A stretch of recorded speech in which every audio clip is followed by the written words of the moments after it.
outing on the Highline. Something a little bit different this time. We are doing a Daytona 500 for the Superspeedway Specialist. A different series where we run through different cars on the 3 Superspeedway tracks. And here we are. We've just missed the start. My apologies. We weren't quite organised. It's all been a bit rush. But we are going green for the Daytona 500. So in the booth to join us, Wesley Outland, Dean Snadden, and behind the computers and bringing us the pictures is Dean Biggles Hopkins. Welcome, gentlemen. Thank you very much, Aaron, and obviously big thanks for everybody joining us on a new production that is Highline. The Highline streaming broadcast network brings you coverage of course, this Super Speedway Specialist Daytona 500, and obviously, Dane, we are in the early going. We're just one lap in, as Augustine is the man that leads them currently in the top spot. But hey, listen, 500 miles, 200 laps at the Virtual World Center of Racing. Just like Aaron said, we got a long way to go. This is just the start of things, so patience is key here in the start of this race, man. Good evening. Good evening there, Wes. Oh, what a great start to the race. Don't forget, boys, this is a charity race for the Victorian bushfires. So if you are seeing that link at the top right-hand corner there, please jump in. If you do have any spare change, please donate to help all the guys and girls affected by the horrible bushfires that happened in Victoria recently. But yeah, back to the racing there, Wes. Augustine's out front, Shelby locked into the draft in second, but Gerber's tightly behind there in the 61. Hey, Dean, if you could hook me up with some audio, my friend, the roar of those cars, obviously, as they're working their way off of turn number 4. And as, again, Aaron mentioned, and so did Dane, there is a QR code that is posted up on the upper right of our broadcast chat and on the monitor, and if you just click on that QR code while you're watching the race, do what you can to make donations. I already understand they have passed their donation limit, or their quest. Their goal was $500, and it's already gone over that mark. But obviously, all of the money, obviously going towards a great cause. Of course, Aaron, if you're still here, my friend, please let them know real quickly what obviously the foundation is, and obviously to spread awareness in this fundraiser for people of the brush fire relief from Victoria, I believe it is, raising funds for this so many people affected from the wildfires. So the organisation's called Give It. They are a charity that gives to a lot of different organisations, sort of like a GoFundMe just for different charities. So we had quite a few large bushfires around Victoria over this summer. Some of them actually come really close to one of our farms that we have in our in our family. Thankfully, nothing come of that, but other people were deeply affected. There was a life lost, a lot of property lost. So anything we can do to help, say, farmers rebuild fences, get a little bit of hay for cattle that they might have lost that grazing ground, anything like that, it all goes straight to the cause. We don't take a cent from this. It all just goes to the people in need. And obviously, as we mentioned, there is a QR code on the upper right. If you click on that QR code, it will take you to that Give It stream page where you can make a donation for the brush fire fundraiser relief that we are doing for this event with Super Speedway Specialist, Austrian NASCAR E-Series, and Highline. And right now, Augustine is leading them over Selby and Gruber, Lavelle. Right now, the top 4 as they work their way, Dane, back to the inside the trouble here at Daytona. Oh, there's action up at the top there, third line. Phelps in trouble, crashing into the outside wall. And we got big trouble. More cars involved. Trying to miss the action that went on. Cars sideways going in to the tri-oval and then nowhere to go for a number of cars to miss that one machine of Phelps. Unbelievable.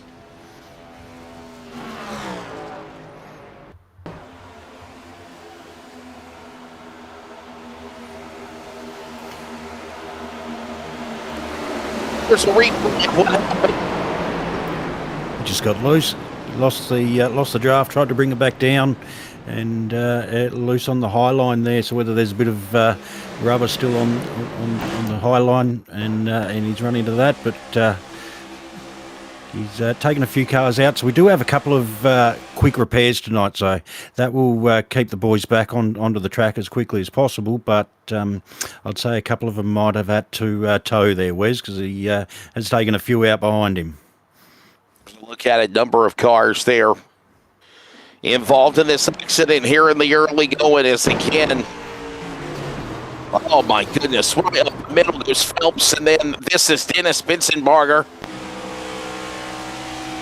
94 from another angle. Look at this again.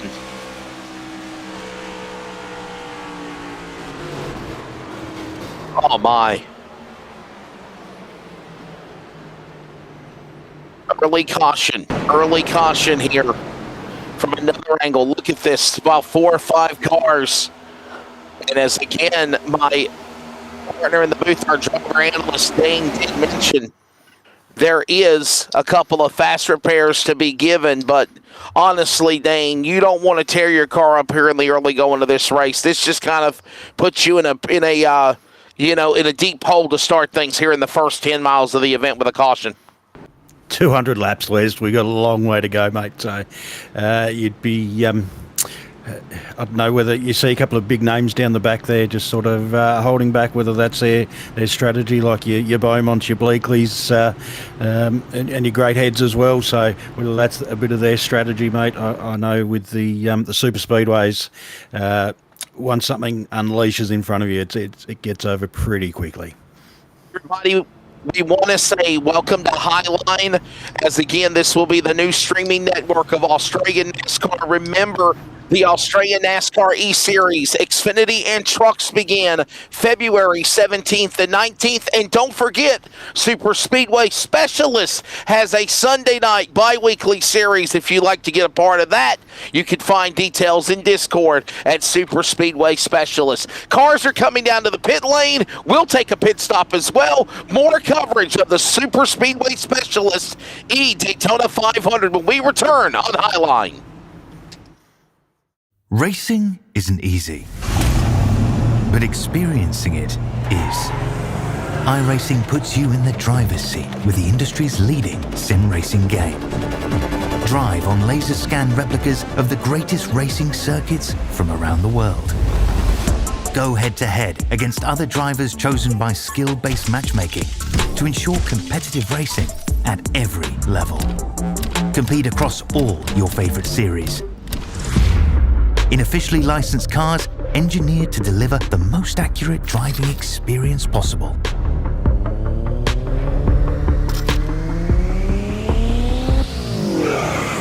Join a race or host your own with players from across the globe. Race against the computer or in a league with friends. Feel the thrill behind the wheel. Visit iRacing.com.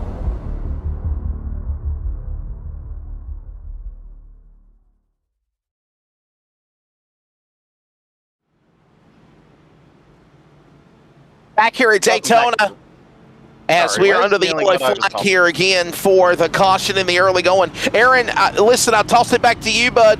Obviously, I said it to Dane Snadden, and I'll say it with you as well, Aaron. You don't want to have these kind of cautions at the early of the race, and obviously a tough break for some of these guys getting involved in an early accident. Yeah, it's a long race. Like, we're on lap, I think, about 7 now, lap 9, and it's just... You don't want to be caught up in this kind of trouble this early. Use one of those fast repairs. The guys do have tool available. It just sounds like John Lepre just made a bit of a mistake that time and got into Ruben Phelps. It all unfolded in front of me, but I managed to get through it, kept the car clean. Oh, so you're actually driving yourself. You're racing in this event. You're doing double duty currently. So at some point soon, I will jump down to the team because there's prize money on the line for this. Whoever wins this race will get a $250 cash bonus. Wow, okay. thanks to CT Electrical out of Bathurst. So he's kindly jumped on board to sponsor this race, add a bit of money, and just entice everyone to get that lead. So I kind of want to win that money, but I'm not going to take it home. It's going straight back to the charity foundation, and it'll just be an extra good bonus. Caution out here in the early going as well, and obviously we'll get ready to reset this thing here and get ready to get back started up for it, for the restart, as the field is on the back straightaway. I'm trying to bring Dane, guys. He keeps popping in back and forth all over the place. If he'll just stay in one position, I'll move him back in here. There you go. Dane, you with me now? I can't hear Dane now. Dane, are you with us? I'm here. I can't get in. There you go. I brought you. He just left. I just had him in and he left again. We'll try this again here as we'll get ready for a restart. All right. All right. Dane, stay with us. You're in the box now. Don't go anywhere. Nope, he keeps moving. He's going to stay in one place, man. He's in the medical center. Dane, stay where you are. Dane, you're in the booth now. Don't go nowhere. Hey, sorry, boys. You gotta love modern technology there. I feel like I was playing virtual Pac-Man. That was it. All right, let's do this again. Safety cars coming in there, Wes. We looking to go to green again. Green flag, green flag. When you talk about drivers that use a fence repair, really going into pain, your driver as well. Aaron Dorman is racing also in this event. But you let him get back to driver duties. But honestly, Dean, you know, it's okay because you have a fast repair. There's a mulligan in this race. You know, usually if you use a mulligan early, it puts you in a bad predicament, doesn't it? Does, Wes. A bit hard to hear you there, mate, but especially with that early caution.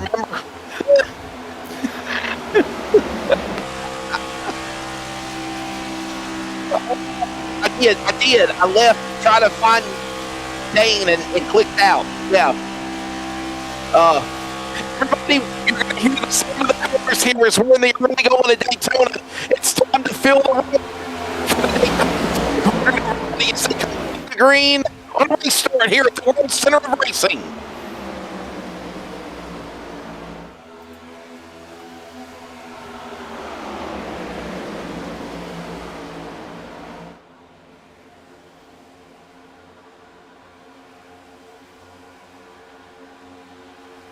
Back now, is that better? I was in it when Dane was hop, skipping, jumping every damn where. I was trying to find where he went. All right, sorry about that, everybody. I thought we were muted.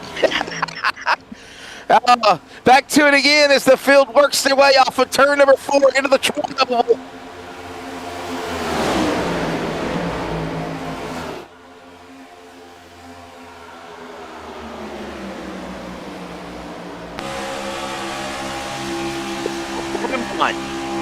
The opportunity to be up in front leading this here.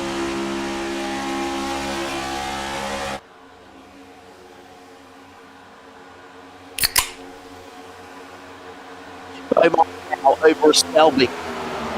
Gerber machine now up to 1, 2, and 3 as they'll work their way back into that third turn.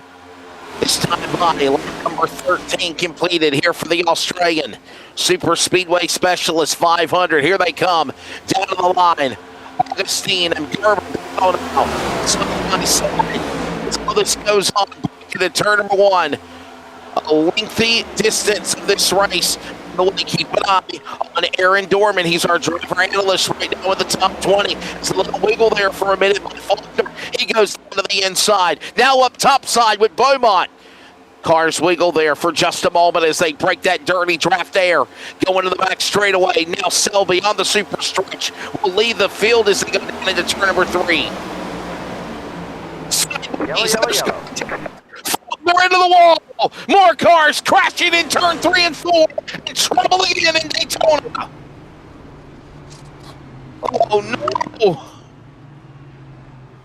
I had some computer issues through the middle of that, so I had to drop back. And I just saw that happen in front of me. Oh, they're still wrecking. So I managed to get through it. Oh. Unbelievable. So we've just got to apologise. He's having some technical difficulties. He's just breaking up a little bit, but we're doing the best that we can to get the best of broadcasters we can.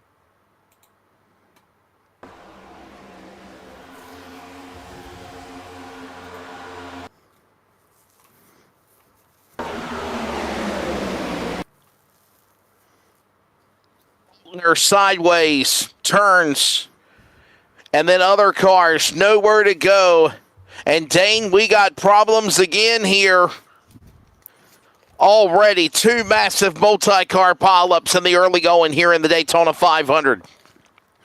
It's not a good start, Wes. As I said, 200 laps, long way to go, boys. So I know there's a lot of excitement for the bushfire relief, and we've raised sort of over the $550 mark, guys. But we need to back it off a little bit. Just looking at the 27 subway entry there, he's he's just been tagged from behind. So just a bit of complacency, really, just from the guys behind, sort of what's happening in front, because it's caused a massive pile up behind there. Yeah, heartbreak again is, again, Mike Augustine, Nick Barling, Steve Gerber, and others involved in this accident. Everybody, we do apologize. We came on the air a little bit late as the field had just took the green flag to start the race. But real quickly, we will give you at least a idea of where your favorite driver might be at the moment. Matthew Selby is your leader. Steve, well, let's wait till they finish pitting. We'll step away and take a break again as they're making pit stops. We'll take 1, 2. We got a little technical things working on the side. These drivers already about 35 miles into it. Pitting here at Daytona. We'll be back in a moment on Highline. Racing isn't easy, but experiencing it is. iRacing puts you in the driver's seat with the industry's leading sim racing game.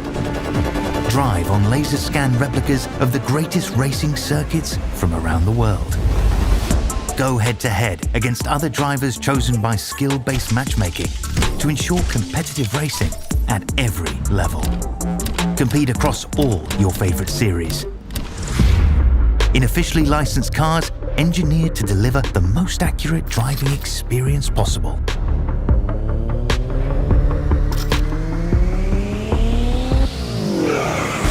Join a race or host your own with players from across the globe. Race against the computer or in a league with friends. Feel the thrill behind the wheel. Visit iRacing.com.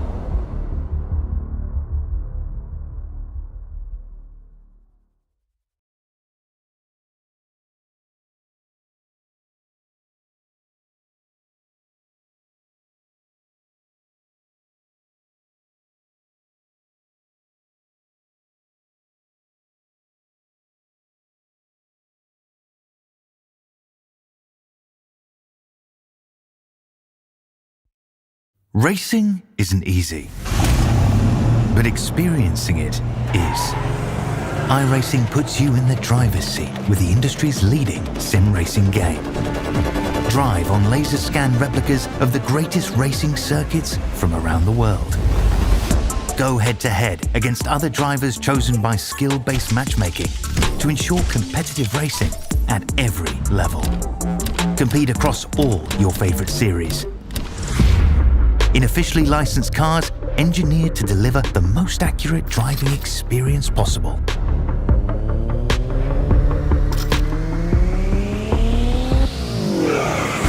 Join a race or host your own with players from across the globe. Race against the computer or in a league with friends. Feel the thrill behind the wheel. Visit iRacing.com.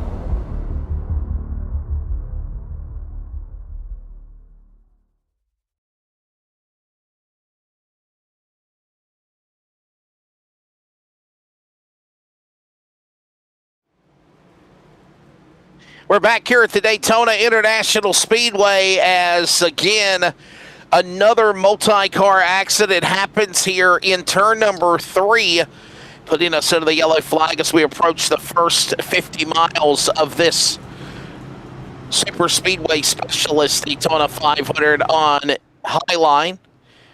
Dane Snadden, as well as Aaron Dorman, our special driver analyst and host. We also have Dean Hopton on production, and race recap so far. Honestly, Dane has been cautions, precautions, and we need patience out here. We're in the early going of this race, close to 30 cars signed in for this special event. We've got to have some patience. We don't want to tear these cars up, and obviously, as I mentioned before the last yellow flag, we get a fast repair. Yes, as we'll get ready for a restart now. Pace car onto the pit lane. The field is absolutely more inside committed than that. The choose rule as we get back for a restart. But Dane, as a driver yourself, man, obviously, what's the mindset of these guys right here now? This is a long endurance race, 500 miles. You got to find a way to be a little patient here. Here these cars just having a big hole in the early going. As I said before, Wes, yeah, that's it. You've got a bit of strategic play on these longer races, bigger tracks. There's always going to be a bit of kerfuffle up in front as we see someone down below the yellow line there. That's never a good way to enter into turn 3.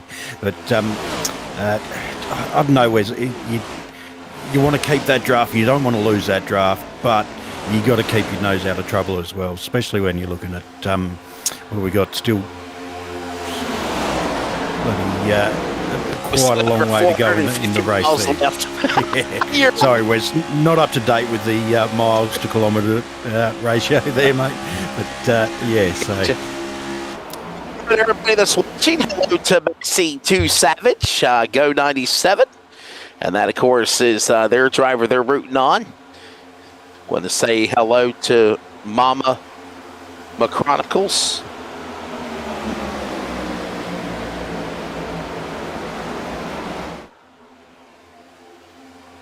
Sending good vibes from Mississippi. Mama Mac Chronicles, obviously. Thank you, Mama Mac. As all the while the field works their way down the back straightaway. Faulkner is still the driver that is up in the top spot right now, leading the way. Faulkner, followed by Houghton, Selby, and Major now. Augustine now back up in this mix now. Dane as they work their way through turns 3 and 4. Obviously, they'll be coming to the line here down the back straightaway, obviously working 50 miles into this race. And Faulkner, now the guy up in front in 27. He has taken the lead there, which is a great move. Has left a car on the outside line with no draft whatsoever, so you'll see him falling back.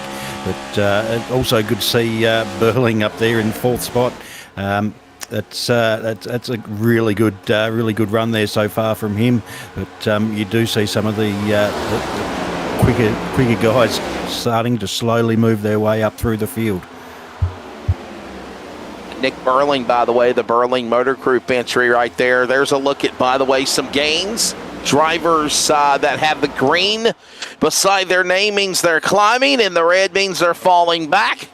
Obviously, a couple of drivers up 14 spots of first and second of the 27 of the 10. Major now up to 19 positions to third.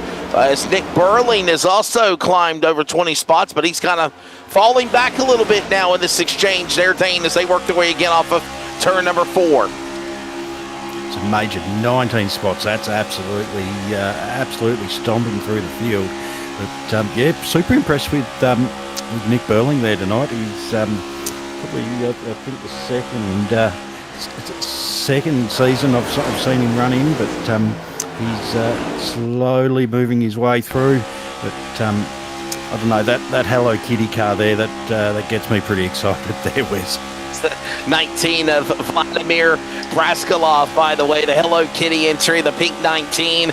Got Nick Burling has got a nice rear end of that car in front of him with the kitty cat waving at him, as you see it on the monitor here on Highline as they work their way again off of turn number 4 coming down to the line. This will be lap number 21 of 200 laps completed as the field rumbles through start finish, and all the while it is Faulkner in the lead. Ben Faulkner, Joshua Houghton, Aaron Major, Matthew Selby, and Mike Augustine, the top 5. Single file now as we get a little bit of a rhythm going here as we approach lap number 25 here, Dane. Yeah, there's a bit of a gap opening up, probably 15 cars back there. I think there's a couple of second gaps, so whether that's the guys there just falling behind to keep their car out of the carnage that's been happening. But we have had 4 consecutive laps of green flag running, Wes, so I'm pretty excited about that. But Faulkner out front running super smooth on that bottom line there.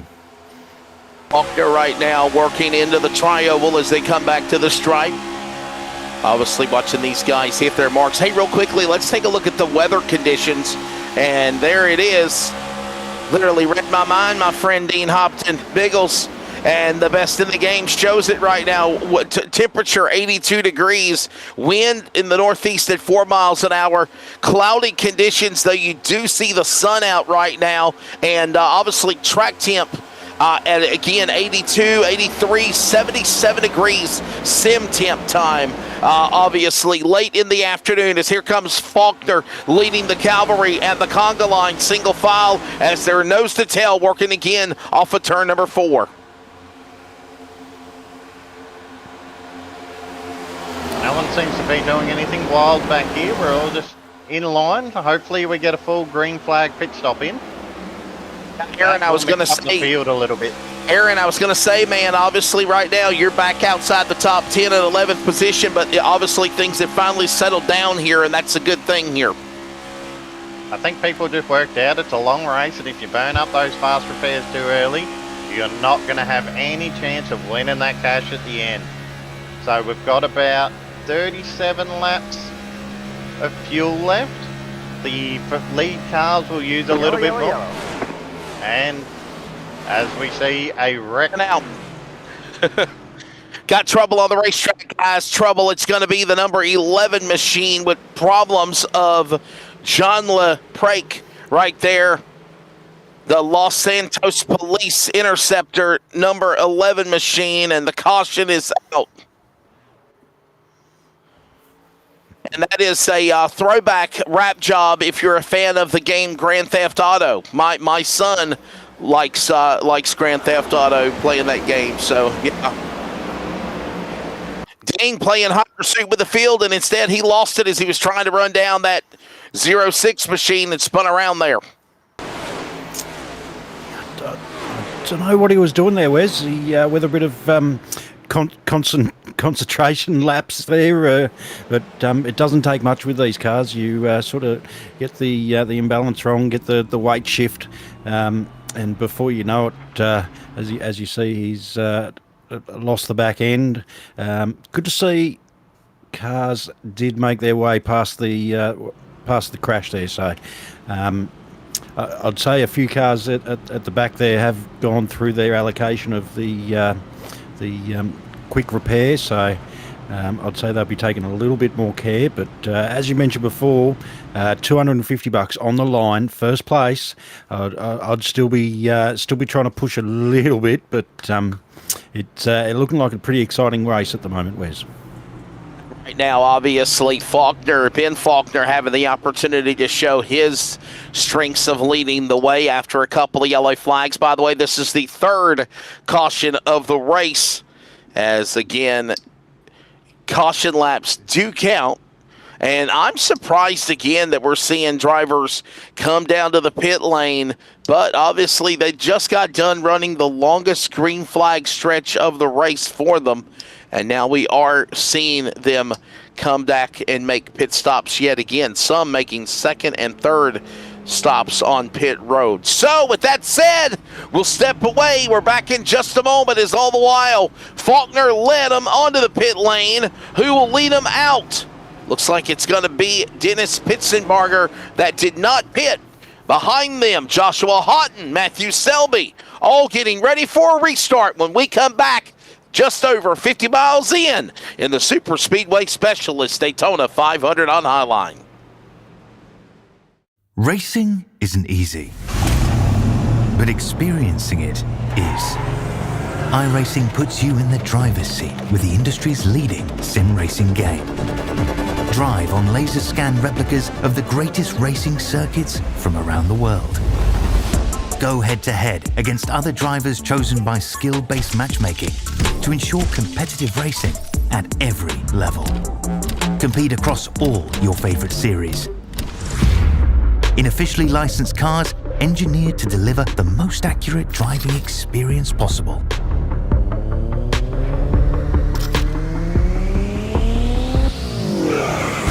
Join a race or host your own with players from across the globe. Race against the computer or in a league with friends. Feel the thrill behind the wheel. Visit iRacing.com.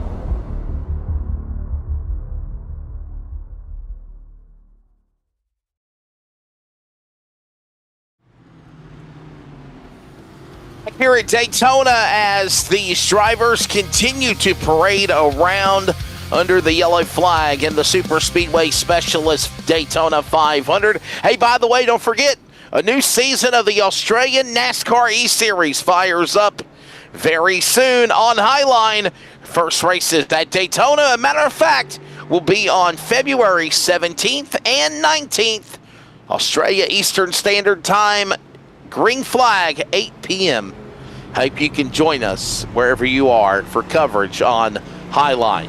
As we mentioned, Dane, drivers, some pitted, some did not. Pittsburgher now having the opportunity to be the leader as we're seeing more cars come down to the pit lane. A lot of these guys taking that damaged vehicle policy clock to fix repairs. It's definitely obviously gone through their quick repairs, as you said, Wes. So taking as much time as they can on pit road to fix as much damage as they can. It's a bit of an annoying thing to do, really, but it obviously try and keep this a real life simulation. So you got to keep a little bit there, but you will see them every chance they get to dive down the pit lane and fix as much as they can. The QR code up on the top right if you'd like to make a donation again towards the families that have been affected from the brush fires in Victoria. Please, thanks to Give It, you can do that. Click on that donate, and obviously every donate helps. We certainly appreciate that so much. Thanks again. Proudly supporting Give It. Click the QR code, and obviously Aaron Dorman would and everybody that is involved in this event will certainly be thankful for the charity, just like we do with the Movember 250 for the big race in November to end the season, to set the final tone of the year. Obviously, the first race of the year, this big one here in Daytona, and we're doing this fundraiser, obviously, for the brush fire relief for Superspeedway Specialists. Lights are off on the pace car. You'll see the pace car duck on to pit lane. Here comes the virtual thundering herd. Aussie mates and mateys. Dane Snedden, we're coming back to green flag. We're going to see what Pittsburgh will do leading the way back across the line. Does look like Pittsburgh's got the jump there, but Wellman... no, it's pretty close there. So the 94, the Pittsburgh, has got that bottom line working. He does have, as we speak, contact already behind there, guys. So whether that's going to bring out the yellow flag or whether they've kept it going, it has created a pretty big gap back to the cars behind. But looks like we've stayed out of that yellow flag territory, Wes. Almost a little very contact scary there. from my point of view then. Aaron, it was in front of you. What happened, buddy? No caution, though. I just saw a car just dip right down onto the apron and come back up, so I dipped down to the apron. But I've lost a few positions. I've lost touch with that lead pack. But we've got probably 6 to 10 cars around me. let's see if we can all work together and catch that lead pack. Maybe I have a run and we'll see if I can get to the front of the field at some point. Working lap number 30 of this race coming up here next time by, as now we see Dennis Pitzenbarger having the opportunity to lead them down the back straightaway. Pitzenbarger, Faulkner, Selby, Augustine, and Fitzroy Beaumont up in the top 5. Greathead, Houghton, Wellman, Raymond, and Massey top 10. As right now you see the top 10 all single file. Maybe about 7-8 cars now in this group, Dane, as they come now single file, nose to tail. Maybe some jumping out of line in the back, but then they get right back on the rear end of the other cars. And the smart thing to do is go single file, as we've got a driver on pit road that was in that pack just a moment ago. It is Gary Wellman. He comes onto the pit lane of the 45 as the leader's working too. Whether he's picked up a black flag there, that's kind of strange to be pitting under green flag conditions. So it'd be interesting to see what's going on there. Obviously, as these cars are going well in excess of 200 miles an hour, you're going to be losing massive amounts of time. Massive amounts of time in the pit road. These drivers working their way again now, coming through the tri-oval. Here they come, entering 31 degrees of banking into the corners here at the World Center of Racing at Daytona. 2.5 miles, 4.026 kilometers.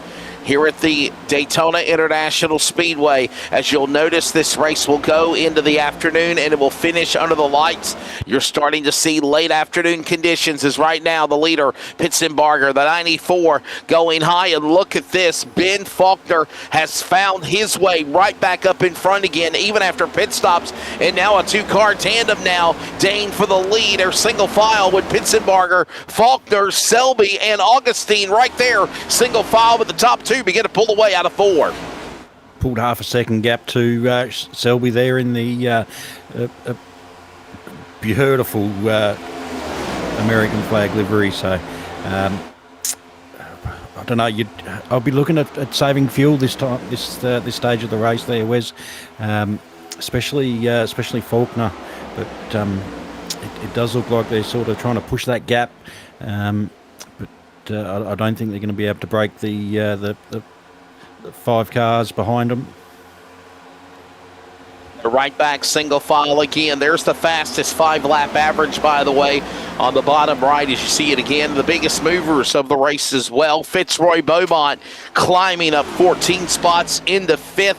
Faulkner, by the way, battling for the lead. He's in second, but he's right there on the back door, the Chevrolet of Pitzenbarger, as they come storming through the tri-oval, heading back into turn 1.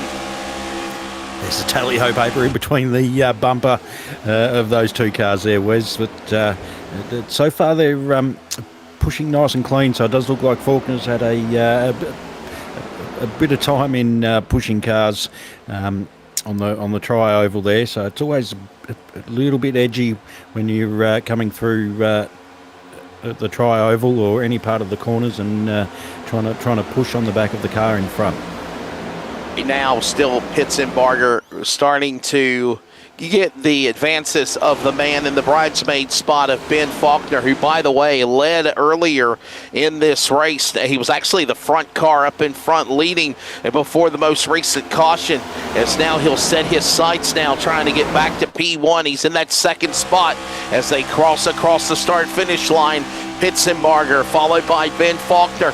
Matthew Selby leading that second organized pack of at least 5 cars from Selby down to Houghton, but they're not able to make a run to the leaders yet. And obviously now Faulkner losing ground on Pitzenbarger. He tried to jump out of line on the super stretch, but he's got to get right back in tow and follow back into turn 3.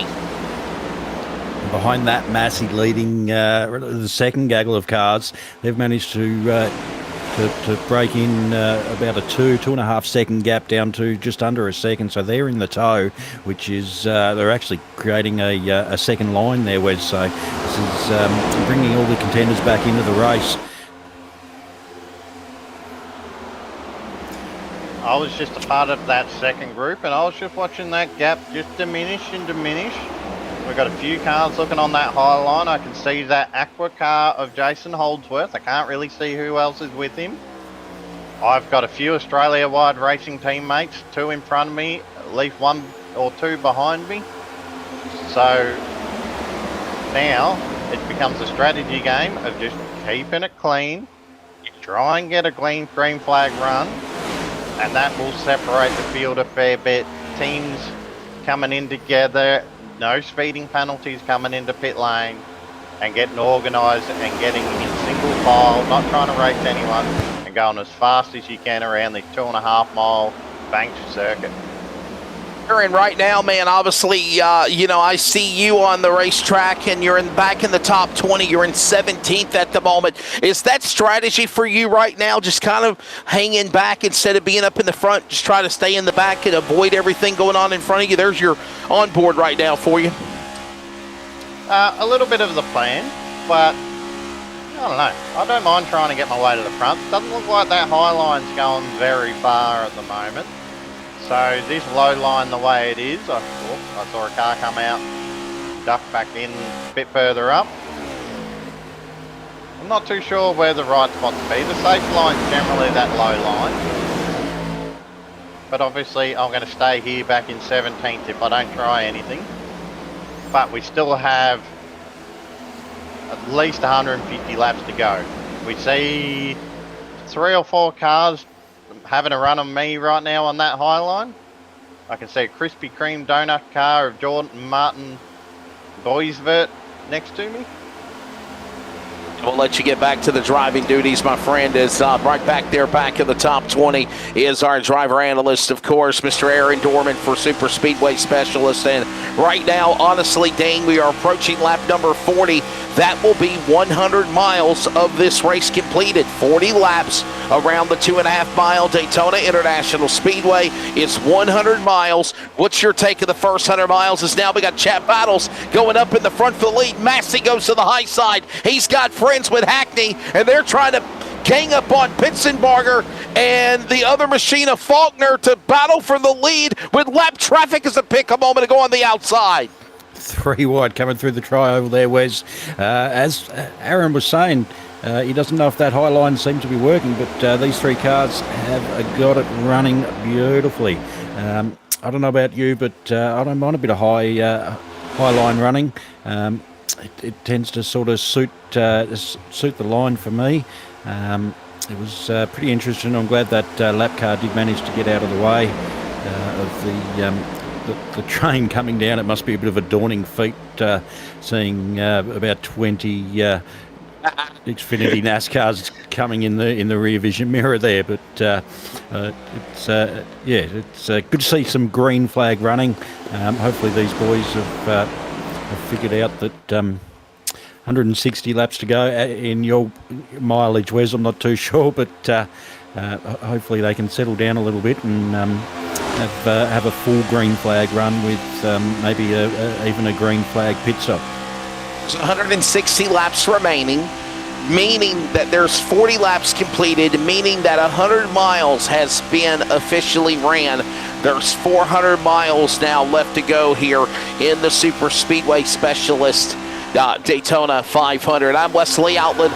Dane Snadden is joining me in the booth, as well as Bigglestein Hopton, driver analyst Aaron Dorman as well, and he's our host. And obviously, we welcome you to our coverage. Thanks to joining us on High Mile. By the way, don't forget to hit that bell, like, subscribe, and follow Highline on YouTube. This will be the new broadcast network name for, of course, coverage. And also, if you go to Australian NASCAR E-Series, I believe is the new name it's called, you can be able to watch on Facebook as well, because we are streaming on multiple broadcast platforms. And don't forget, coming up in less than 10 days from now, February 17th and the 19th, it is the Australian NASCAR E-Series regular season starting up with the trucks, of course, or the Xfinity Series on Tuesday night, February 17th, and the trucks on Thursday,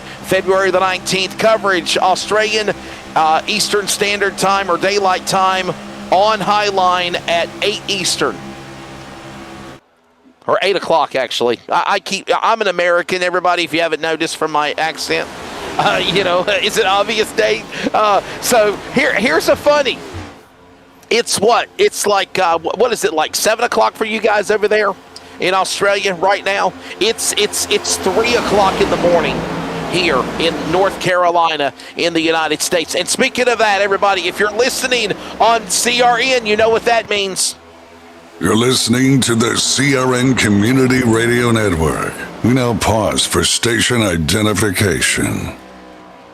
This is the Community Radio Network, WCRN, 87.9 FM, Clayton, Garner, Smithfield, North Carolina. Proud to be in the USA. We are CRN. Just past the top of the hour, and the Superspeedway Specialist Australian eNASCAR event rolls on. It's the Daytona 500 with the Aussie mates and mateys preparing for the new season. And, of course, we're glad you're joining us. Alongside with Dane Staton, driver analyst Aaron Dorman, I'm Wesley Outland. Bigglestein hopped in on production. We are just over 100 miles into this race, and right now, Pitsenbarger, honestly, Dane, had to fight to get up in the front. He stays up there now. He has been the Pied Piper here as we approach the new 100 miles of this race. He is working those magic flutes along with Faulkner right up his tail. But as you do see, Massey and Hackney, I do believe, have started to get that top line working again. It's interesting to see the to and fro between the top and the bottom line. Obviously, it's all pushing, aero related, but it does look like that top line has just edged out that gap above Pitsenbarger. So those two cars, Pitsenbarger and Faulkner, have sort of gone back to the 10th and 11th spot in the click of a finger there, Wes. Yes, look at this driver, the number 8 machine of the Teal Green car. Here comes Jason Holdsworth. A big burst of momentum. What a climb. Another climb up to the front to the number 3 position now. This is for third. Holdsworth has now ran down the leaders, even though we're back single file. Massey, Hackney, Holdsworth, Martin, Zader, the law firm. Top 5 as they come storming through the tri-oval. The conga line now running down more traffic, Dane, as they climb the bank into you into one. So at least they're single file this time, Wes, so it won't make the rear vision mirror as scary as last time. But it's quietened down. So hopefully, as we speak, there's John LePrac watching these boys hunt him down like a wolf with prey. So so there's that Jaws theme music. Yeah, John LePrac, break. And and look at this. Here's the difference of being by yourself. Even though you're in the police car, you are way, way, way slow. This is not Fast and the Furious. And the police car just took it, just got whipped up on the field. Look at this, man. They just fly by him like he is in his own little world right now as Massey leads them. Hopefully John's not waiting for the new release of Grand Theft Auto there, Wes, because he'll be waiting for a while, mate. But Hackney applying a lot of pressure in the back bumper there is Stephen Massey. So as you can see, Stephen currently out in first. Started 8th position, so a little bit of a gain there. Is kept out of harm's way as much as possible. But coming up to the 50 lap mark, Wes, I'm pretty excited about that, mate. This has probably been the biggest green flag running we've had so far. By the way, when we approach lap number 50, that will be 125 miles into this race here at Daytona, obviously, as we continue to see all these drivers battling down the back straightaway smartly currently right now. Massey, the 97. I know we got people in the chat box cheering on Massey, and right now, Stephen Massey's Ford, the blue oval, now leads them right now. Let's give you your top 10 on the racetrack as it stands.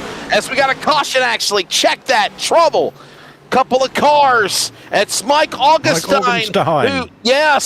Augustine led earlier in the race, and now Mike Augustine around in the Carvana number 84, which, by the way, is a throwback color of Jimmy Johnson's ride with the Legacy Motor Club in the NASCAR Daytona 500 of last year. That left-hand rear looks a little bit second-hand there, Wes. He's going to try and limp it back to the pits, but I feel he may have to jump back on the tow rope, I think, mate. But we'll see in the replay if everyone managed to get past. Or there was a big checkup. Big checkup, nowhere to go for Augustine. He's luckily on the bottom of the apron, but watch this up ahead. By the way, if you're watching, that's the 46 car, Matthew Selby. Here's a replay. And then the 27 of Faulkner gave him a little punt, and around goes Augustine there, Dane. Mate, he tried to put him in a 6-foot sub, I do believe, there, Wes. So whether that was added with a bit of cheddar. But, and then the 112 gets into him, slams into him. Oh, boy, tough break there for the driver of the 112. Not sure who that is. Maybe it's one of those numbers not matching what the real number is. So, good time in this caution, Wes. $574 raised for the bushfire relief in Victoria. So, what an amazing effort from Aaron, everyone in the race tonight, everyone who's donated. That's just super, super, super cool. I want to say thanks again to obviously Lewis Greathead making donations, Aaron Major. Thank you also to Nigel Sedale, Jordan Martin, Trent, Joseph Zader, Nick Burling, Steve Gerber, Jason Holdsworth, Nitro Racing. Other drivers will mention and other people that donated will mention throughout the night. But right now, Aaron, back down to you, buddy. You're currently back in the top 20, but what's your take of this now? Is Jason Holdsworth leading them on to pit lane? But obviously, we'll let you make your adjustments real quickly. I know you're punching buttons when you're making pit stops, but when you're on the pit exit, we'll try to grab a word with him. There is the Australian Wide Racing number 2 double nickel of our driver analyst here on Highline of Aaron Dorman. Aaron, another pretty lengthy green flag run, about 25-30 miles before another caution flag. But obviously, you're taking what we're seeing 125 miles in here in Daytona. Yeah, that one just unfolded in front of me. I was lucky to slow it down before getting caught up into it, and everyone behind me was aware of what was going on. So it's a little bit difficult. I'm running in line with my teammates, but I can't chat to them because I'm in here.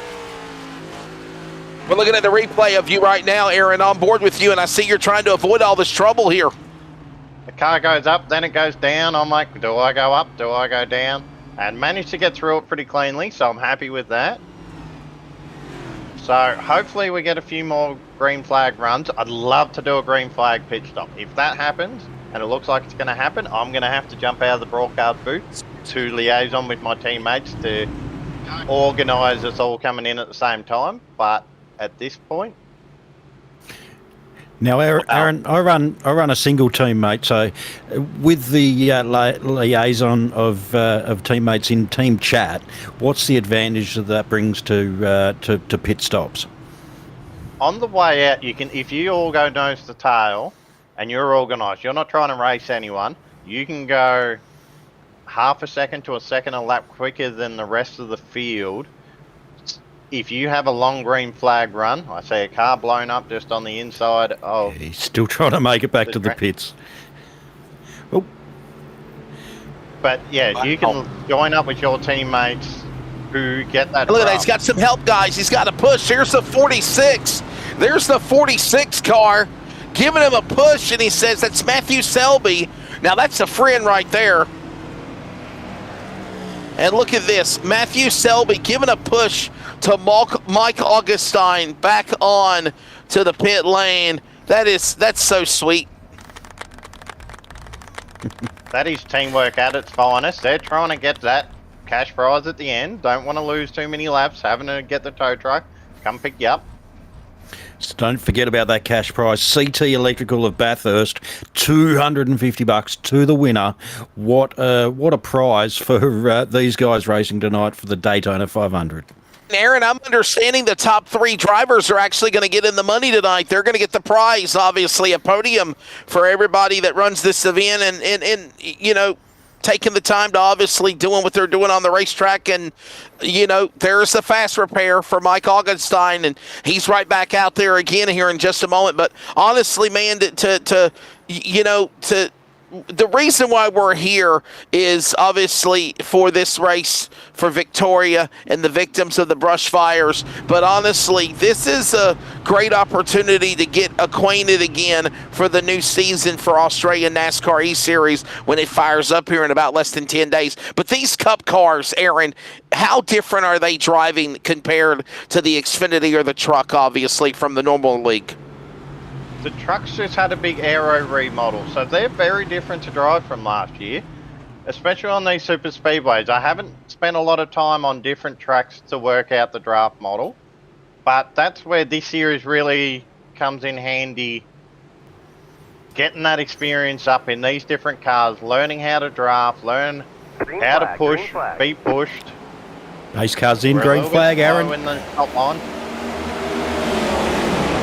I don't know if you saw it there, Will, but Massey and Fitzroy Bowman had a bit of a touch-up before the start-finish line and the green flag dropped.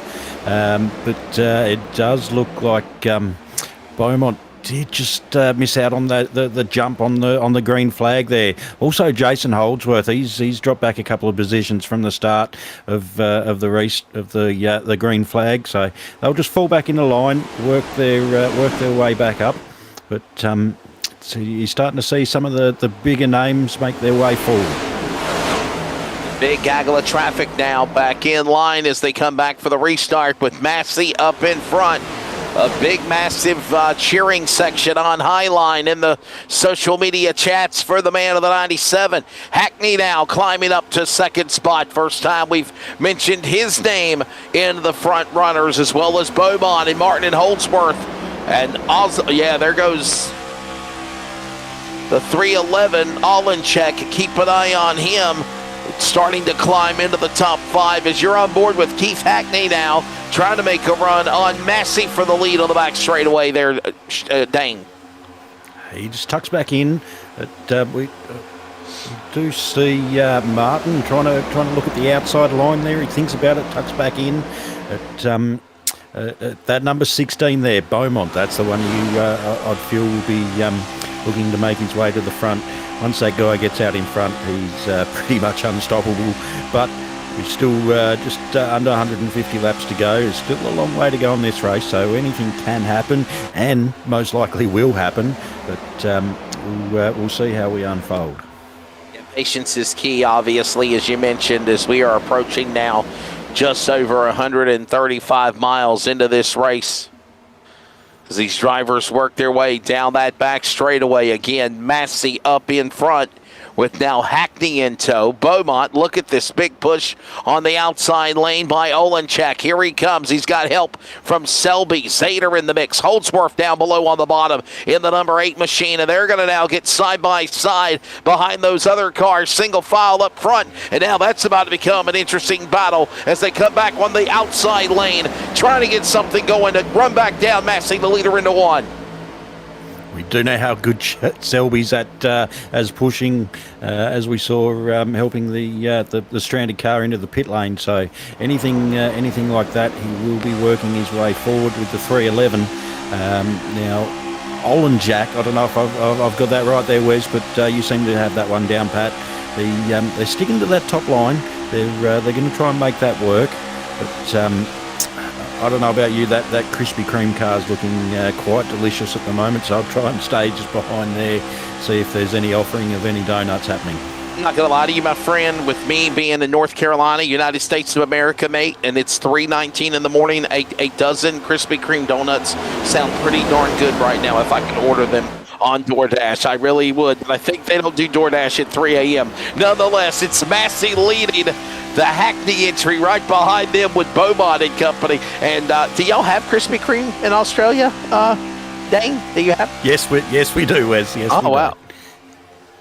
All right. So I'm down in the southern state of Tasmania, so Marcus Ambrose homebred boy down here, mate. So they fly it in overnight, and we get him down here as well. As we see the number 11 is John LePrake is back in the pits. He has does look like he's given up for the evening, unfortunately. So whether that touch on the inside there, Massey's taken out. Zader and Joel speeding in the back. Cars get slammed into. They're still crashing below the bottom of the apron near the Advent Health apron in turn number 1, and the yellow flag will fly. Joseph Zader, and there he goes. Lewis Greathead was the other car. I don't know if that was Lewis that went down to the infield there, but to the infield. Watch this again. Here's a replay. I just see that green car just dive to my right-hand side, or left-hand side, I should say. You missed it, didn't you? Are you okay? I missed it. You can see me just pass him there. Whoa! And there's Greathead get hit. There's Greathead.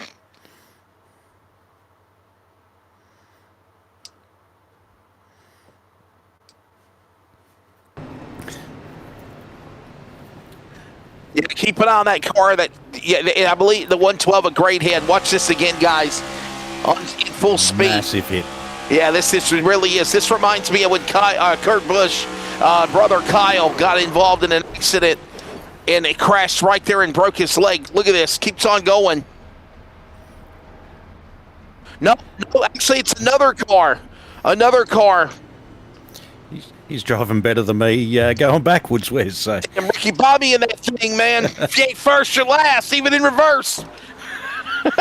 As long as he's not on fire, Wes, we are good. Whoever that car is up top. That went to the infield. That was a massive hit into the in the aerial view. Oh, you see from the top view, yeah. He's hit that inside wall, and let me see if I can find the number. Hang on, pause it. We're trying to hang on, Dane. Frame by frame, rewind it, and let's see if we can pause it. Well, we're going too fast. Right there, pause it. Is that the 81? That's car number 81, I believe. Or the 61 of Steve Gerber, one of those cars. Steve Gerber. So let's watch this. Wow. It's a pretty good thing for 3 o'clock in the morning. See how quickly this unfolds. So, like in front of you, he hasn't got out of the gas, and just that inside in a hit there. Man. What a hit. Does he keep going, or is that his night ended? He's still rolling. There's Greathead up ahead.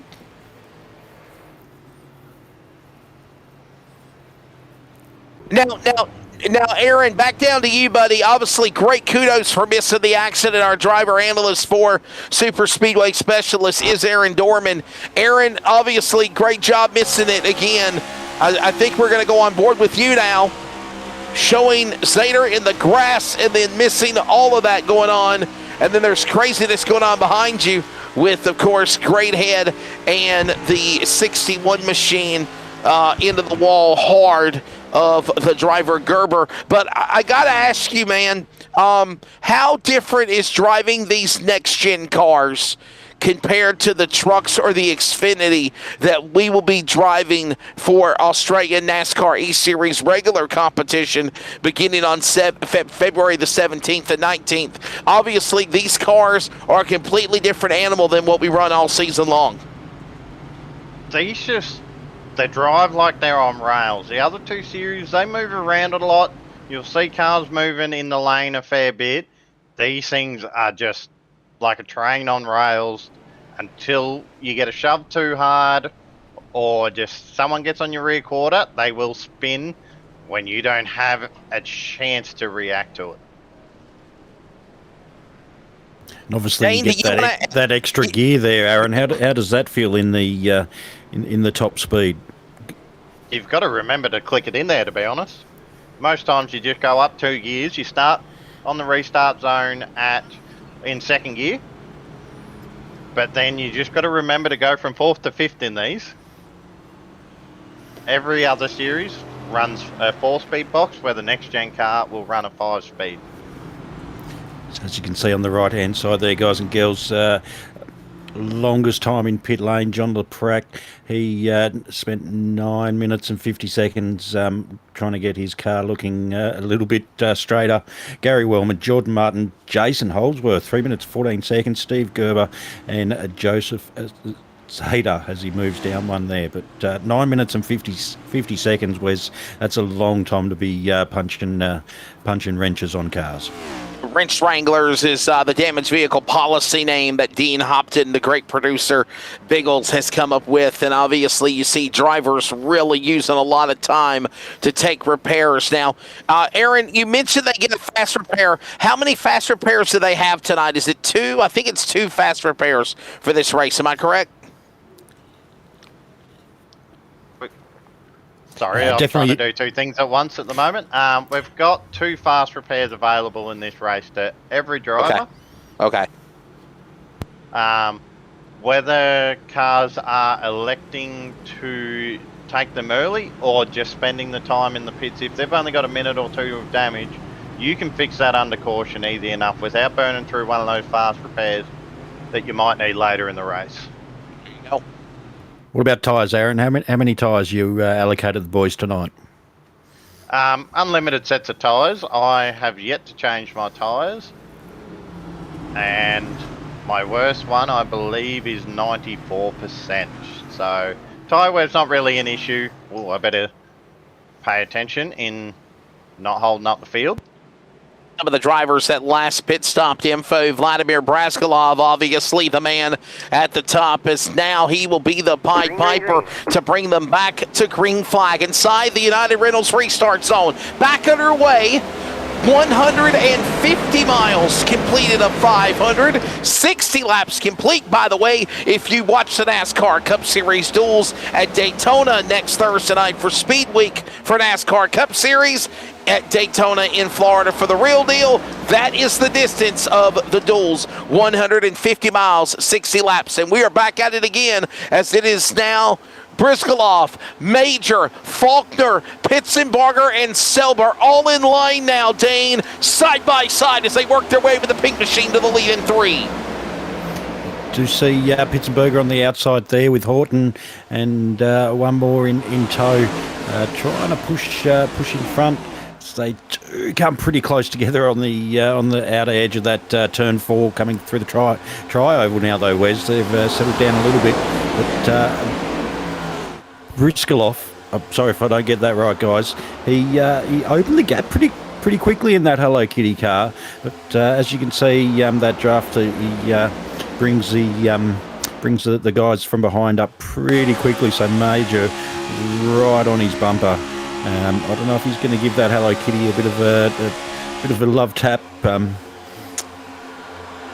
But now, you saw me in the trouble. The 46 now getting loose, and now he's right back rolling again. No harm, no foul.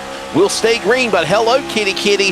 Vladimir Briskalov now got company. Here comes Aaron Major looking on the inside of 20 spots, trying to bring his Ford to the lead through the tri-oval, heading to 1. Faulkner running a lead to the outside. Subway time! Here's the second. You just need someone to run with him up the top line there, and no one does. So he drops back down pretty quickly there. So that's pretty good spatial awareness from Faulkner. Cars in front, cars behind. Do I have that gap? Super hard to sort of tell on the fly when you're running at these speeds. If you've got enough gap to drop back down. So really good awareness there from Ben. But you can see the sparks flying. So I don't know if it was open setup tonight. These boys have got the cars nice and low, nice and fast. It's a bit hard to say, but you do see that the draft is quite prolific, bringing these cars back up in the train there. A foot long of momentum on the outside, pardon the pun, for the Subway machine. Ben Faulkner as he now goes from the outside lane back to the bottom. More cars down below the double yellow line. And all the while now the top 5, 6 cars are single file, 7 for that matter, as the Hello Kitty entry. It is Vladimir Briskolov leading, but how long? Here comes Aaron Major and Ben Faulkner, and now they'll stack them up side by side instead, nose to tail, with Beaumont and Burling and Pitzenberger right there with one another. And how about this? Did I see Aaron Dorman? He's cracked into the top 10. Here he comes now as they work into turn number 1. So hopefully no I'm right jinxing behind there, my Wes. teammate Trent Lavelle. We normally work pretty good together, so let's hope we don't mess this up. Is that somebody's phone number on the back of the Lavelle car? It's like 867-5309, like in America, right? Call that number, somebody. What will you get? What's your number? What's the call? Oh, man.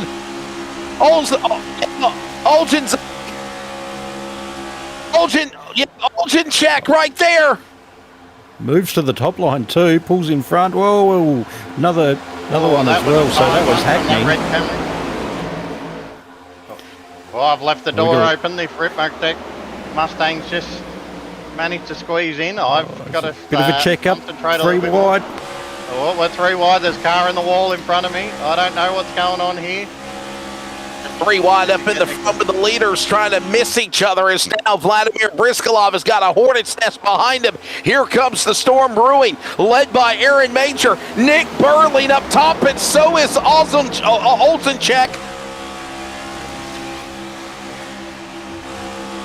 Olgin's up on the outside lane. He's got Burling now to deal with. Burling is up to 3rd. Here comes the Burling Motor Group. The man says, give me a Burl. He's in the podium spot as they're on the high side going to 1 there, Dane.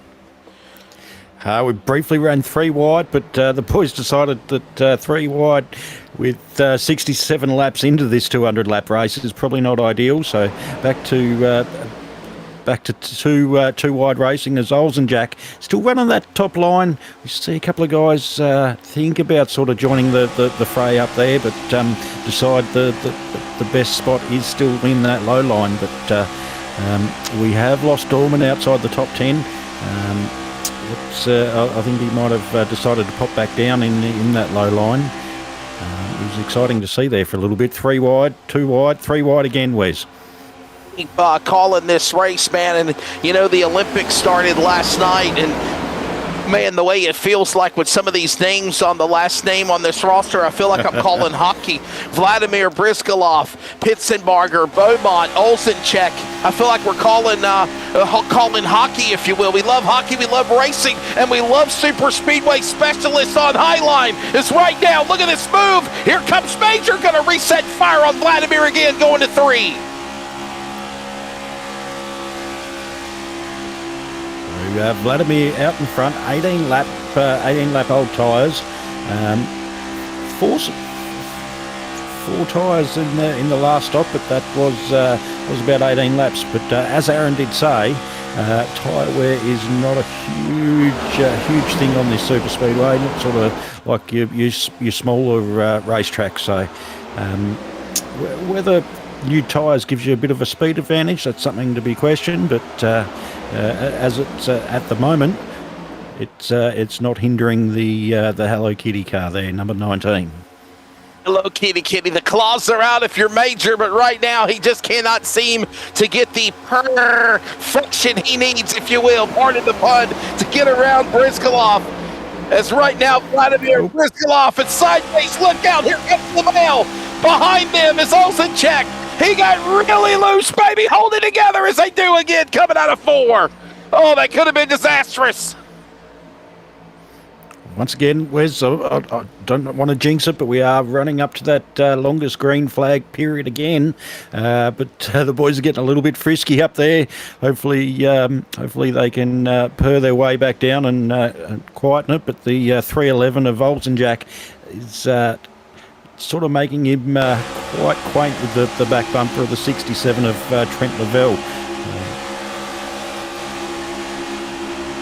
Pushing all the way down the back straight. That's pretty good. This is where you want to bring it back just a little bit, let that aero wash push him around. But as I say, that Dave is not scared. He's in there. He's pushing all the way around the turn 3 and 4, which, as you see, that speed advantage has just pushed Lavelle all the way up into 4th spot.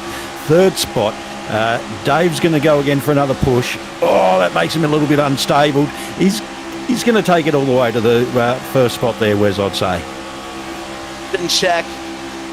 Up high, got Lavelle in front of him. But Chevrolet 67 is right now, again, Vladimir Brizgalov holding onto that top spot. And now they're trying to get something started as nightfall settles in. The lights are on. The candlesticks above the virtual World Center of Racing. And Olin check on the back door of Lavelle. He's pushing him. Oh, baby, one wrong slip and we got trouble, but somehow pushing on the outside to make that lane work, and he's got Hackney and friends behind him on the outside going into 1. Getting a bit loose coming off the exit of turn 3, but he has pushed him to the front. Can they hold it there?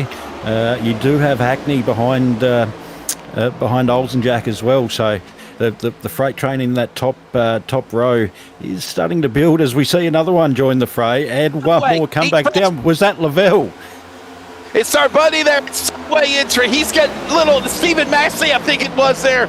And Ben Faulkner, my apologies, the Subway car. Man, they're just scattering all over the place. Like if you wake up in the middle of the night and it's Joe's apartment and the roaches are hiding all over the place when the lights come on.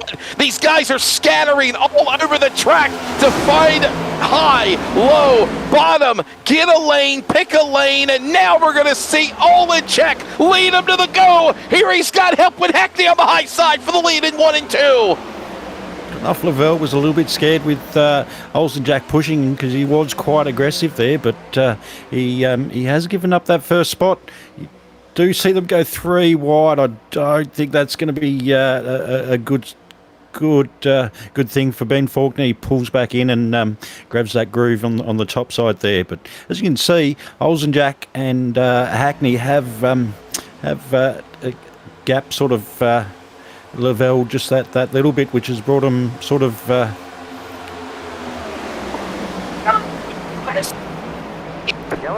see that happening. Can see that happening. Oh, Ben Faulkner was getting pretty aggressive there. Caution out! My goodness, yellow flag again. He's a little bit happy about that because he has come out pretty cleanly, but bit of a check up there from the 2 cars in front. Ben didn't react quick enough, unfortunately. He's brought him down into the middle line there, and the 87 just gives him that tap.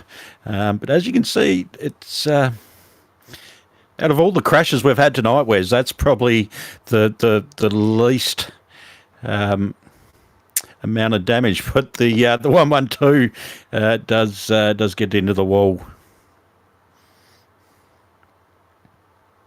What heartbreak. Watch this again. How about this, man? Threading the needle, going right up the middle like a hot knife through butter, like the meat and the sandwich, part of the pun with Subway being the sponsor on the car. And you're on board with Lewis Greathead. We need to go on board with Faulkner, as that's what happened behind him in the 112. But the 27 of Ben Faulkner, you are seeing the Subway car start to go high, start to go low, start to making moves. Then he decides to get fresh and go right up the middle. Look at this. And just, I don't think he realized, Dane, he wasn't clear.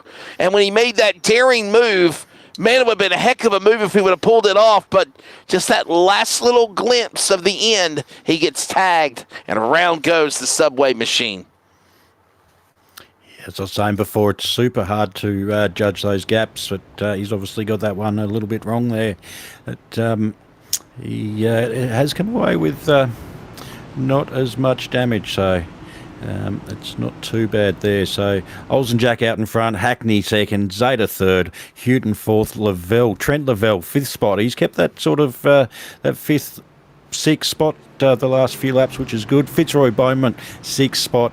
I'm going to have to get you, Wes, to say number 7 because I haven't got that one, mate, unfortunately. Vladimir Brizgalov. Thank you, Wes. Bristol, he's from Austria, by the way. He's from Austria. I'm afraid to talk to anybody because our audio sounds so bad. I mean, I don't want to, screw it up any more than it is. So, So, how about the United States being represented, man? Like Dave Olsencheck. Olsencheck right now having the opportunity to be up in front. As we're seeing drivers come down to the pit lane. By the way, we're closing in on 200 miles of this race so far. It's actually an hour and 20 minutes into it now, Dane, but we are now approaching 200 miles of this race at lap number 80. Fair few cautions to get to this point too, though, Wes, which is always a bit disappointing, but Superspeedway racing is always going to happen. What are we? Yeah, six cautions, 17 laps. As you see there, bottom right-hand corner, 5 lead changes. Don't forget about the top right corner, though, guys. Fundraise tonight for the Victorian bushfire relief. Last I did check, we're sort of the $574 mark, so a couple more dollars. Can we crack that $600 mark, Wes? That's what we're looking for. As much money as we can get these guys. As Aaron was saying earlier, whether it's just a bale of hay, like you'd be surprised what some of these farmers would think the world of a bale of hay after losing all their food for the animals in the outback Victoria. So let's see if we can hit that $600 mark. And speaking of David Olsencheck, I think he just tried to do a little off-road racing, and he drove through the chicane. He drove through the chicane of the Daytona road course, Dane. That's what he drove through, was the chicane. I don't know if we can show it on replay or not, but this is not the Rolex 24 of Daytona, David Olsencheck. This is, stay on the track. But I think, Dane, he just drove through the chicane. I think did he just get penalized? Did they penalize him? He might have had some flashbacks of coming back from the 24-hour race there, Wes, but or maybe get a bit sick of always turning left. So he might have just wanted to come through the chicane there. Yeah. Olsencheck, by the way, is his 12th time coming down pit lane. I can't believe the numbers I'm seeing so far, Dane Snaden. We're seeing guys pit over 12 times, 12 to 6 times they have made pit stops. Very unusual, but obviously taking advantage of it. And I think a lot of times that let's ask our driver analyst Aaron Dorman. We're getting ready for a restart, Aaron. But I mean, I've noticed as well as for you, you've pitted 6 times yourself. Now, what 1 or 2 times have been for tires? What has been the other times? Has it been for fuel, keeping fuel in the car? I'm still on the tires I started the race with. Okay. Every time it's just been fuel. Just top up with fuel. There you go. There's your answer. Opens up that strategy. If you get a long green flag run, you don't get forced into the pits by yourself. Lose that draft. You go down a lap down. If it goes green, I can pit with my teammates at the same time. And what does a full tank of fuel give you there, Aaron? It's about 45 laps per stint. And we've got a delayed green, so we're not quite going green this lap. The lights are back on the pace car.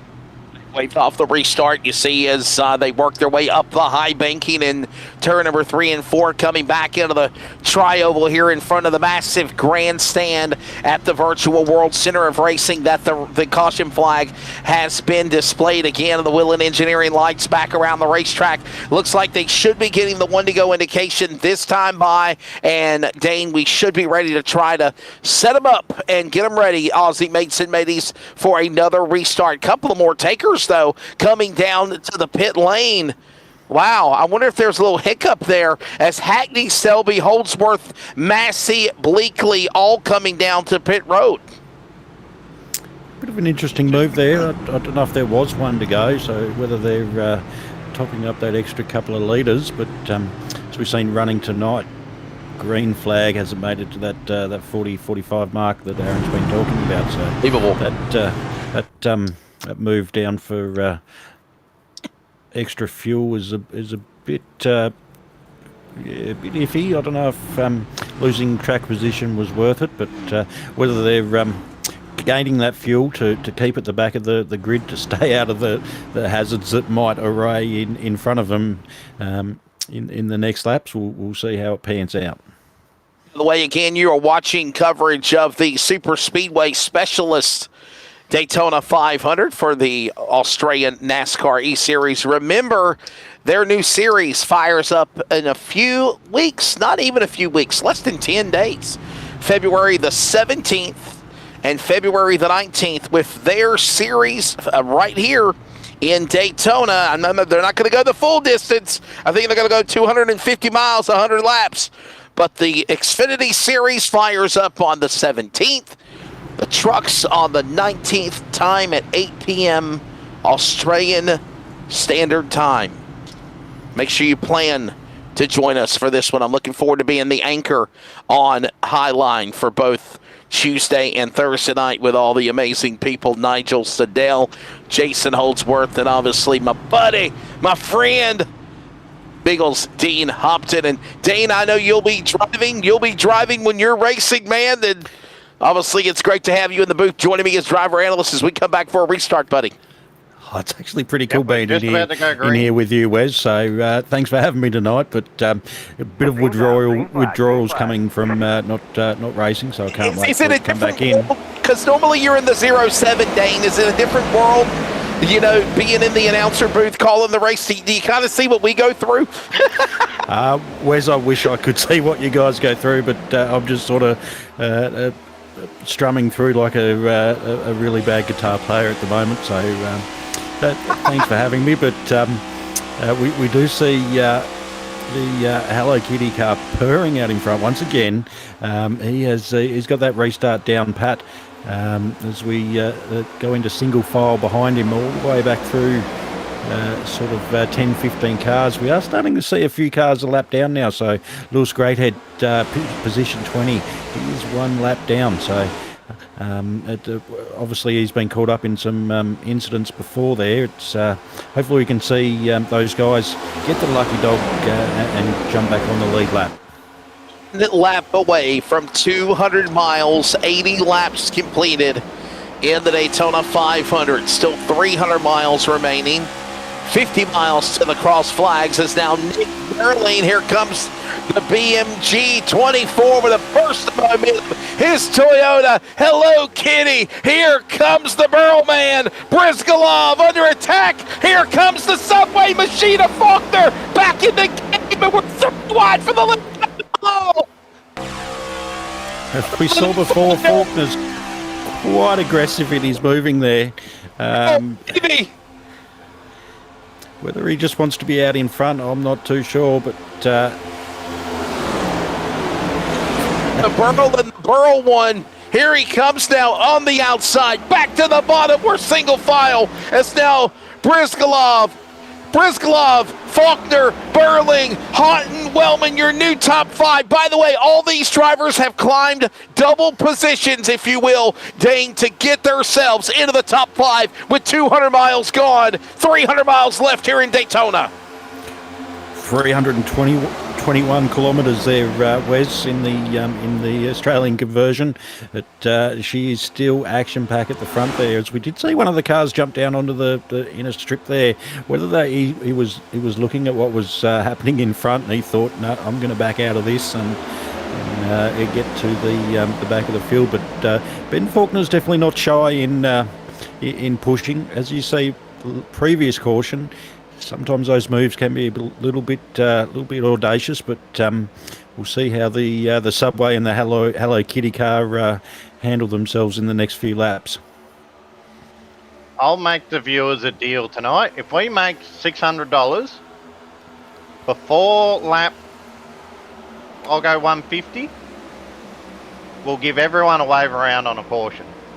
Give everyone a chance to get that lap back. If we crack that $600 mark, and we might have that caution. Faulkner's in trouble. Oh no, Faulkner's in trouble. There's cars going everywhere, dodging and diving. Yellow flag. He's done it. He's intentionally done that on bringing out purpose. the caution. He has. Ben Faulkner, and they ain't through the yellow yet. They ain't through the caution yet. No. He's in the back.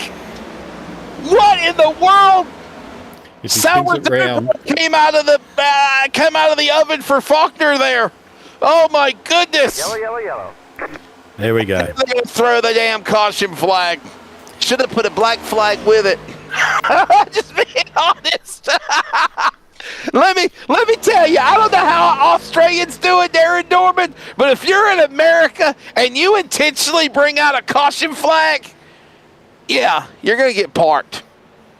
I mean, We've got to have a look at that because, yeah, that's not the style of running I deal with in these races.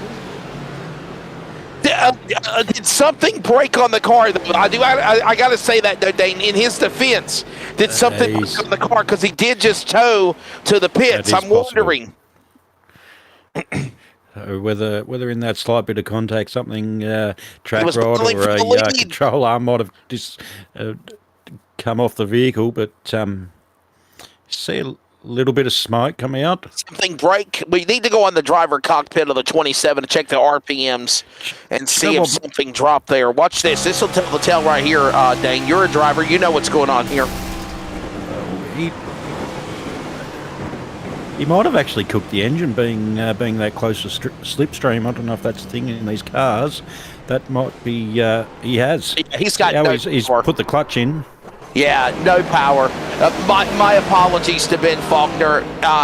Apologies for saying that you intentionally brought out the caution.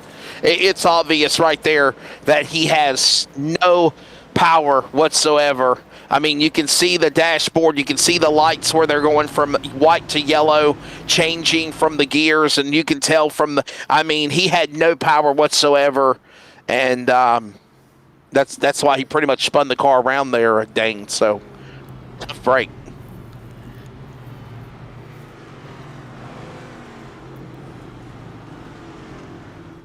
Challenge accepted. Our producer has just challenged me to complete the race without changing tyres. Well, that ain't no way. Come on now, you're not Lightning McQueen. I'll give it a whirl. Was that give it a bell?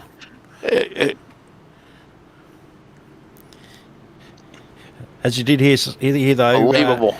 We do have a few folks watching at home. No tyres right now. Now, okay, now, Aaron, now that we have a caution flag out, my friend, please tell everybody in the audience what you were saying in regards to if we can hit the $600 mark.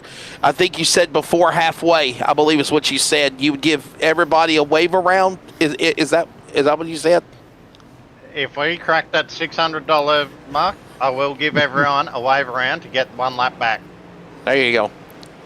So for $26. So I haven't been able to check on the total because I don't want to wreck the field and have to give more people a wave around. Got you. $26, boys and girls. That's all we need. The Daytona 500 bushfire relief, and we can see the likes of Raymond Phelps get that lap back. Get in the chance of actually winning the $250. I can say, Will, when we get closer to that 200 lap mark, these boys will be going all out for that money. Yeah, guys like Matt Raymond just got the wave around because he was a lap down, but he does get the free pass, if you will. But the wave around would give everybody an opportunity to get a free lap back a lap. So we'll see what goes on. As there is last pit stop info. By the way, guys, I tried to bring in Ben Faulkner, and Ben Faulkner's still on pit road, and Dean, I can't find him anywhere. We're going to step away and take a break. We're back in a moment, everybody, as we are 200 miles in to the Superspeedway Specialist Daytona 500 on Highline. We're back from the virtual World Center of Racing, and we go back to green when we return. Hello, kitty kitty. Racing isn't easy, but experiencing it is. iRacing puts you in the driver's seat with the industry's leading sim racing game. Drive on laser scan replicas of the greatest racing circuits from around the world. go head-to-head against other drivers chosen by skill-based matchmaking to ensure competitive racing at every level. Compete across all your favorite series in officially licensed cars engineered to deliver the most accurate driving experience possible.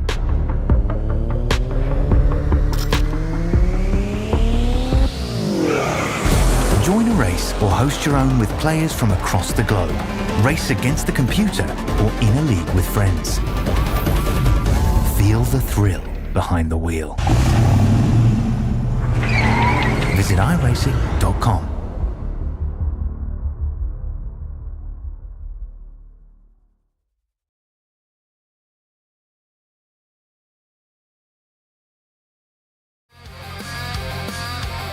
Back here at Daytona, as we rock and roll into the halfway mark of this one here.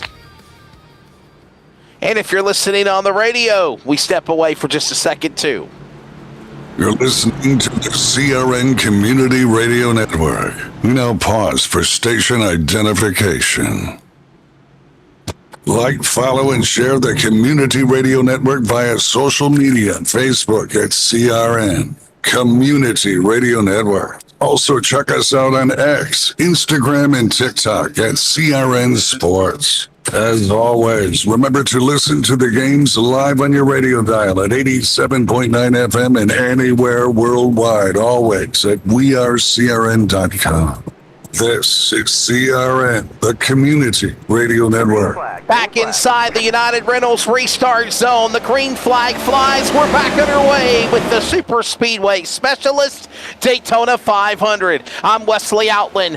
Dane Snadden joins us as our driver color commentary, as well as driver analyst, in-race driver analyst is Aaron Dorman, as well as host. And right now, Beagles Dean Hopton showing you the awesome sights and sounds as we come back to green at the World Center of Racing in Daytona. They're on the super stretch now, Dane. 87 of 200, as you said, Wes, as we see a line coming up for the top side there.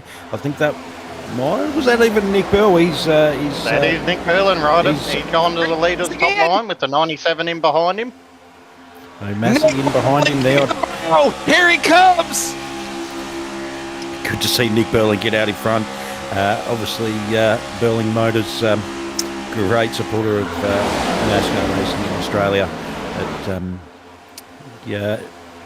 Struggles a little bit sometimes, but as you can see, his pace is improving every time he comes out. So as we run three wide, the 10, 84 and the 97, three wide, Zap Massey trying to push them on the very top side as well. So that middle groove didn't work for the 97 there.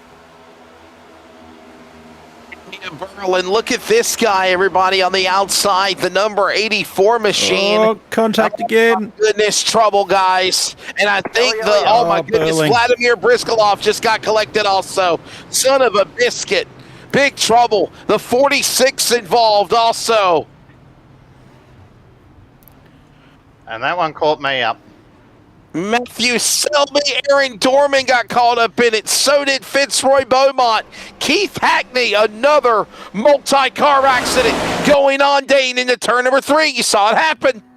Doesn't take much, Wes. So you see those two cars on the inside make contact, but then Hello Kitty and 97 on the outside caused that chain reaction, as you see a few other cars come in too. But good to see the cars, as I say that. About to say the car's slowing down to avoid, but do see a bit more contact there. But, we'll see what the quick repairs and the pit lane damage reports happen in a couple of moments.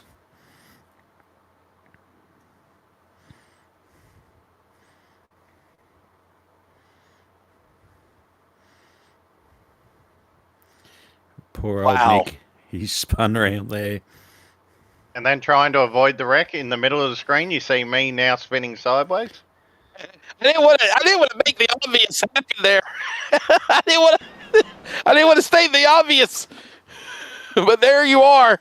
And look at this, guys. The 97 and the leader of Vladimir Briskolov, the Austrian driver. Watch this again. There's the 97 with a little tap. Stephen Massey It's, by the way, the new leader. Look at this. Yeah.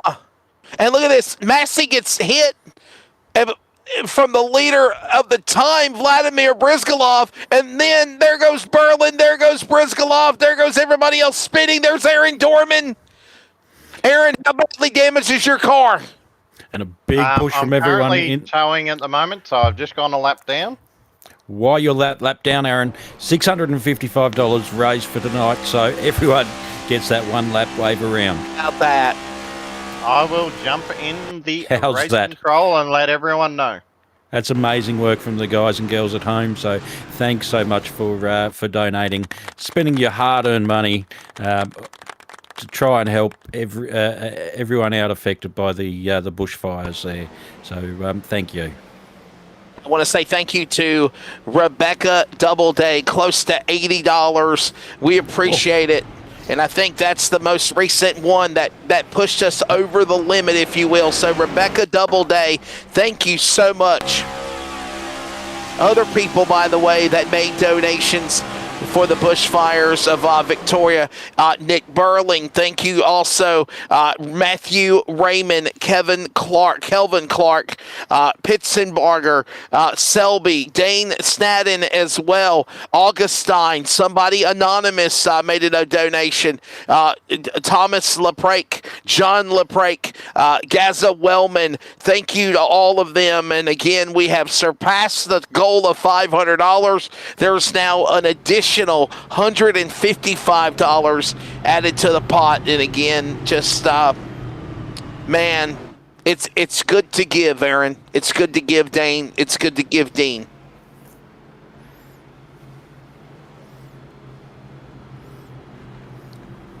Don't forget there, Wes, CT Electrical of Bathurst. You've got $250 for the win tonight, so that's a pretty big prize for online sim racing. I don't know about you, Wes, but $250 in my back pocket wouldn't go astray. But I'm getting paid, but obviously that's a good payday for virtually running 500 miles, 250 laps, right? I mean, this has got to be a grind, Aaron. I mean, you know, usually when we run Australian NASCAR E-Series events, it might be 25%. You know, when we advertise Daytona tonight, this is the full distance, but when the trucks and Xfinity Series start for Australian NASCAR coming up in February 17th and 19th, it's about 25%. So you'd go like 100 laps or 50%, 250 miles, 100 laps. So, I mean, you know, you've got to be balanced. And I say this all the time, being a real 30-year motorsports broadcaster, but also calling iRacing virtually too, Dane. You've got to be fit, right? I mean, what do you do to get yourself into this grind, if you will? I mean, you got to be prepared to sit in the chair. You got to be prepared to not be moving for a long period of 4 hours or more. By the way, this race had a 5.5-hour time limit. There's still 4 hours remaining. We're going on 2 hours of this race. I mean, there's a lot of things that are involved in doing these virtual endurance races as well as a real event. Obviously, the Daytona track, not super hard on the physical side of things, but mentally tough. So you as we saw, Ben Faulkner wasn't really sort of in tune with the cars in front, behind, giving him time to come down, and has caused himself a few problems there. That's the thing that I find, Wes. So mentally, for 500 laps, what are we up to? Almost 402 kilometres at the moment. In your scheme of things, Wes, 250 miles. Of mental concentration, of getting off the gas, tapping the brakes softly, not trying to spin the guy out in front, not trying to get spun out from behind as the green flag's about to drop. This mental capacity is about to come into it again. 91 laps, 200. This is going to be on for all money. Closing in on halfway as they come back to the green flag. But yeah, it's just like you said, you literally got to set them up, Joe, mates and mateys, because you've already got to the first half of the race now. And I hate to say this, Aaron Dorman, I know you're back in the saddle again, But hey, listen, the fireworks are really going to heat up for that second half of the race. 100% they will. You'll want to be towards the front of the field and in command of this race, coming in from probably lap 150 onwards. That last fuel stint, so the last 30, 40 laps, it's going to be on for young and old. So next caution, we'll give everyone 1 lap back, since someone has donated generously to get us over that $600 mark. That is incredible. I will now benefit from that, because I'm now a lap down, getting caught up in that last wreck, trying to just dodge it. Got cleaned up. So is that because the repairs that you needed on the car there, Aaron, or was that just the timing of the pit, the safety car? So I ended up with a meatball, so I had to come in from repairs, and from the hit I was unable to move anymore, so it must have plucked one of the rear tyres out, and I just had no drive, so I had to tow, which took more than a lap, and then I used one of my 2 fast repairs. So I'm not out of this race, but I'd rather still have one handy. I don't know what happened at the front there, Wes, but the top 6 cars have brought out a pretty decent gap back to Fitzroy Bowman, 2 seconds to be in fact.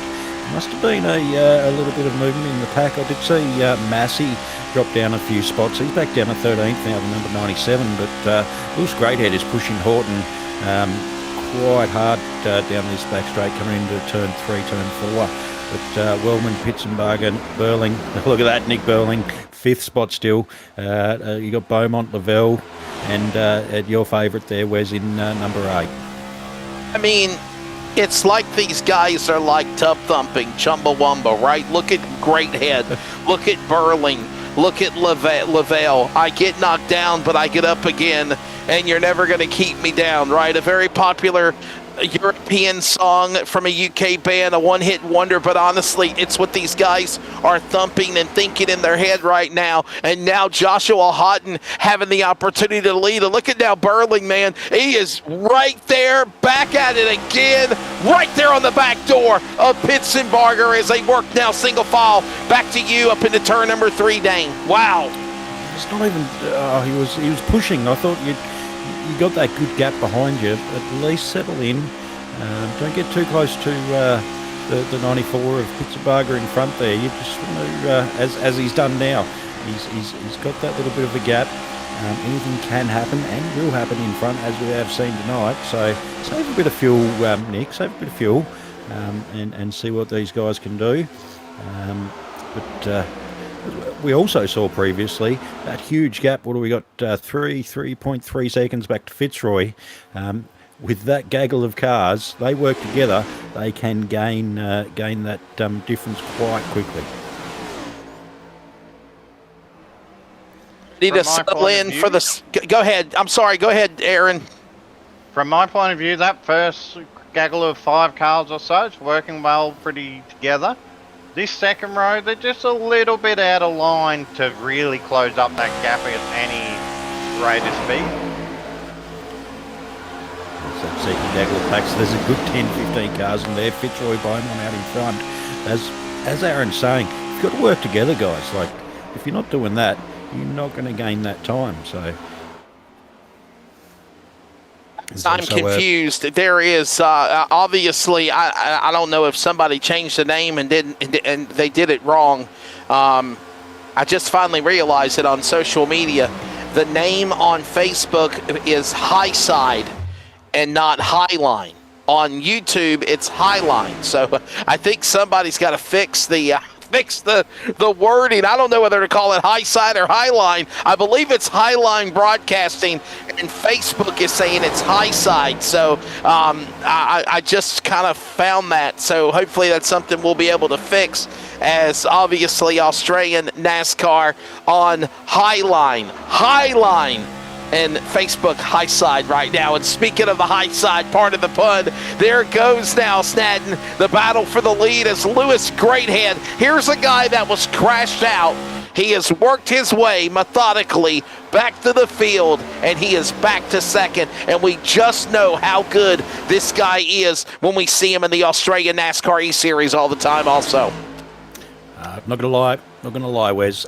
When I see Great Head, there's a few names in this series that when they get behind me, I do turn to water quite quickly. So he is one of those guys that you're always worried about.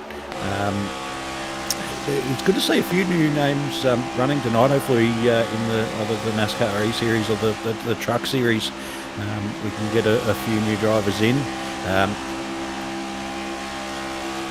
And that's correct, yeah. So a couple of USA guys jumping in tonight, which is really good.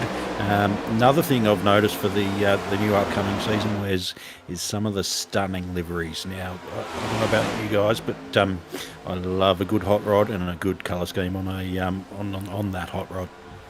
Yeah, really good, solid run. And ladies and gentlemen, when they come back to the line next time by, we are one lap away to halfway. This is lap 100. When they come back to the stripe next time around, there will be the cross flags of this race, and we will be 250 miles down, 250 miles to go. Let's set up your top 10. Joshua Houghton leads up 15 spots in Toyota number 10 to the top spot. Lewis Greathead up 16 positions in the number 5 is second, or the 112. Gary Wellman third. Dennis Pitzenbarger fourth. Nick Burling, highest climber with 20 positions in the 24 Toyota in the top 5. Fitzroy Beaumont, Trent Laval, Vladimir Brezgalov, who led in the Hello Kitty entry for most of the race in the first half, now back in 8th. Aaron Major, 9th. Ruben Phelps, your top 10, and we are halfway home. 100 laps to go. 250 miles remaining here tonight in the Australian NASCAR Superspeedway Specialist Daytona500, presented by CT Electrical from the virtual Daytona International Speedway. And we got Greathead coming down to the pit lane. No, he is not. He's just fallen out of line, and he goes to the back behind Burling, going into the corner there, Dane. Wow. He's just doing, as I said before, a bit of fuel saving. He could have even noticed maybe the engine temps spiking as possibly what happened to Ben Faulkner before, but maybe he's just happy to sit behind these guys and let them take the lead. Sometimes, as well, as I was talking about that mental sort of side of things, it's nice just to get out in a bit of free air and get away from the craziness of bumper-to-bumper racing. By the way, you mentioned this. Pack. Go ahead, Aaron. It's definitely helped this second pack. We have closed right up now. I reckon we're about half the gap. We're all starting to work together to chip away at that distance. It was 3 seconds down to 2.3.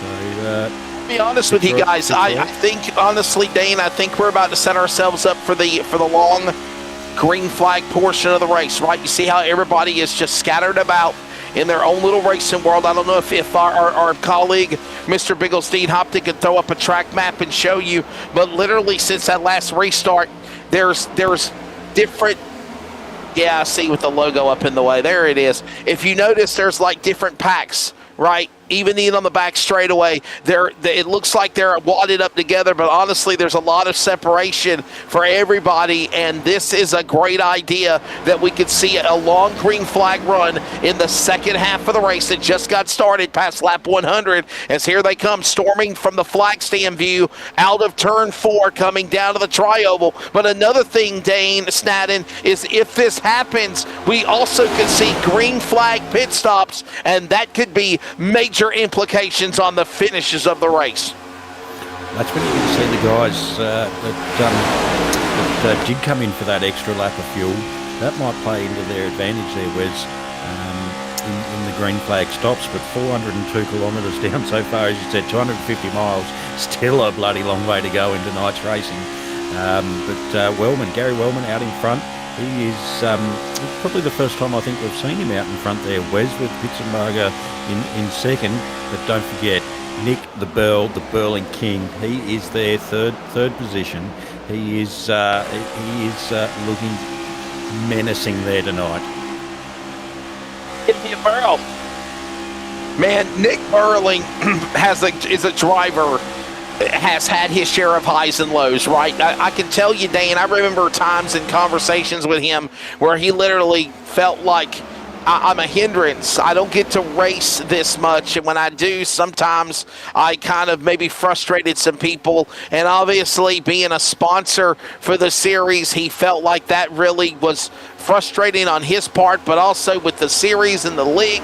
But I will tell you this. I saw this in Talladega, at the November 250 race, or what he done in his special Talladega 600-mile race that I did for him on another broadcast network back in December. And now tonight, for that matter, patience, Dane. Patience is key. But we have seen Nick Burling. Is he aggressive? Does he want to drive to the front, get up there a little too quickly in a hearse? Yes. But I've seen more of a patience in Nick of trying to respect his fellow man beside them and just knowing when he needs to pull the trigger and make that right move. And that just grows with laps and experience and even success and failure along the way too. Yep. We have seen what happens in the Superspeedway when you do get a bit aggressive. When you try and put something where it shouldn't go there, Wes. As he looks at the outside, before he, as I said, when we jumped on board with Nick, he was right up the back of the 94, pushing him along, but he has sort of backed it off a little bit to keep himself nice and safe there. But as I do say that, Wes, that gaggle pack behind is gaining so quick. They're up the back bumper now, so we're going to be looking at two wide racing, I feel, pretty soon. Down the back straightaway, another third turn. Look at this now. It's by the way, Aaron Dorman, he offered a wave around to everybody. Aaron, you might have to throw out an official's caution to try to make sure everybody gets a wave around. Here's a long green flag run of the race here now with Wellman going to the lead.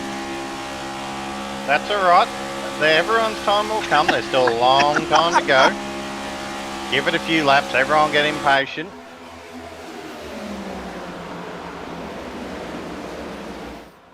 Oh, boy. Hello, David Lawler. There's a name that I know very well. David Lawler. Yeah, Project 36, David Lawler. Bummed I miss this. Was 10 minutes late home from shopping. I don't blame you. Yeah. That's why I DoorDash everything.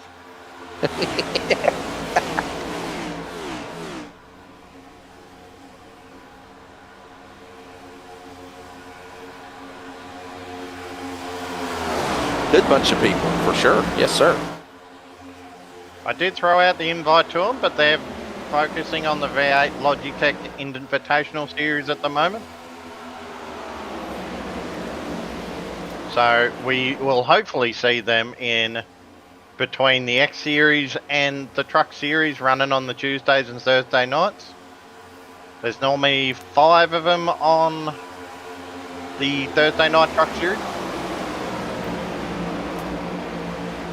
So, Wes, I don't know if you know much about the V8s. I've been running that a few series with those couple of different leagues this year. Now, Aaron was just talking about the Logitech Invitational Pro Series. Those guys are exceptional. Like, trying to keep up with those guys in the tin tops is something so tricky. Like, when you get these cars, like the NASCARs or the Xfinity cars onto a road circuit, it does give a little bit of help in trying to keep them in control. But as Aaron was saying, the Logitech G Invitational Pro, those drivers are absolutely top-notch. Something that I'd like to sort of match, but somehow I don't think I'll make it there. But racing those guys is absolutely insane. Pretty much like racing the top guys in the Xfinity series. They just bring it to another level. It's absolutely amazing what these guys can do on a sim. Like coming from a lonely old little Taswegian bloke who just likes to drive around and have a bit of fun. the intensity that they bring, the times, the consistency laps, the tyre wear is just astronomical. It's something that one day I wish I could aspire to, Wes, but we'll see how we go. Understanding that David Lawler in the chat box. David, hope you're doing well, my friend. Looking forward to another season calling the Australian NASCAR E-Series when it fires up on February the 17th and 19th. I told somebody this is a nice way to get my keister out of bed and to be ready for the early start times of race broadcasts. Now, yeah, we're starting a little earlier than usual. Right around this time would be when I'd be in the chair for the 8 p.m. Australia daylight time race coverage, but obviously we have been entertained, no doubt, for the first half of this event, and with now less than 80 laps to go, we are seeing Wellman be the opportunity to be the leader of this race. But by the way, David Lawler says 3 for the Xfinity Series on Tuesday night, 5 trucks for the Thursday night series. So Dane Snapton, Project 36, you better pack a big lunch. They're going to come with full force coming up in February in less than 10 days. Mate, my single team operation doesn't seem to have the budget for those big guys, but we'll see how we go. As we see Pitzenbarger absolutely harassing the back of Wellman. He is he's getting quite quaint with the back bumper there, as you can see him pushing along. But what are we, back to 10th, 15th, the single line train. It's just sort of settled down a little bit now, but the main man, Nick Burling, still 3rd position. In for the moment, as they'll work their way with Gary Wellman up in front, the 45 Ford, the green machine, over Dennis Pitzenbarger, the 94 Chevrolet.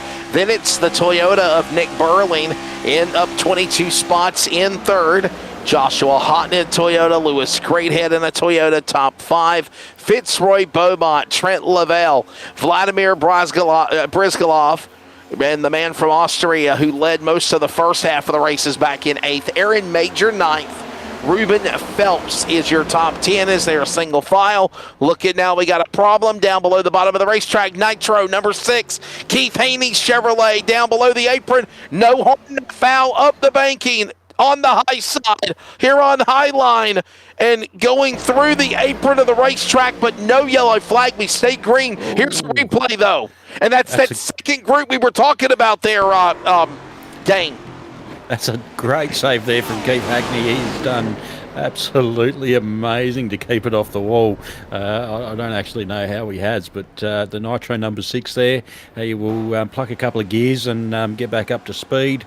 Unfortunately, no caution there, but we're still waiting for this caution to bring these guys back. I'm sure Aaron's praying for that yellow flag to come out, for Barney to wave that flag at the start-finish line. He wants a yellow flag, but you can see Aaron a little bit back behind the pack there. What's happened, Aaron? You been caught up in something, or? I did not get caught up in something. I just had a message come through my DMs. There's been put up another $100 worth of prize money. So what we might do, $75 for second, $25 for 3rd. So we can round out that podium. So in all, $350 prize money. I will let the guys know. I was going to say at 116 laps, Aaron, is that a good thing to... Right now, that might make the race become chaotic and they start losing it. You know, not. I wouldn't say... Well, no, I'm just messing. More money added to the prize pool, and thank you for that person. This is, by the way, coverage, and we want to send a big thank you to CT Electrical.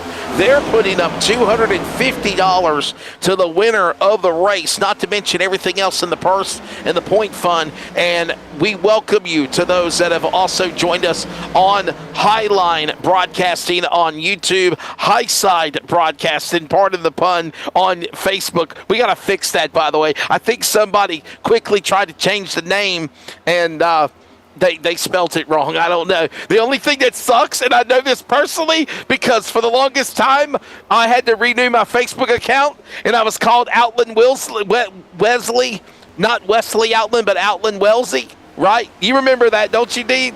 So you might have to wait 60 days before you can actually change a name on Facebook after you change it. So I don't know how that's going to work out, but nonetheless, it is Wellman leading here over Pitzenbarger, Nick Burling, and everybody right now just being patiently single file. You look at Burling going high, going low now. Dane trying to find a run. He can't clear him as they work their way again down the back straightaway, and Hutton's right there with him. I think he was trying to break the toe of Horton there, dropping behind the yellow line. I don't know if that's going to happen with the guys behind, but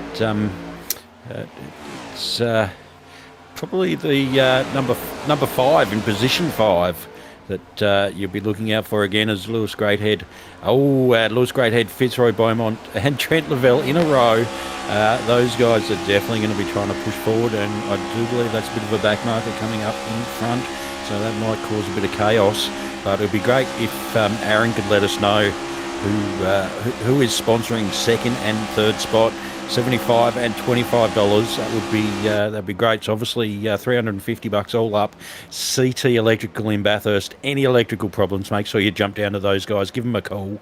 They can definitely sort you out. But it'd be great to see who's helped us out for that second and third spot there, Aaron. That will be your friend Nick Burling. Oh, give him a bell. So not only a great range of cars, but currently he's looking at pocketing $25 there, Wes. It's awesome. Give me some money. Give me a burl. Give me a bonus, for that matter. As all these other guys are getting a chance to pocket up some more dollar bills, y'all. As Nick Burling on the high side. Look at this on the top, on the bottom. And while that goes on, Houghton trying to get back and get that lane, that dirty air to catch the draft on the man in third of the 24. Look at him going high, going low. Now remember, there's rules. You can't go below the apron and advance your position. If you do go below the double yellow line, you suffer a penalty. As right now, Wellman has got Fitzenbarger, and I got a feeling it's about to get spicy. Ozzie Mason made he's out of 4 there, Dane. There's Barney keeping a watchful eye. Coming into the tri-oval. Wellman still out in front. Pittsburgh right up his clacker. Nick Bell just thinking about that top line there. Sorry, bottom line there. He sits up to the side, but was that below the yellow line as you were just talking about, Wes? You got to play nice, and they can't go below that double yellow line or they suffer a penalty, but look at how he made it work, and Berlin's now got to the number 2 spot. By the way, we're 300 miles into this race. If you're keeping track, 120 laps on 2.5 miles at Daytona is 300 miles, which, Dane, is the equivalent of the same distance for a NASCAR O'Reilly Series race here at Daytona. It's good practice for the guys coming into the Daytona race in a week's and a bit time. It's disappointing not to be out there tonight, but absolutely fantastic to be in the box with you, Wes, as Nick Bell gets a bit loose coming out of turn 3. I think that might have been, so he's a bit hard to see there, but old Pitzenbarger gave him a little bit of a push in just not the best area. But I think Nick's gone, no, 25, no, 75. I'm going for that 250. And down the back straightaway, look at this push now by Berlin on to the leader on the green machine of Wellman. Wellman now trying to protect the inside. Berlin, man, methodically trying to go high, go low. He stays right there in line. There's that second pack now that has caught the front, but there's that third group now all by themselves. Aaron, where are you on the racetrack right now, Mr. Dorman? I'm way back, mate. I was checking my messages to let everyone know about the purse, and just a lapse of concentration, I've lost the draft. So I'm circling around by myself at risk of losing another lap, which is really going to hurt my prospects of trying to pocket that cash. I mean, you are the race director, right? Can't you, drop a hat on the racetrack or something? I mean, hey. I want to play this fair. I don't want to play any games with everyone. They've worked hard to get to where they are. But what happens if they don't get a free pass, right? We're closing in on 75 to go. Yeah, cheat code Wesley. There you go. Blame it on Wesley. There you go. Wellman and Burley. Let's look at this. Nick Burley. Hold on, buddy. Hey, and you notice, man, look at this side draft, front draft, dirty air. And honestly, Dane, you see him reeling in now, and Houghton and Pitzenbarger is doing the exact thing, closing in. Houghton is also in the 10 as they go to the inside in 3 and 4. Don't forget, Greathead was up the front leading with these boys, and he dropped back into that 4th, 5th spot there to sort of keep out of the carnage. But now he's got Beaumont right up in behind him there. But as you see, Nick, give him a burl. He's given Wellman a bit of a burl at the moment. The gap there, as you can see, is just a few millimetres at times. But Wellman's doing pretty well out front. He's keeping low on that yellow line. He's had Burling, he's had Pitzenberger, he's had Horton, and I do believe we've just had a couple of guys jump into the box. Scotty Rankin and Nigel. Hello, guys. Hey, Nigel, so real quickly, before you do any work in the broadcast side of things, help Dean out behind the scenes so we can fix this stuff, because I feel like I'm obviously he's needing help. But secondly, obviously, we bring in Scott Rankin, driver of normally the number 49, I believe, whenever he runs in the Australian NASCAR E-Series. Scott, why aren't you running tonight? Where you be, my friend? It's cricket season. There was no way I was going to make it home in time from cricket to start. You got to remember, our games, they go for ages. But no, I'm just here to support the gang and do what I can here and talk some race cars and talk what's going on. I know the Vermilion crew are obviously all massively working together, and they're happy to be making some ground up at the pointy end of this one. So cricket for you guys in Australia is like baseball for us, correct? And I love baseball, but it's the length of a baseball game, basically. If baseball games went for 5 days, yes. I mean, 5 different games in 4 hours, I guess. Nigel, great to hear from you again, mate. We ain't really chatted except on social media, but man, the 2026 season for eNASCAR Australia is quickly approaching fast here on Highline.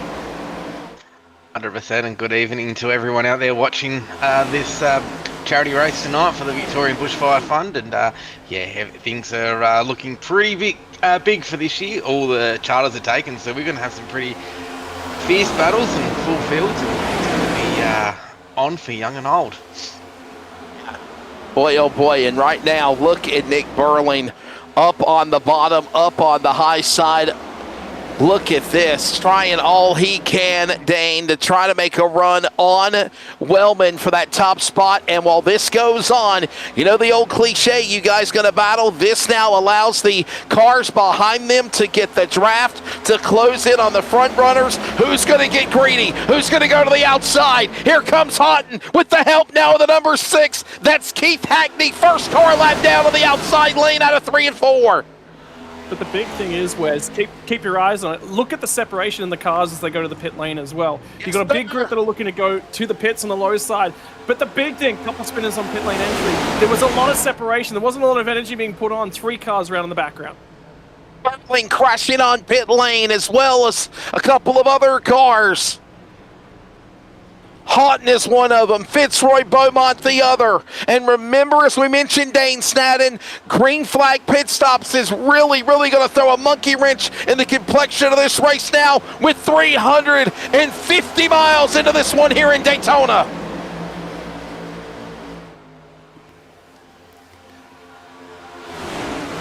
Look, this has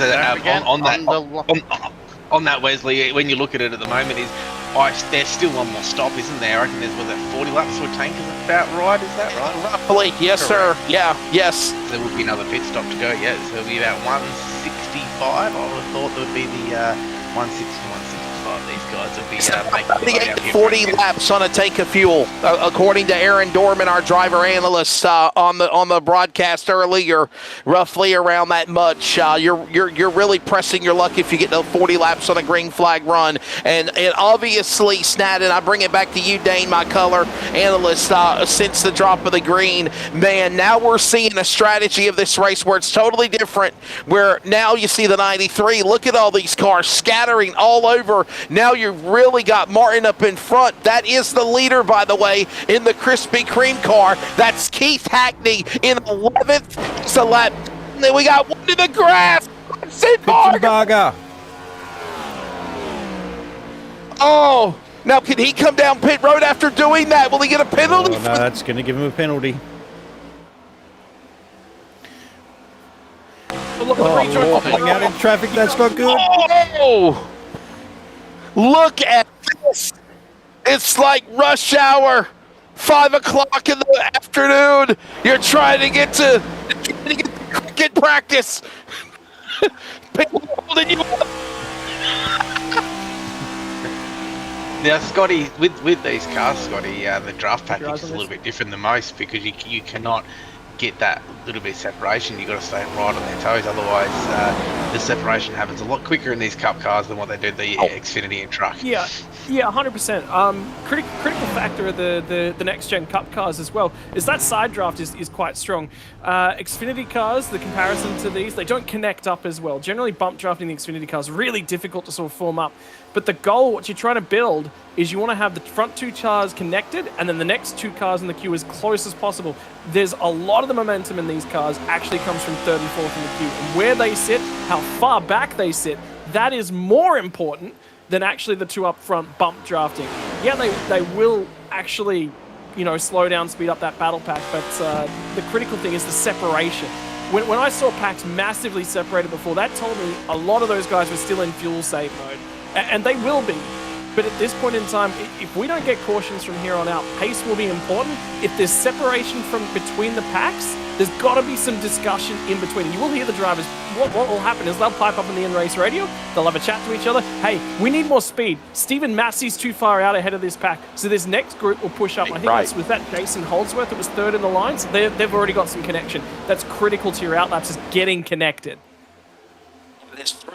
Obviously, Dane, that we mentioned is the long green flag run. These guys have been, for the last 50 laps, I think, on a green flag run. Just before halfway, we had a caution, and now we're seeing these guys really work their way, trying to get around some more slow traffic. Up ahead, the 84 machine.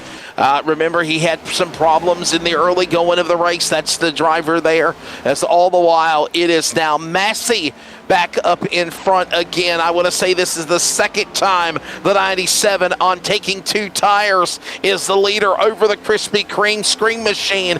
The 93 of Martin, all this going on. They're going to say Massey, as we update it, shows now that he took 4 tires for Nitro. But here comes the Krispy Kreme ride. Krispy Kreme donuts look at this, Martin's car.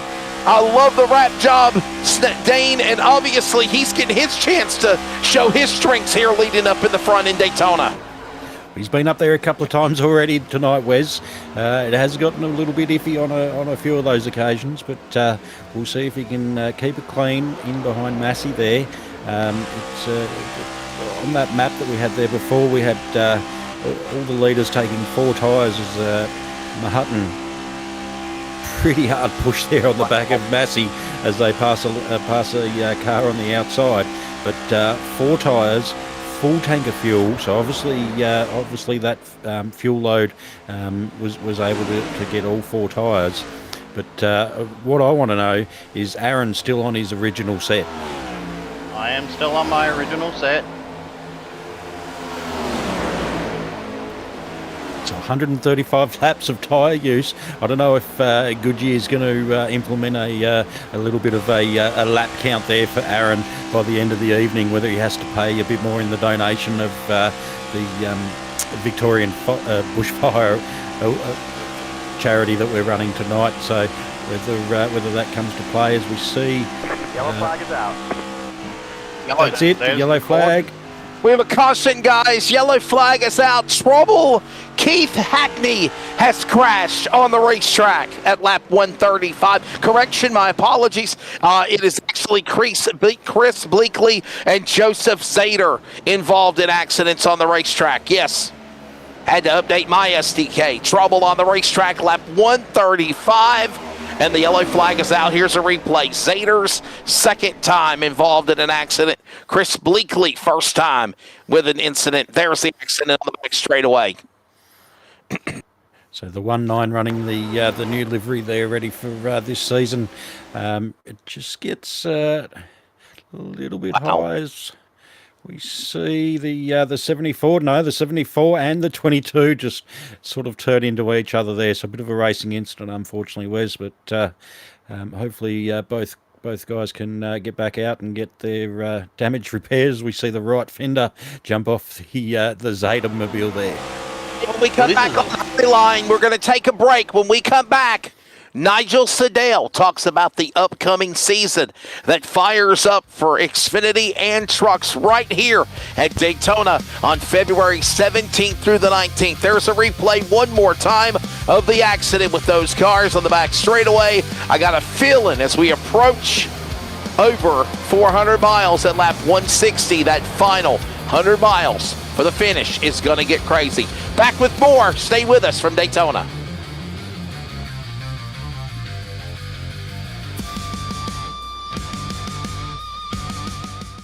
Racing isn't easy, but experiencing it is. iRacing puts you in the driver's seat with the industry's leading sim racing game. Drive on laser scan replicas of the greatest racing circuits from around the world. Go head-to-head against other drivers chosen by skill-based matchmaking to ensure competitive racing at every level. Compete across all your favorite series. In officially licensed cars, engineered to deliver the most accurate driving experience possible.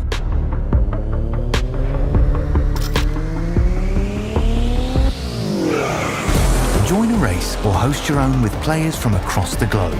Race against the computer or in a league with friends. Feel the thrill behind the wheel. Visit iRacing.com.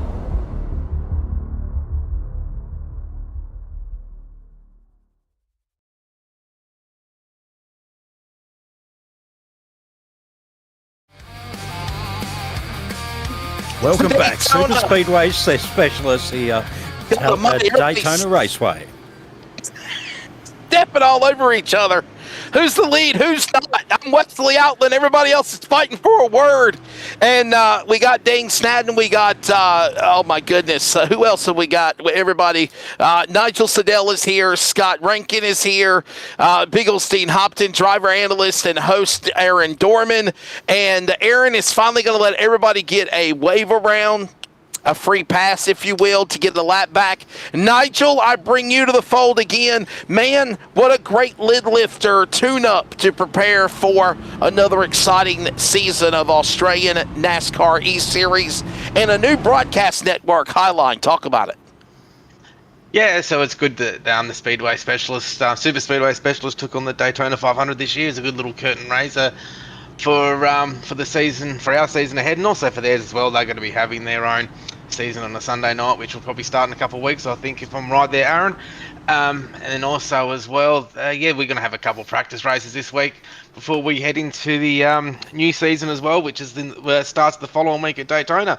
Our Scotty Rankin, he's going to be running full-time this year, which is good to see in the 59 car, which would be great to see him out there racing again. But instead of being behind the microphone, I know what it's like now, Scotty, being behind the mic. You can actually get out there and race. But we've started a new network. It's called Highline, where all of our broadcasters are going to be on, and it's not just us as well. It's an oval-based oval-based broadcast. It was mainly created to give NASCAR sim racing leagues a unified place to broadcast their events, and the platform is also designed to support multiple leagues under one consistent broadcast standard. So it'll also help grow the sim community as well as it's our number one thing. We always like to think long term as well. So There's one thing we're always thinking about is if other leagues want to come on board with us as well, which is always great to know. And we always we'll focus on having professional live broadcasts, and we're lucky to have Dean, our producer, and yourself, Wesley, and Aaron that helps us out during the year, and Scotty Rankin that jumps in, and don't forget Dylan as well. He's one of our commentators as well for the truck series. So it's it's going to be all over all the different platforms for everyone to enjoy, and watch this space, because there's going to be some exciting racing up there, not just the Australian NASCAR stuff, but some stuff from all around the world, so it's going to be great. Going to be really cool for sure. Highline, hit the like, subscribe, and share, and the bell on YouTube, as again, obviously on Facebook. And Nigel, I don't know if you realize this or not, but it's called High Side on Facebook. I don't know if you... it's High Side. I was trying to do my social media post at 3 o'clock in the morning, USA, North Carolina time, but I was like, where is Highline? I can't find Highline. And I finally found what the old name was of, Australian NASCAR or NASCAR E-Series Sports or something, and it popped up High Side. So that's something I'm going to have to fix. Hopefully it don't take 60 days on Facebook to fix the name change as we get ready to go back for a restart. Wellesley Outland knows about that, okay? Just make sure you have your spelling right. Ladies and gentlemen, 350 miles completed on lap number 140. Dane, we're coming back to green, 150 miles to go. Here's the home stretch of this race here at Daytona. Martin out front again. He's worked his way into the number one position in the Krispy Kreme car, but he is under pretty decent pressure from number 8 of Jason Holdworth there, and Trent Lavelle, third spot's just about to be overtaken by Hackney, the other way around, which has just happened. So a bit of an interesting restart. We do have the top side opening up, so we'll see how that groove will work its way through in the next couple of laps, if those guys can work together. Scott, remember when you came on the air, about 10 laps ago or so, we had a guy by the name of Keith Hackney. He was a lap down. Now he's back on the lead lap, and not only that, dude, he is up in the top 3 on the high side of that golden black nitro, number 6, trying to come after Martin for the lead in 2. Yeah, a good change of pace for him, setting himself up nicely. Remember, this race is far from done yet. You're 140 laps into this thing, and now the temperature starts to climb. Now the risk level starts to come up. A caution that stacks the field back up. Every decision now has consequences. There's a ton of cars in the back end of this one. Consequences, there it is. Trouble into turn 4. Yellow. Caution out. It's Massey in 97. He was leading before the most recent caution. Now he is the caution for the 10th time. And it looks like the 46 might have had something happen to him up ahead from that accident with Matthew Selby. Here's a replay of what happened. So just a push there from the 311. Just unsettled the back end there. Does make contact with a couple of other cars as they're coming through. I think you might find that those 2 cars have spun as well. Yeah, that's Dave Olenchek right there in the 311. He led a lot of up in the front earlier, trying to get that third lane going. Looked like Olenchek bounced off the wall, as we're seeing on the replay, and when he done that, he just got right up under the back end of Massey's car. Here it is again. There's the tap. He wasn't center, he wasn't square, if you will, with the 97s back in, and that caused that car to get really violent going around there. Scott, what's that like when you have something like this happen coming into the corner? They always say in racing, never try to bump somebody in the center of the corner. Try to get them on the exit, not entering, not middle. But that's how you make speed. The problem is, if you want to be ripping around this racetrack at as fast as you possibly can go, you got to take some risks. And this is risky, but this is too risky for me with 60 to go. This is last 5 laps kind of deal. It looked like the 97 actually got some side draft on the side of it, and that's sort of what slowed it down. I was just having a quick look at the iRating of the 2 drivers involved as well. 7.1, 7.8K for Massey, 7.1, and 7.8K for Alechniak as well. So, these guys, they know what they're doing. They know exactly what they're capable of, and that one's a little bit weird from the two of them. I have a sneaky suspicion they might actually be trying to work together, and they're trying to make some speed on the top line. But when you get tapped and there's wheel input in that car, you just go around. There's no saving that. So realistically, for that to have impacted as few cars as it had, good driving by the pair of them. But look, decisions, save that for 50 laps from now. Did you say Dave Olinjiak? How'd you say that? Let me read it back and have another go at it. Olejniczak. Yeah. I called him Olenchak, Oljenczak, or something like that. I feel like I'm calling the Olympics, man. I feel like I'm calling the Olympics, man. It's hockey here tonight, so yeah. And in my world, he's called Davo. Davo, that might be the way I call him from now on, Nigel. Seriously, man, for sure. Take care, brush your hair. I'm going to AI for some assistance on this pronunciation. Oh, there you go. So let's find out from ChatGPT what we can do in our life. Oh, Olejniczak. There you go. Olejniczak. It's like Love Shack of Australia, baby. Olejniczak. There you go. Yeah. The derivation of the name actually comes from the Polish word Olesznik, which means oil man or oil producer. So there you go. Comes from he's a landman. He's a landman from Australia. No, he's American flag in the sim. So he's an American? He's American. I believe he's American, yes.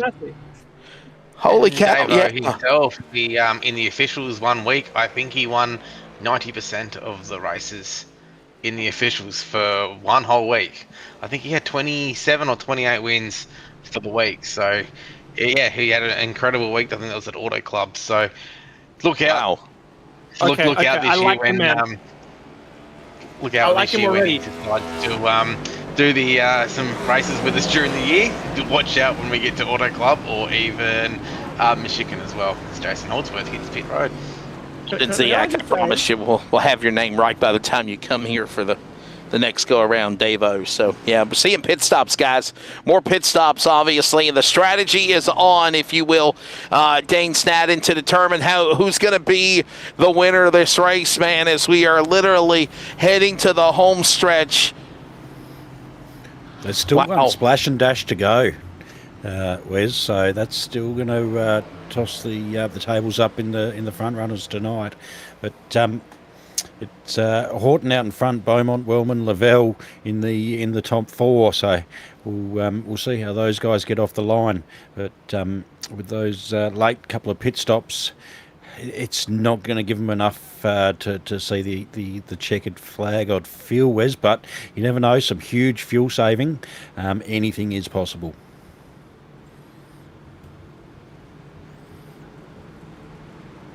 Well, I'll tell you what. Obviously, we're seeing strategy at its finest be determined, because we just wrapped up the long green flag run.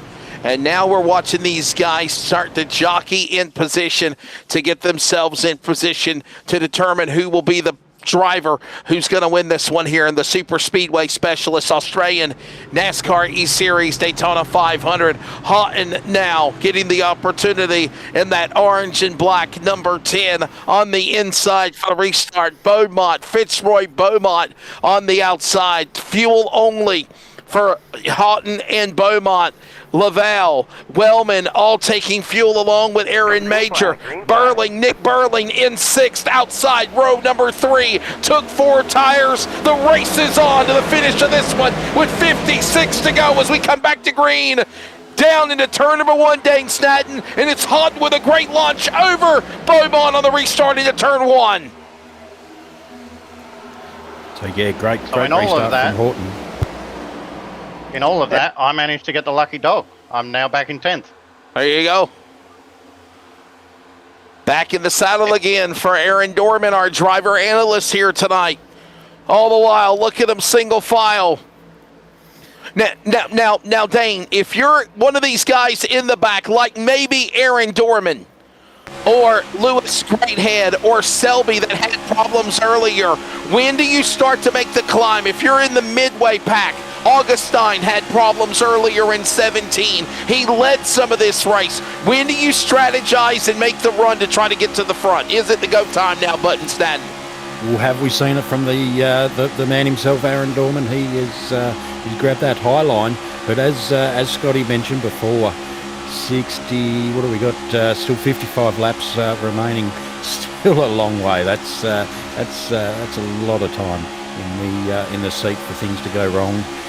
But Aaron is up nice and high. But the thing I'm still impressed with, Wes, is our man Nick Burling.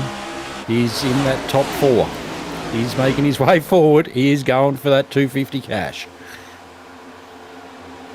Really haven't seen it yet. I reckon you'll see these guys start to go with about probably 10 to 15 laps to go. You'll see it go 3, even 4 wide.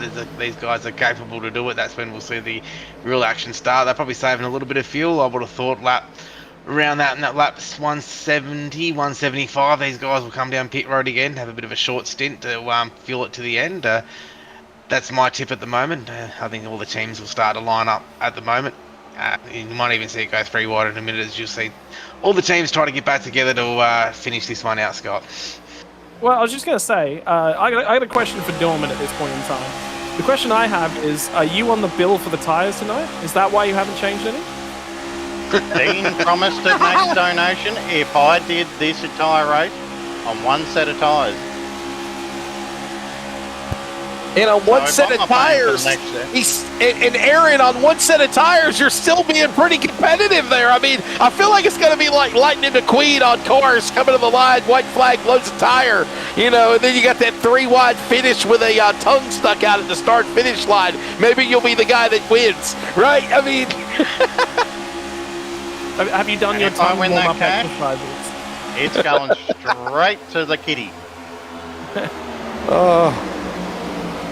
As much look as at I'd Nick like to have Merlin. that in my pocket.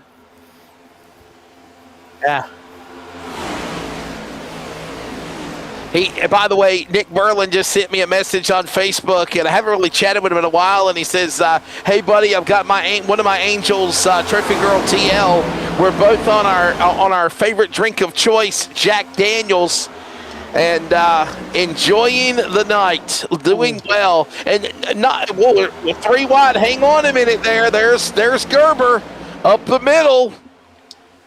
Wow. And we're 3 wide. Could we go 4 wide? Are you brave enough? No, they're not going to do it yet, as now we're seeing Gerber falling back. But look at this battle for the lead, as now Nick Berlin and Houghton battle for the top spot. And Nigel, I got to bring you in here. Oh, look out. Oh, Dorman. Oh, Dorman's crashed. And there's another caution. Oh boy, was that Astor there? Zader's car, I think. Oh, Just a couple of drivers are up the fence 3 wide. That just snapped on me, and I just couldn't catch it. I think I went up a bit Matthew high. Selby, Mike Augustine, and others watch the replay and feel bad for poor Aaron Dorman. Wow. Oh, he got loose. Aaron, you lost it, dude. Oh man. That's what we call in the business aero loose. He's got a bunch of air being dumped on the rear spoiler. There was less downforce in the corner at that point in time, because you could actually, if you go back and you watch it in slow mo, you can actually see the rear end of the car, and there's not input from Dorman that actually gets away from him. But just watch the rear end of his car. All of a sudden, it'll jack up a little bit. Just very slowly, watch the rear end of this car. You'll see it lift up, and that's because there's less downforce pressing into the ground. So it's okay. There it goes. Do you see it? You see it just hop a little? That's aero loose. I did.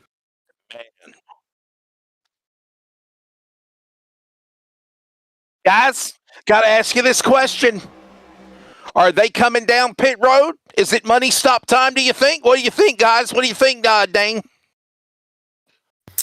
Still not enough fuel for the end of the race there, but you'd be silly not to come down and grab that extra fuel. But as you see, it didn't take much at all, as Scotty was saying, for poor Aaron to come around there. the back end just stepped out, and hey presto, the CT electrical car there, number 67, it brought up in that accident there. As we see cars on pit road, you'd feel no tyre stop, just fuel, but just cracking over that 150 mark, 50 to go. As Nigel was saying before, you're still going to see him come down one more time before the end of the race. By the way, that is 375 miles completed in this race now, as we are heading to the final 50 laps. 125 miles to go. Nigel Siddell, I know you cover this a lot with Jason and NASCAR Australia, man. Australia NASCAR E-Series, what the new name is on Highline, beginning in February 17th. But I got to say this, bottom line, you know, these late race cautions are just continuing to throw more fuel on the fire to cause an inferno for an explosive finish. Oh, 100%, and that's what we want, because, you know, we're raising money for the bushfires in Victoria over there as well to help those guys out. I had the fortunate to go visit some of the areas during the week in Victoria, and I feel sorry for some of those people that have to rebuild their lives, and it's good to see that the Superspeedway specialists have put this all together tonight, and I'm not sure how much money they're up to raising wise guys, how much they're up to, but yeah, if you feel like donating, the Q code's in the corner of your screen. Just click take a photo of that and go and donate to a wonderful cause, because every little dollar helps trying to rebuild some of these communities that are really are affected by it. We are stuck at that 655 mark though, guys. I was hoping we could smash the $700 for tonight before the end of this race. I don't know if Aaron might have something special for us to throw in before. Well, there you go. That's a great point there. If Aaron doesn't change his tyres, Mr. Dean Biggles will be donating a little bit more to the funds there. So once again, though, $655. That's amazing from the guys and girls at home. So once again, thank you from everyone at the Superspeedway specialists that's raising money for the Victorian Bush Fund, Bushfire Relief Fund. Let's give you the top 10 right now as we get ready to set up for a restart. Jordan Martin in the Krispy Kreme car. I love it. Just after 5 o'clock here in North Carolina in the United States of America. And I'm getting closer and closer to 6 a.m. And when I do, I might DoorDash some Krispy Kreme to my front door. He leads the way in the 93 Ford. Fitzroy Beaumont, couple of Australian drivers there in second and third. Joshua Houghton, then it's Gary Wellman, then it's Lewis Greathead, your top 5. Nick Burling, Aaron Major, Matt Raymond, Ruben Phelps, Steve Gerber, and that is the lineup there, Dane Snadden, as the field this time by will be looking at a green flag restart. 150 laps completed, 3/4 of the Superspeedway specialist Daytona 500, presented by the fine folks of our sponsor, CT Electrical, ready to turn it up as we get ready for the finish here. Forget about the guys outside the top 10 though. They've been up there. So Chris Bleakley was caught up in that last couple of cautions ago at Orgenstein, Faulkner. You've got Massey, Pitzenbarger. Dorman's been up there as well. He's been back down. He's been up and he's been down again. But there's still a lot of racing to go, and still a lot of guys eyeing that prize off tonight. So it'll be that Chumbawamba theme again. That's it, mate. So safety car in the pit lane. Barney's getting ready to wave that green flag one more time. Green flag, green flag. A massive law firm of people in the broadcast booth now, as well as driver analyst and host Aaron Dorman. Nigel Siddell of Australian NASCAR E-Series and Highside Broadcasting. Bigglestein Hopton on production. Scott Rankin, Dane Snadden. I'm Wesley Outland, and we go back for a restart with Martin now in the lead. Here comes the Krispy Kreme machine. I'm a poet and didn't even know it. He wants to lead him on the back straightaway now as they work into turn 2. Here comes the action behind them as we're trying to get an outside lane going. Dane as they work into turn 3. Beaumont didn't want that outside lane. He slipped down on the inside quite quickly, though, which left that green machine high and dry. So as you can see, he's slipping back quite quickly. That's Gary Wellman, I do believe. But you'll watch him just slide in behind the train there. But it's once again high stakes action for the racing out front with Martin, Horton, Beaumont, Greathead, Major in the top 5 with give him a bell, Nick Burling, 6th spot, looking to make a move.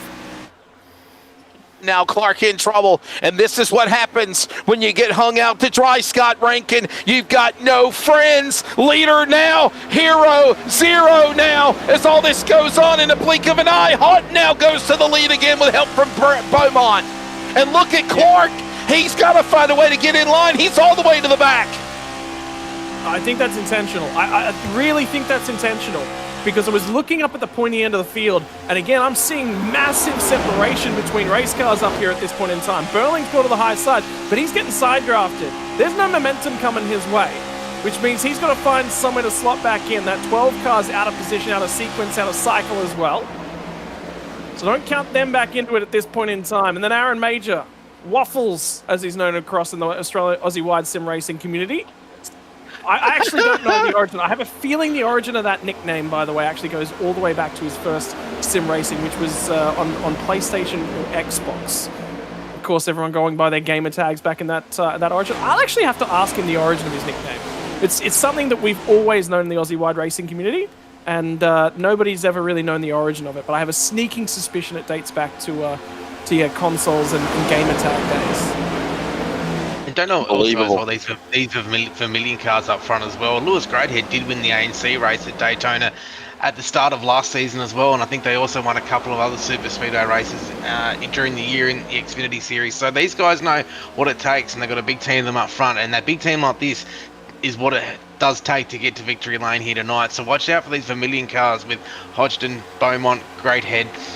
And Faulkner's in there too, and he's out of the race as well. I think there's 3 or 4 of them there as well. I love their new liveries as well. It's great. Different colours. They're so easy to pick up. I'm looking at the chat channel. I can actually see the chat channel those guys are racing in. So let me run you through the list of names that are currently sitting over there. Lewis Greathead, Clayton Davies, Ethan Winter, Fitzroy Beaumont, Josh Horton, Ryan Barber, and Zach Kerr. There's a few of them that aren't here tonight, but just think in the back of your mind that that group of guys working together. And remember, when I jump back in behind the wheel, I'll be in and working with that group as well.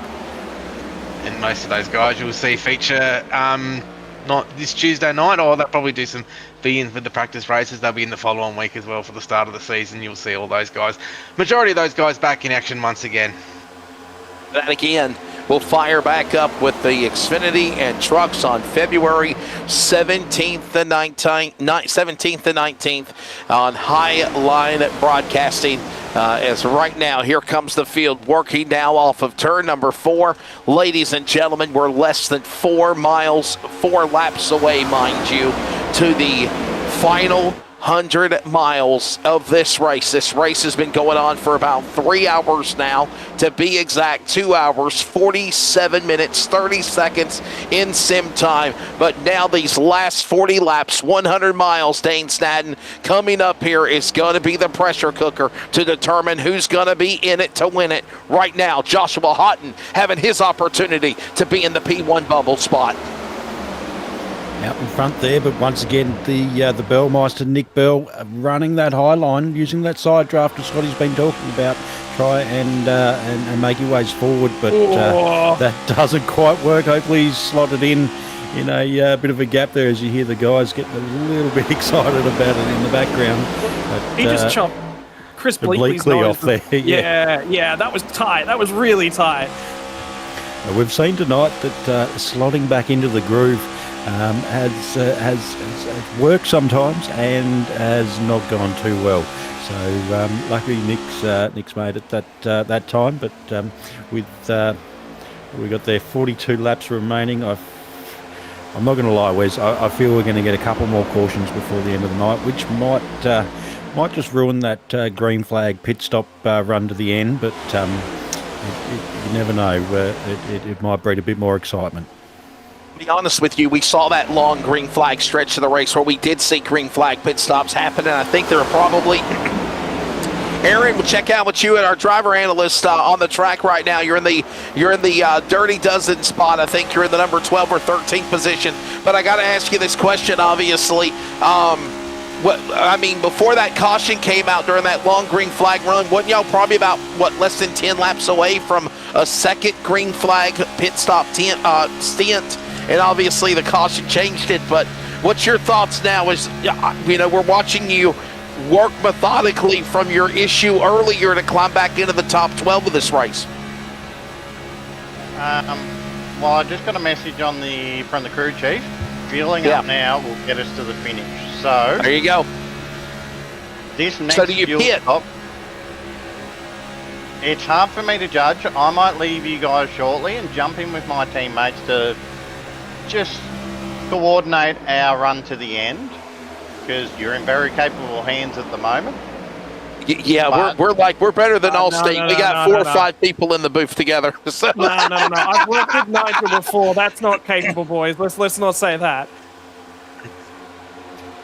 So, if someone is able to drop me down with my teammates in the lower chat so we can deliver the booth, I'll come back up a little bit later and I'll say my thank yous and everything like that after the race. Hey, buddy, cheers, mate. Go get him. That's Aaron Dorman. Aaron Dorman, everybody. And no tires. Remember, no tires. And there's that special donation from producer Bigglestein Hopton. As right now we go up to the high side. Houghton is leading. Beaumont in second. Look at now, great head. And here comes now Pitsenbarger, showing his strength again. Snadden making a move on the top side for not only the lead, trying to get back up there to the leaders, but battle with great head for third. Both of these drivers have had their share of bad luck, as well as Wellman now right back up in the saddle again out of 3 and 4. Pitsenbarger right in behind Major there, trying to push him forward. Aaron Major started 22nd, currently 6th, as you can see on the graph there. Thank you to the wonderful Dean Biggles for that graph. He's been amazing all night. But it's starting to heat up with 38 laps to go. You'd feel, I think it was Nigel mentioned before, that these guys might even jump to 3 to 4 wide soon. I feel that's going to happen. I'm going to get excited. Wes is going to get excited. I reckon Nigel's going to get excited. I reckon almost Scotty might get a bit excited as well. So I can't wait for that to happen. We've got 16 cars on the lead lap. We got there a few 6-7 cars out after these 162 laps. So a few cars haven't made the distance, but we do have enough to make it interesting as we see the Burlmeister, Nick Burling, getting a little bit loose there coming through the tri-oval. And these events as well, they don't happen without sponsors as well. We must give a big shout out to CT Electrical. They're in Bathurst. They are a locally owned business there as well. They service Bathurst in the central west there of New South Wales. Service includes the domestic, commercial, industrial stuff and electrical appliances. So if you've got even your domestic stuff like your houses or your big projects like a big shed for your business, don't be shy to give CT Electrical a go, where they do specialise in solar power as well. Yeah, so give them a call today. They're down in there in Bathurst. Check it out on Facebook. All of the information's there. So we must thank CT Electrical for their support for tonight's race. And by the way, don't forget Superspeedway specialists helping out make this event happen for the Australian NASCAR E-Series this year. And remember, they have a Sunday league. Now, I was told from Aaron when we came on the air, am I right? It's three races, basically 3 tracks, or 3 races at each track, one truck, 1 cup, 1 Xfinity, and then not Xfinity, it's a Riley Series now, but then they flip-flop them each place. So, yeah, we're looking forward to that. And obviously, if you want to join them on the Sunday series. Check out on Discord, Superspeedway Specialist, as soon as they finish up this special Daytona 500. Nonetheless, here come the leaders working now back through the tri-oval. Ladies and gentlemen, we're under 100 miles to go, and here comes now Houghton leading, but behind them, Snadden, you've got Beaumont and Greathead and Phelps and Wellman. The Australian law firm is going at it for P1 and 2. I've been talking about Greathead and Beaumont all night as Look there's out! trouble. Wellman! And they're stacking them up behind them. And around goes the 83 of Raymond. Hard into the wall goes Pitzenbarger, one of the top contenders of the race, out, crashing on the super stretch. Safety car out. Huge damage to the 94 Pitzenbarger there. Gotta hope he's got a fast repair. Remember, he had a little hiccup earlier in the race. Here's a replay. Nigel set it up for us. What happened? Oh, it happened in front of him. It was Selby and Wellman.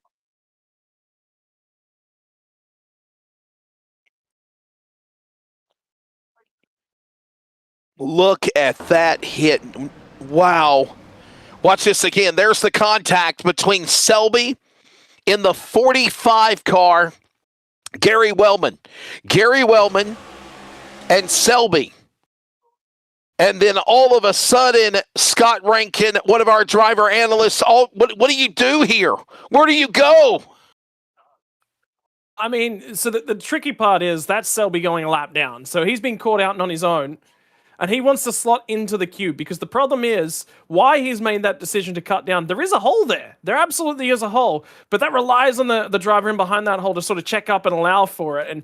And Gary Wellman is aggressive, always has been, always will be. That's one of his best attributes. Very good driver as well. Very capable driver.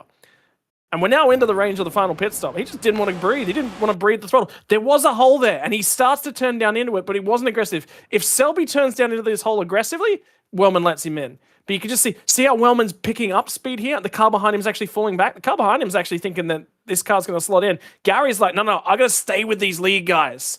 I got to stay with this lead group. I cannot let a lap car drop in front of me here because I need to be on them and going into the pits with them. But the critical factor here, we're on the pit window, boys. Here we go. You can get home from here.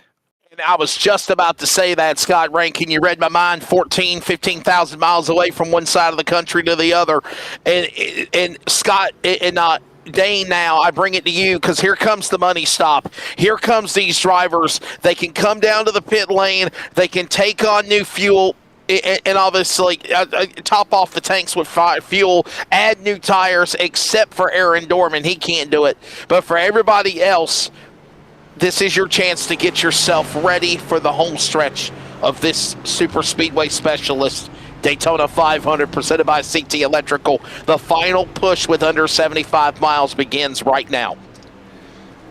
33 laps remaining. That was some great insight from Scotty there.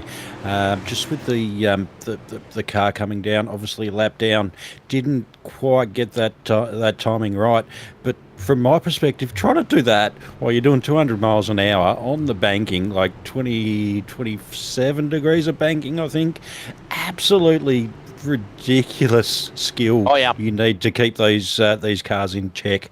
But we do have Massey leading the field. I don't know if he pitted or he didn't, but we out in front, 97, Holdsworth.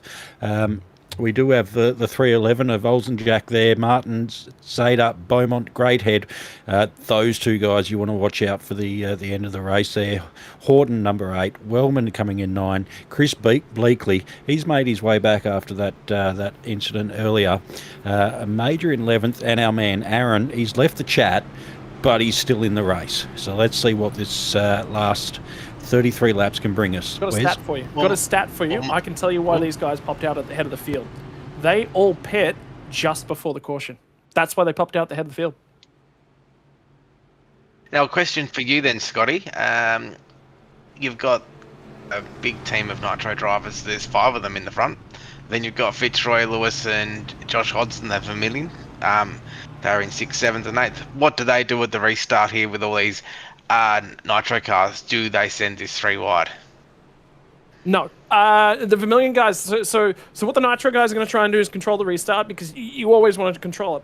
The biggest benefit, and this is actually something Jason and I did actually before Australian NASCAR Series, was back when I was running in the Nitro team for a little bit of time, was Holdsworth was actually going for a championship at Daytona against the Australian Stars boys, which I think was Andy Barber was going. I think the championship was heads up between Andy Barber and Jason, or one of the other Australian Stars guys.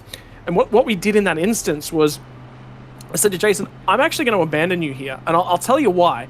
I'm abandoning you to move to the other lane, because Jason had control of the inside lane. I was then the second car in the outside lane. I controlled the speed of that outside lane. So that decision-making of where to go here, I actually think if you've got 4 cars at the head of the field, you want 2 cars controlling each lane. You control both lanes then. You get to control when one lane goes, and the other benefit of that is if for some reason something happens to the inside lane, you got 2 sets of 2 cars that are still in this race, right? This isn't one of those Ford versus Chevy versus Toyota kind of deals here. This is teammates all working together. If I'm a gambling man, I want to minimize the risk. There is risk with putting all 4 eggs in one basket. If I got 2 eggs in 2 different baskets, we're sitting pretty and we've hedged our bets. There you go. I couldn't have said it any better. And obviously that's why we have these amazing driver analysts joining us down for the home stretch of this one. And obviously Scott Rankin, who has amazing statistics of years past with Team Nitro in the Australian NASCAR E-Series. You'll watch him again on Tuesday and Thursday, beginning in 10 days on February 17th. Obviously, this strategy. Now, to add more to that, as we'll get ready for a restart, Massey and Holdsworth now. Remember, Massey, less than a caution ago, almost got collected in an accident, dropped below the apron, was really sideways, got tagged in the back, but he got hit square and he was able to get back going again. But Jason Holdsworth has now finally showed his playing of laying out the cards to show his full hand. He's now up to the number 2 spot as we come back to green. The outside lane cannot get going. A push for Holdsworth from Clark. Back underway. Massey, Team 97 in the chat box. It's go time. He leads him into turn 1, Dane. Another great restart there from Massey.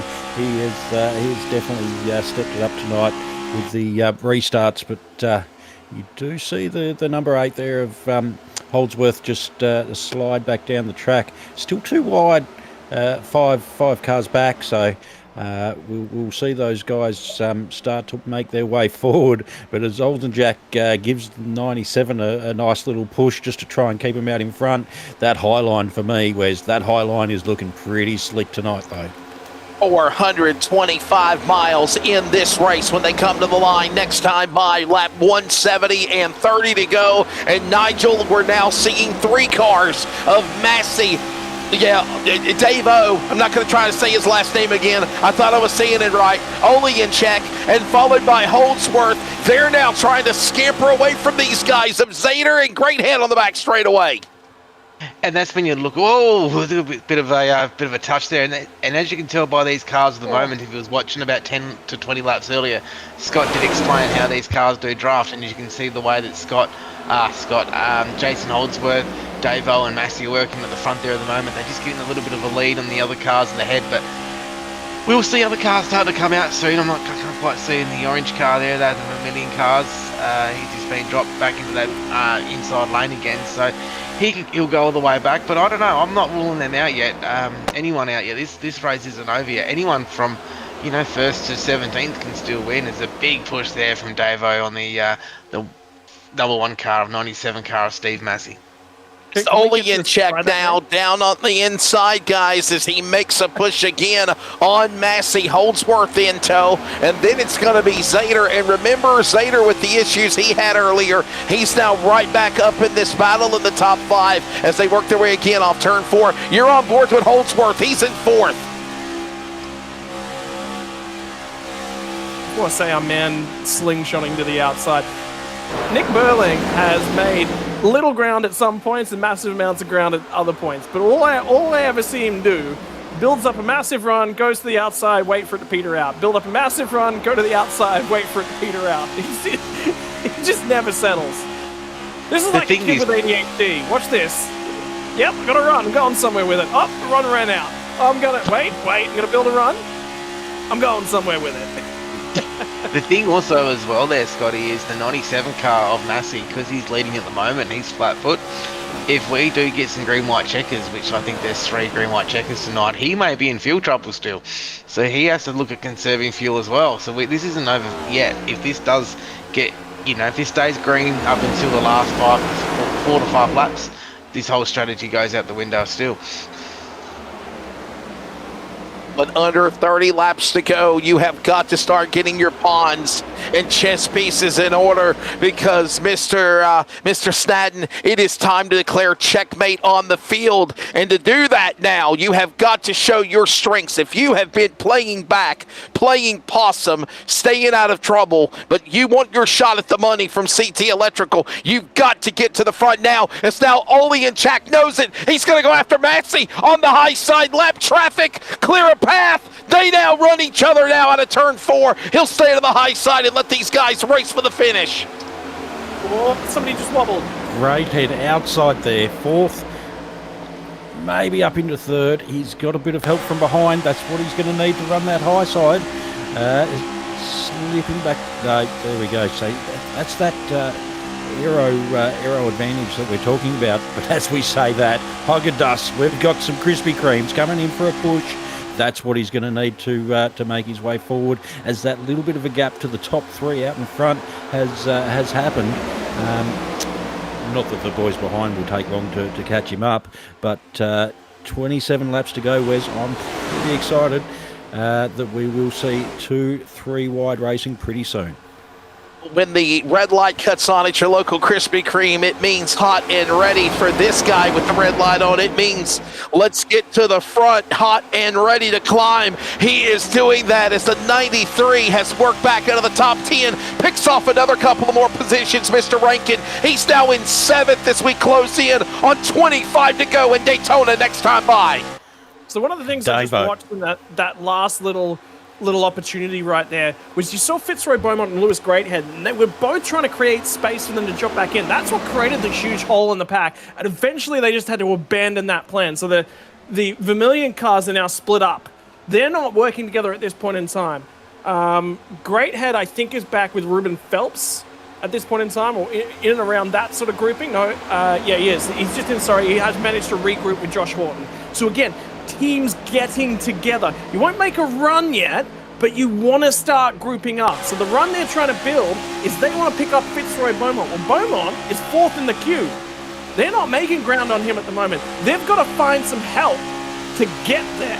And Matthew Selby just slingshot to the outside of them. So this is all about not jockeying for track position. Track position definitely important right now, but making sure you're in a position you can do something from. I don't need to be leading right now. I need to be 5th or 6th. That's where I can make moves from. If I'm any further back than that, I need to be making moves to get ready to win this race. You don't win the race right now, you set it up. And the thing is too, Scotty, is they've got the 16 car Bowman up the road as well, as who they'll be communicating with. There will be a time, I think, those cars will go to that outside line, and you'll see the 16 car go into that high line as well to see if they can push them up the front. So that will happen, I think, in the next 10 laps. Fitzroy Beaumont now trying to make a move on Jason Holdsworth, as he now is showing his opportunity to lead the front of the pack behind Massey, the leader, the 97, as Ole in check now, looking on the high side, looking on the low side, has to duck back in line to the front bow of Holdsworth's car. Holdsworth gives him room, and they wiggle again, coming out of turn 4. Clark tries to jump out of line. He can't. He stays in tow. 23 to go, Dane, as they work back into turn 1 in Daytona. Highline starting to work Here we go. now. We've got the 93, the 06, and the 12. Oh, and the 46 all working together. You can see them slowly gaining that time back. But Jordan Martin, as we're sitting there, he's currently running 7th. A little bit of gap to the front runners, but that speed difference with the 06 pushing him down that back straight was a good few kilometres there, which has gained him.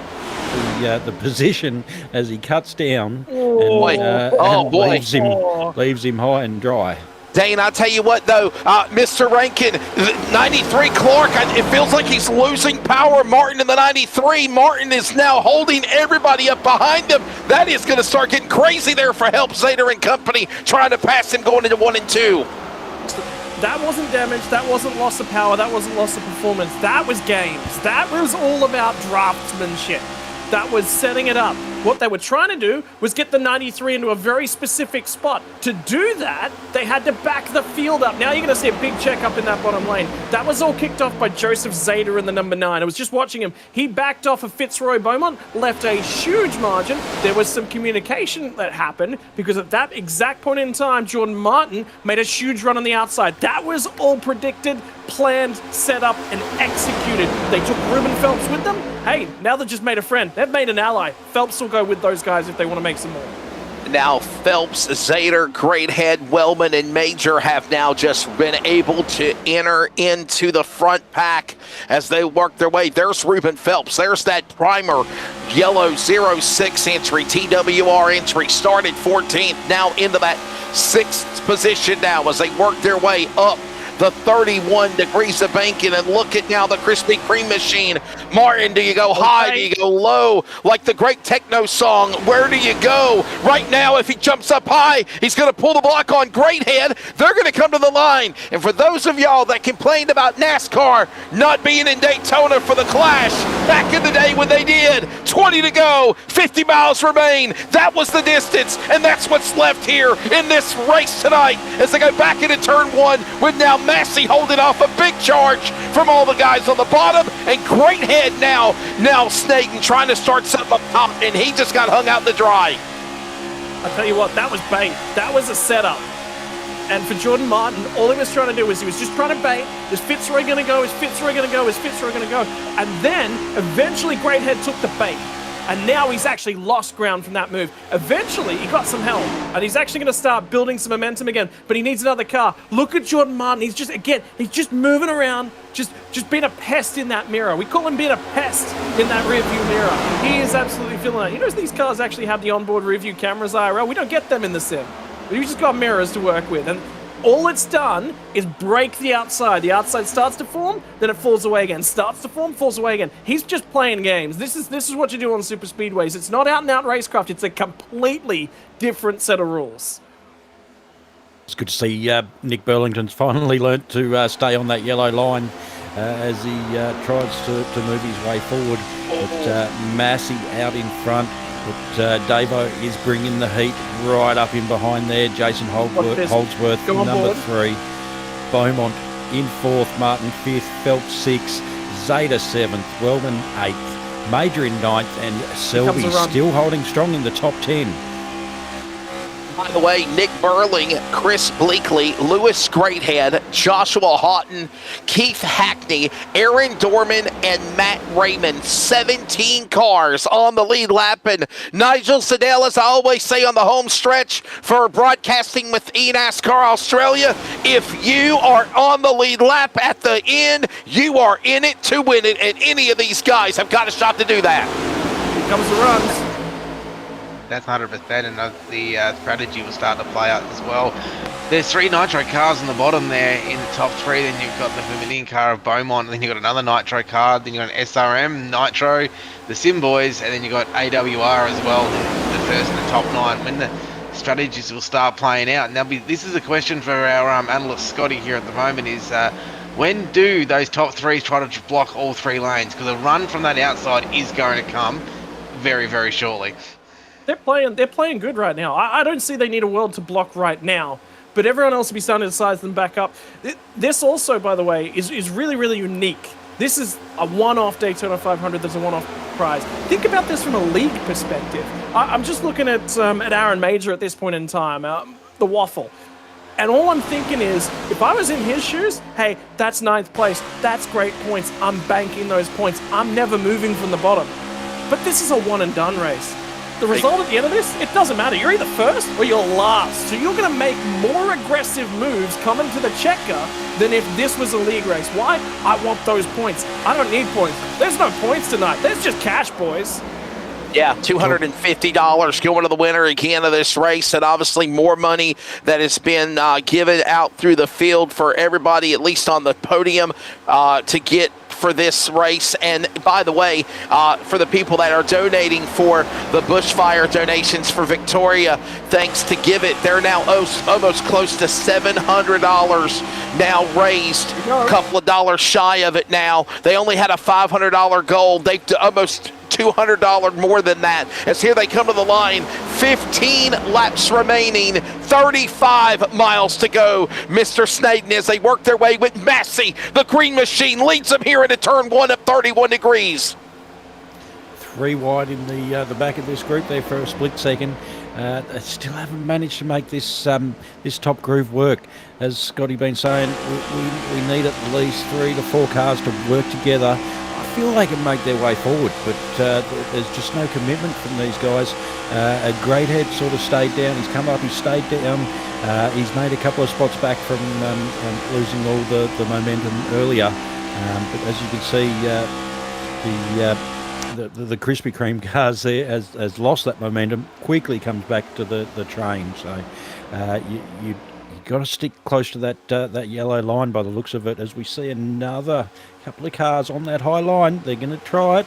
We've got with 3 cars now. Jumps out of line. I thought for a second he was going to do it to the tri-oval, Scott Rankin, but he did not. Nice. Contact. And he almost got loose. Oh, What a save how did he save it? Troy Beaumont. What a save. Locked sideways there. But he falls to the back, and the inside lane has got the momentum now as they work it in turn number 3 and 4 with 13 to go. Scott, there's a storm brewing. I feel a bad mood on the rise as they come to the line. Burling just got squeezed out of line. He popped below the yellow, and that's force. Lewis Greathead up in front of his teammates. At least he's got teammates that he come up in front of, and now there's contact as well. So this is, again, where we're starting to set it up. We got 13 to go. We're running out of time. So again, you need to be moving your way towards the point, which is what I feel these guys are trying to do. But the moves are just going backwards. And the reason they're going backwards is no one's willing to jump out of line. The reason for that, the confidence of people going with you. Oh, there it is! Try to. Jordan Martin. It was Jordan Martin got contact with Fitzroy Beaumont heading into 3. Yeah, Fitzroy Beaumont and Martin. By the way, Martin's car now losing big ground. Got to somehow shake it off and get back up there. So also does Fitzroy Beaumont. As I'm sorry our cameras did not catch it. We'll try to see if we can throw it up on a replay. 12 laps to go, a dozen laps remaining. But all the while now, Nigel Sedale, this is where the rubber meets the road, even on the virtual spectrum of things. You're holding out. You're literally playing possum. It is time to show your strengths right now. And does anybody got anything for Massey? Massey has literally been up in the front earlier, backed away. Now he's up in front when it counts the most as they come to the line with 11 to go. Pin in the background there, yellow flag trouble out, in turn 4, guys. We got trouble. Caution's out. Nick Burling. Oh, no. Caution out. Lap number 189 of 200, and the caution will fly. Nick Burling going around. What a great day for the Burling Motor Group Toyota. But now this driver is in tears on the bottom of the apron out of turn 4. Here's a replay. Nick Burling running the special number tonight, 600 cars. No. Just gets into the 93 there, which sends him into the wall and then sends the 93 spinning. Nowhere to go, hot and down below in the 10 on the apron as well. His Toyota looked good earlier in the race too. And Scott, I bring you back into the booth. Honestly, what just happened with Martin and Burling was the same thing that about happened with Martin and Beaumont a couple of laps earlier that did not happen. A little different. The previous one that we saw, so this one, just watch Burling. He's come up a little bit at the same time Martin's come down. So that one's realistically, Burling's drifted a little off the bottom. Martin's trying to come down. And the thing from Martin's perspective is he wants to clear Burling. He's just about run out of momentum. And that's why he's being a little bit more aggressive, trying to cut down, is because if he doesn't clear Burling there and cut in front of him, he goes backwards again. He had a massive run. My question is this now, Nigel Sedale. 3 words. Do you pit? We're seeing a replay one more time, but the answer right now for a lot of them is yes. Oh, yeah, I'll be coming down pit lane. If you only put 1 or 2 gallons in your car, it's enough to go to the end, especially if there's green, white checkers, which I guarantee there will be green, white checkers in this race.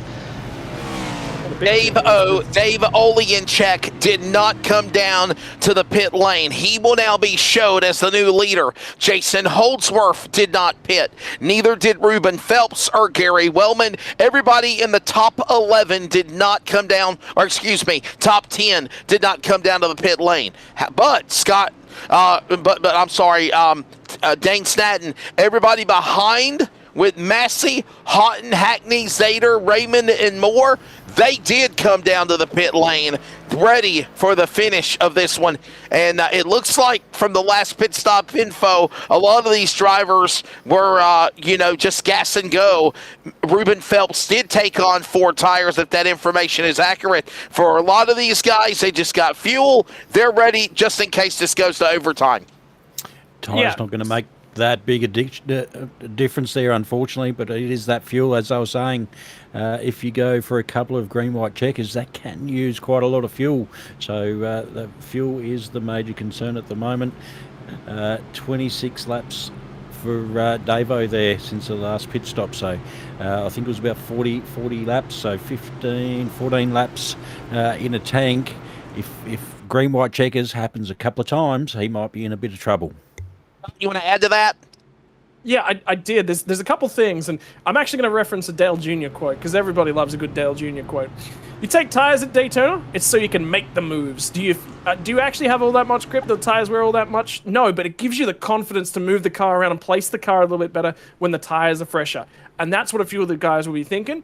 For everyone who did come down for a splash, and the bulk of the field should have done. So the only driver who took tyres in the last round of pit stops is Ruben Phelps. He feels more confident, more comfortable in that car. Probably don't need the tyres, probably feel okay. But it's, again, I've now got gas. Steve Massey, he led a lot of laps in this run. He's led just about every lap since that last round of pit stops.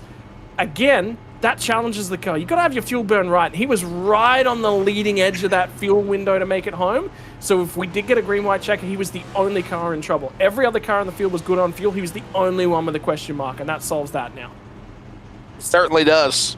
And now we get ourselves ready for the home stretch of this race with Dave Oleanchek now leading up 10 positions. Waited patiently, so did Jason Holdsworth when we saw, obviously, the leader, Stephen Massey, come down to the pit lane. And now they get their chance to refire up on the front row. Down the super stretch they come.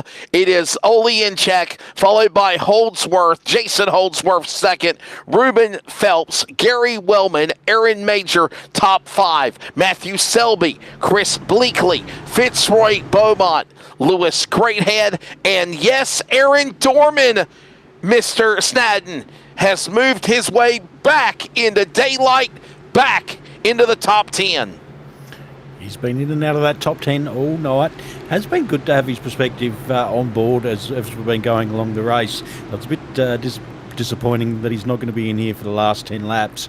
8 laps now. But as you guys have said, anywhere from 17th back on that lead lap, anyone can win this race. I feel, though, it's going to be sort of the top 5-6 cars that are going to be in contention.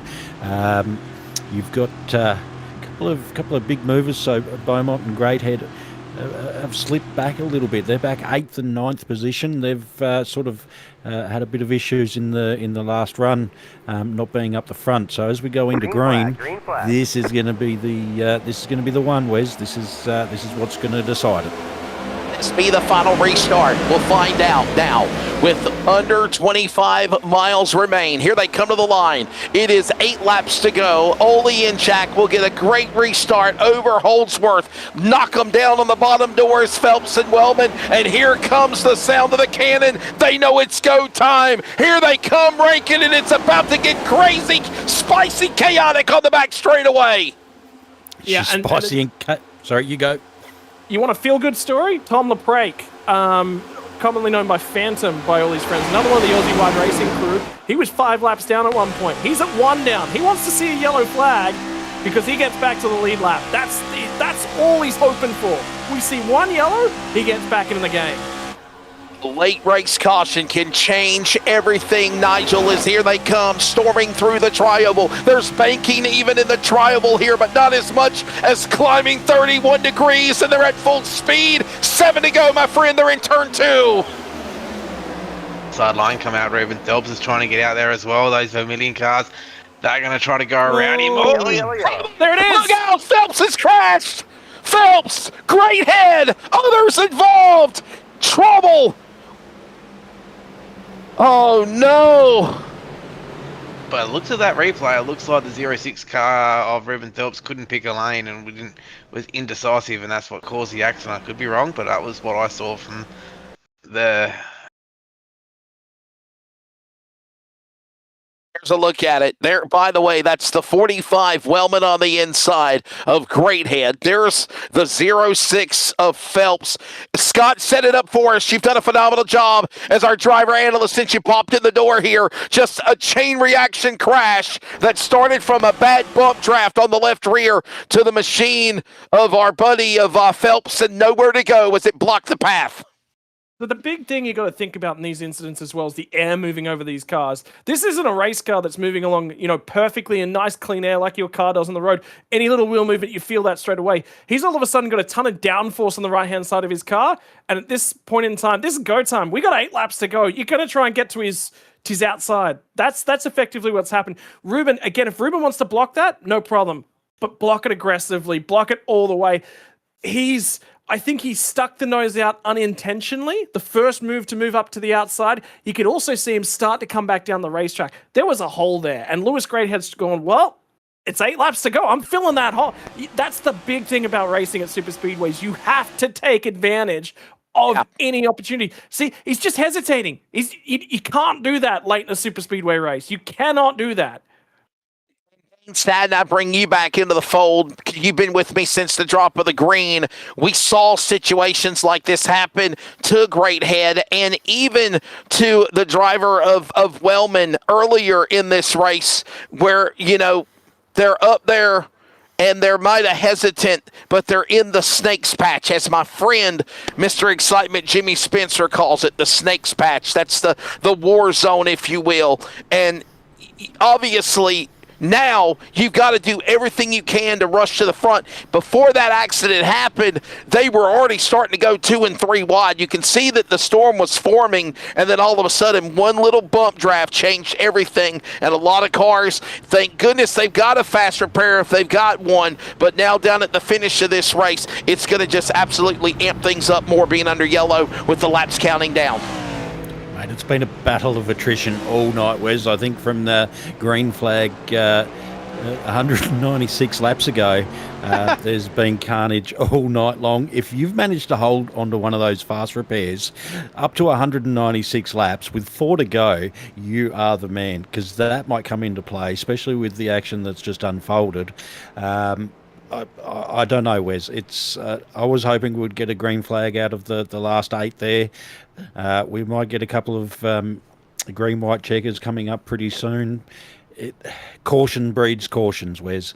It's getting down to the crunch time though, mate. This is what we've been here all night for. This is the $250 mark. This is the 75. This is the 25. These guys are here to race. They're here to win.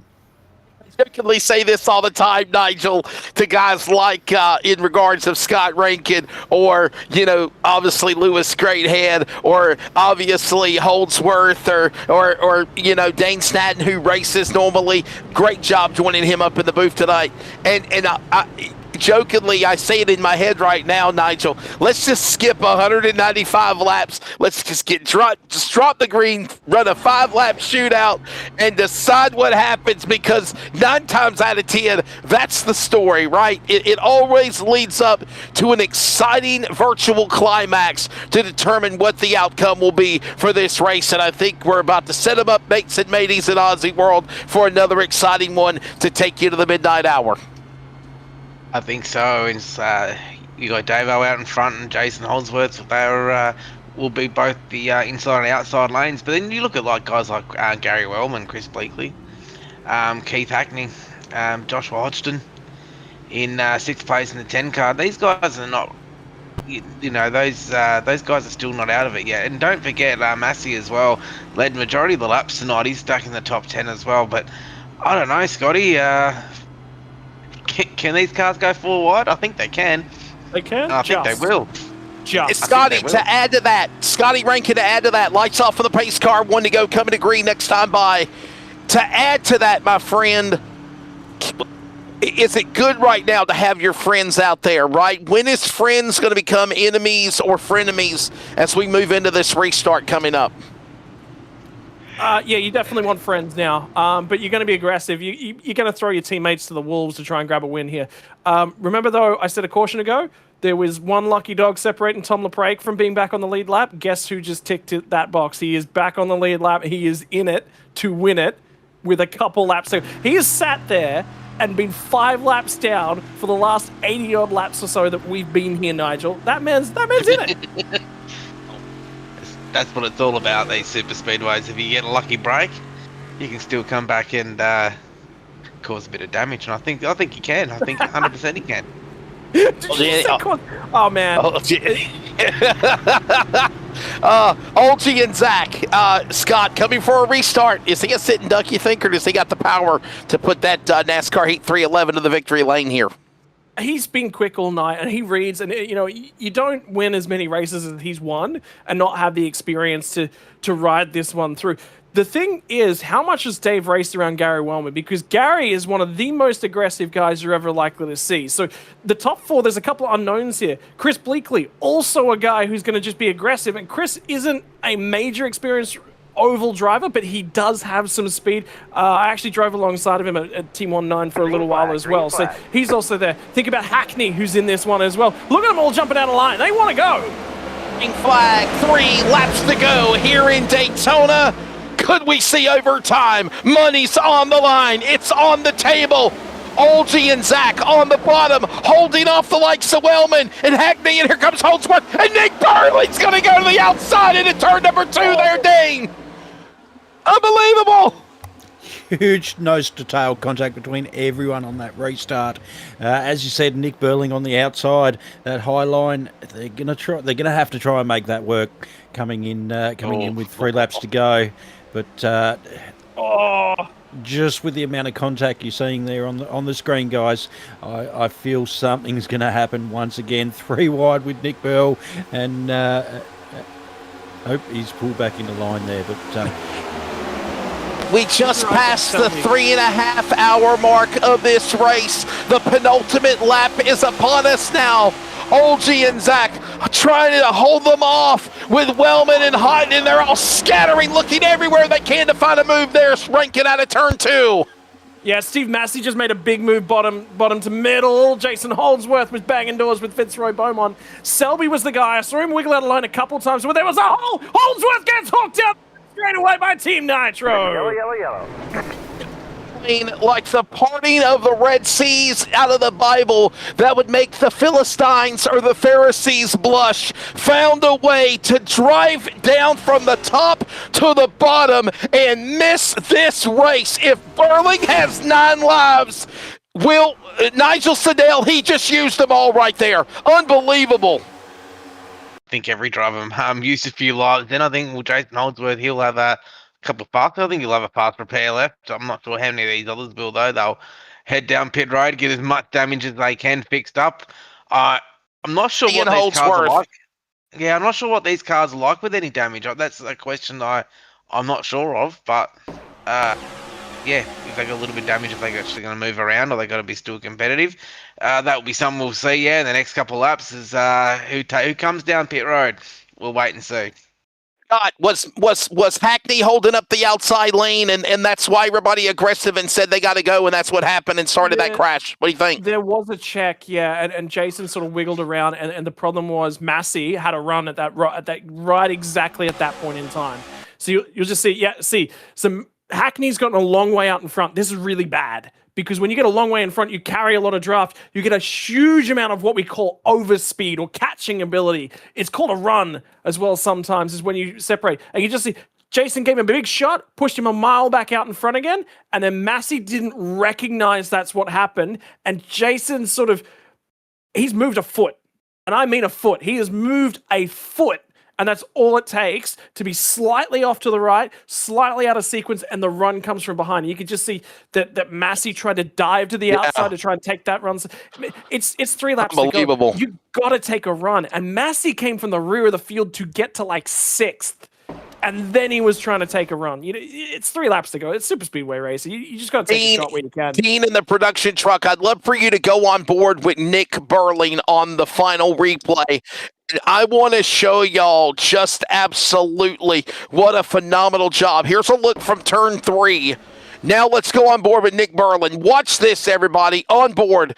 Unbelievable, Mr. Snadden, that he was able to methodically, patiently, not freak out, get caught up in this accident, and find a way to thread the needle and find a clear. Unbelievable for Nick Burling. Give me a burl for him. What a job to miss these accidents. Oh, my word. He just punched the hammer right through everyone there. I think the front 4 managed to sneak by without any incident, but that was some pretty good evasion there from Nick. So great on board cameras from Dean. Thanks for bringing that up. That's a pretty good action.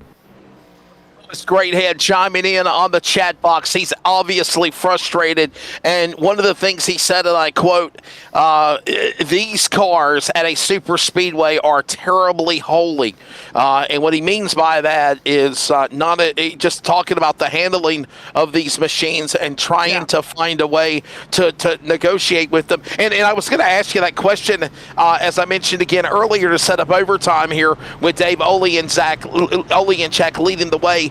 Scott Rankin, I think you just turn the amp volume up even more now, because these cars are now going to push it to the limit, and now you got a 2-lap shootout. They've got to find a way to come back to the white flag, and everybody, I think, is going to be fighting and clawing for their position. Look at now, Ole and check the leader. He's dropping below the apron. I got to wonder if he's trying to save fuel here, Rankin. We've had that many cautions. I think these guys should be fine. Just the raw number of caution laps has pushed us well into this one. Worthwhile noting on these safety car restarts here as well is that it takes about 1/3 of a lap to start building a run. So what happens? Remember, that's right. Superspeedway racing, they restrict these. They used to be restrictor plates on the top of the engine to restrict the intakes. It's a little bit different these days, but they still call them restrictor plate races because there are engine restrictions. You're taking away some of the horsepower of the car. What happens when you do that is you're taking away the car's ability to accelerate back up to speed.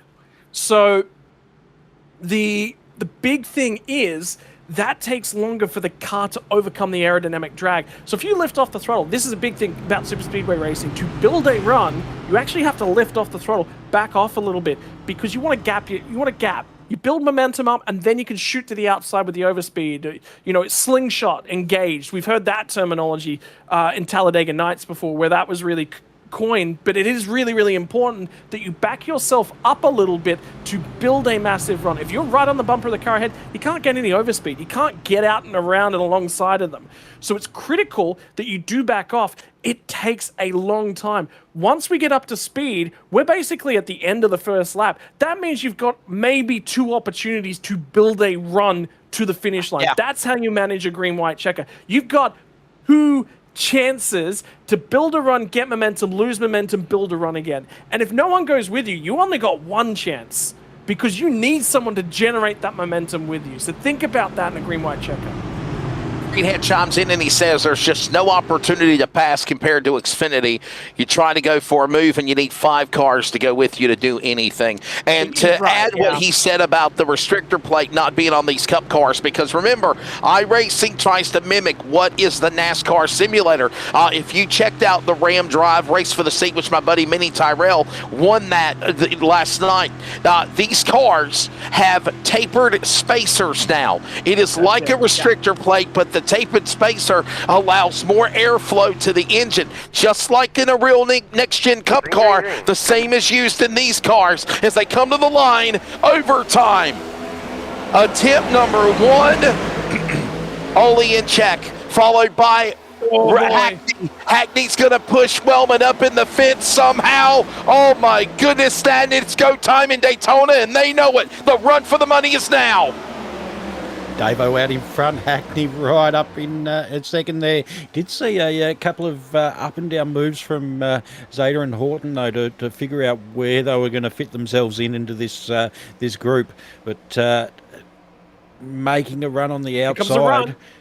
93 of Martin. He's going to need 13 there of lap trick. As Scotty said, he's come back from 5 laps down. He's going to need that car to push him on the outside. And a push there with Houghton, with Martin now up top, and they're going to take the white flag.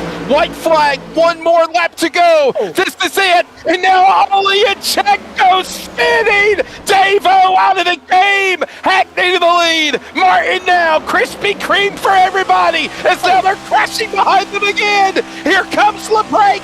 He's crashing. Houghton now somehow clears through. All hell has broke loose in Daytona on the final lap. Martin in the lead. The Krispy Kreme machine up, down. The red light is on. The green light is on. That's the money light. Here comes Jordan. Here comes Martin. But Houghton's going to power back. Houghton on the outside. Martin can't get there. It's going to be Houghton to win. Too little, too soon for the Krispy Kreme machine. Joshua Houghton's going to win Daytona. Unbelievable. What a finish. Great run there. Great run. So he slingshot engaged, as you said, shake and baked on that last lap.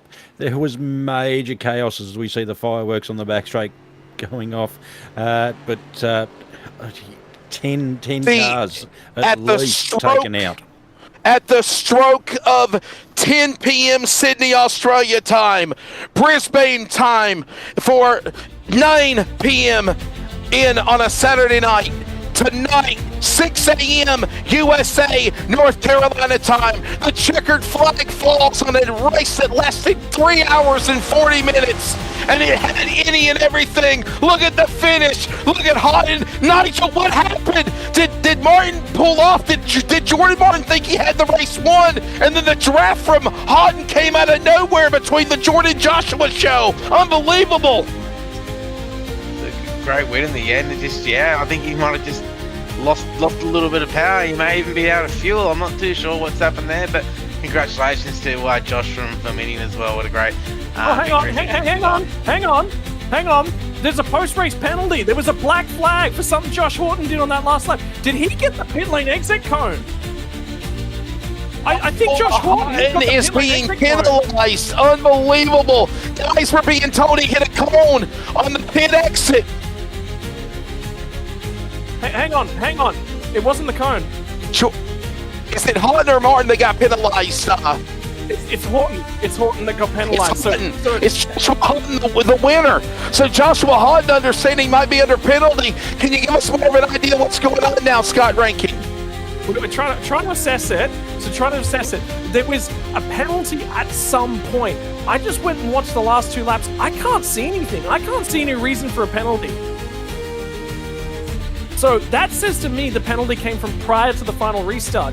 What happens is if the penalty's triggered under yellow, you have 3 green flag laps to serve it. Well, there was only 2. We had a green, white, checker restart, which means that Horton, while he might have run it on track, he would have gotten the penalty because he didn't. He went on a technicality then because he had 3 laps. It's Martin's. It's definitely Martin's, and the problem is I can't figure out what the penalty is for, but there is definitely a penalty. Wow.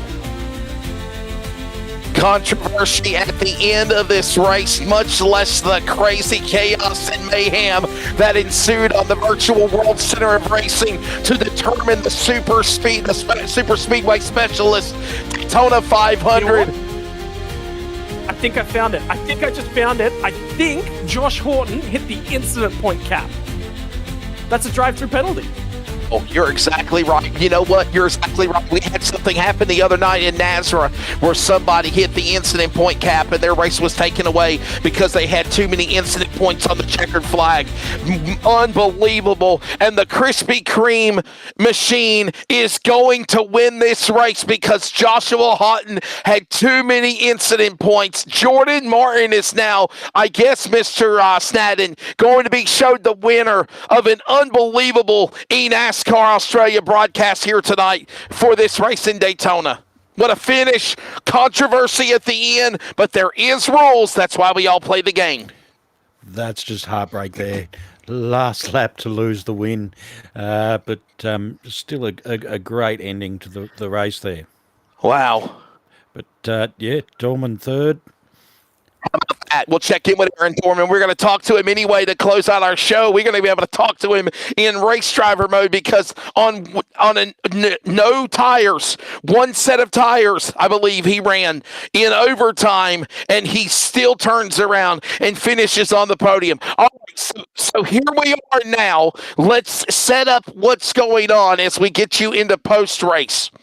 Jordan Martin is now going to be declared the winner, because Joshua Houghton had too many incident points.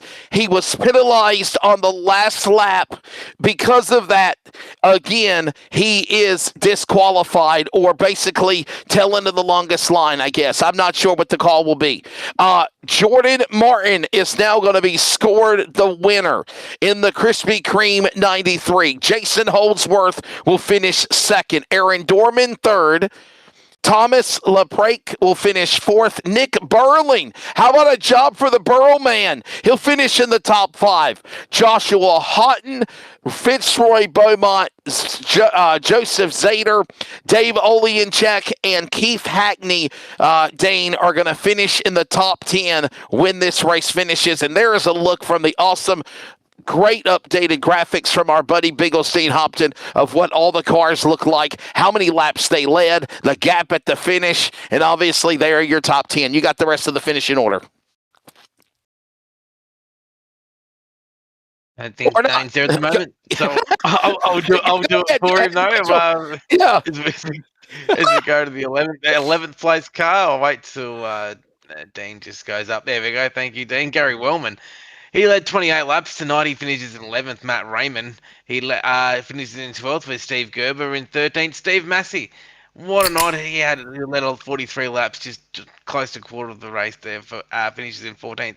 Matthew Selby in 15th. Ruben Phelps in 16th. Chris Bleakley 17th. Aaron Major 18th. 19th is Lewis Greathead. And 20th is Dennis Pitzenberger.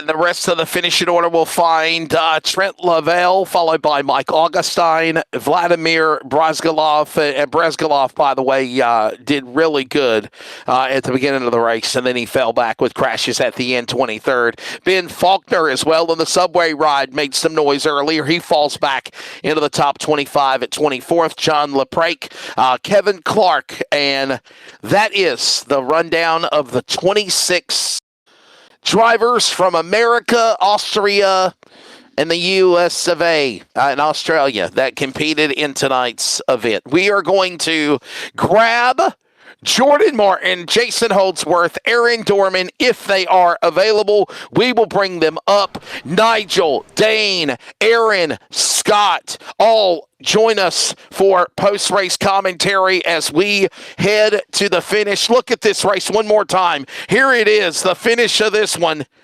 And again, Scott, before we go to break and grab our top three drivers, please explain one more time what the penalty is for the winner, Joshua Houghton, and why Mr. Jason Martin is the winner.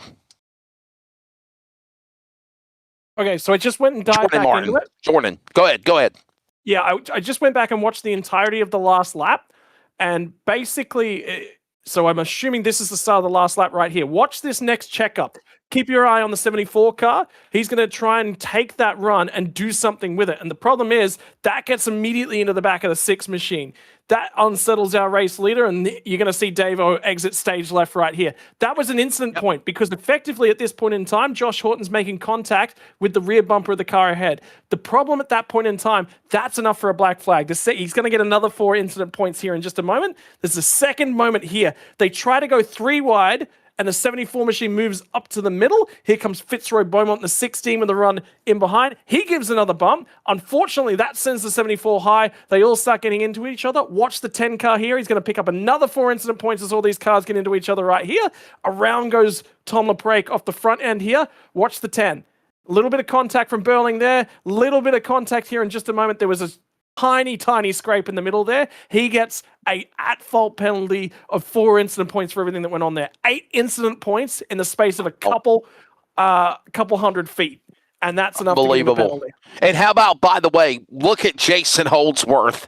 You just saw that car right there, the teal green number 8, and he was sideways. He was dirt tracking it, if you will, Mr. Dane Snadden, and he still was able to keep it in the gas, miss the chaos. He couldn't run down the battle of Houghton and Martin for the finish, but nothing wrong with settling for the bronze in third.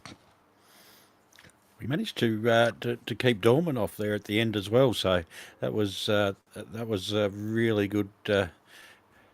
But still, Josh has got to be kicking the incident limit that iRacing dish out there. It's a cruel sport sometimes, and unfortunately he's found that out the hard way. But yeah, still action-packed finish to the race there. Hopefully the viewers at home have enjoyed it thoroughly, Wes. The drivers of Jordan Martin, Jason Holdsworth, and Aaron Dorman we talk to next as we wrap things up for the Superspeedway specialist, Daytona500, here from the virtual World Center of Racing. And again, a big thank you to CT Electrical for sponsoring this exciting race in Daytona. We talk to the podium next. Racing isn't easy, but experiencing it is. iRacing puts you in the driver's seat with the industry's leading sim racing game. Drive on laser scan replicas of the greatest racing circuits from around the world. Go head to head against other drivers chosen by skill-based matchmaking to ensure competitive racing at every level. Compete across all your favorite series in officially licensed cars engineered to deliver the most accurate driving experience possible.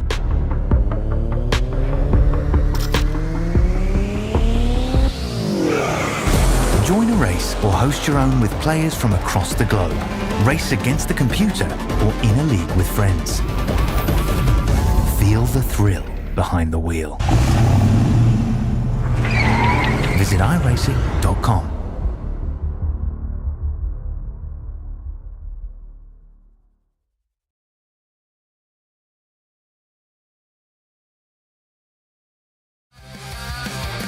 Welcome back to the virtual World Center of Racing in Daytona. Hey, by the way, don't forget on Highside Broadcasting, amongst all the great things they got planned for the new season of 2026, the Australian NASCAR E-Series fires up from this place, Daytona. Don't forget about the trucks. They'll be in action, of course, on February the 19th. And Xfinity fires up on February the 17th, and you can catch it all, as always, on Highside.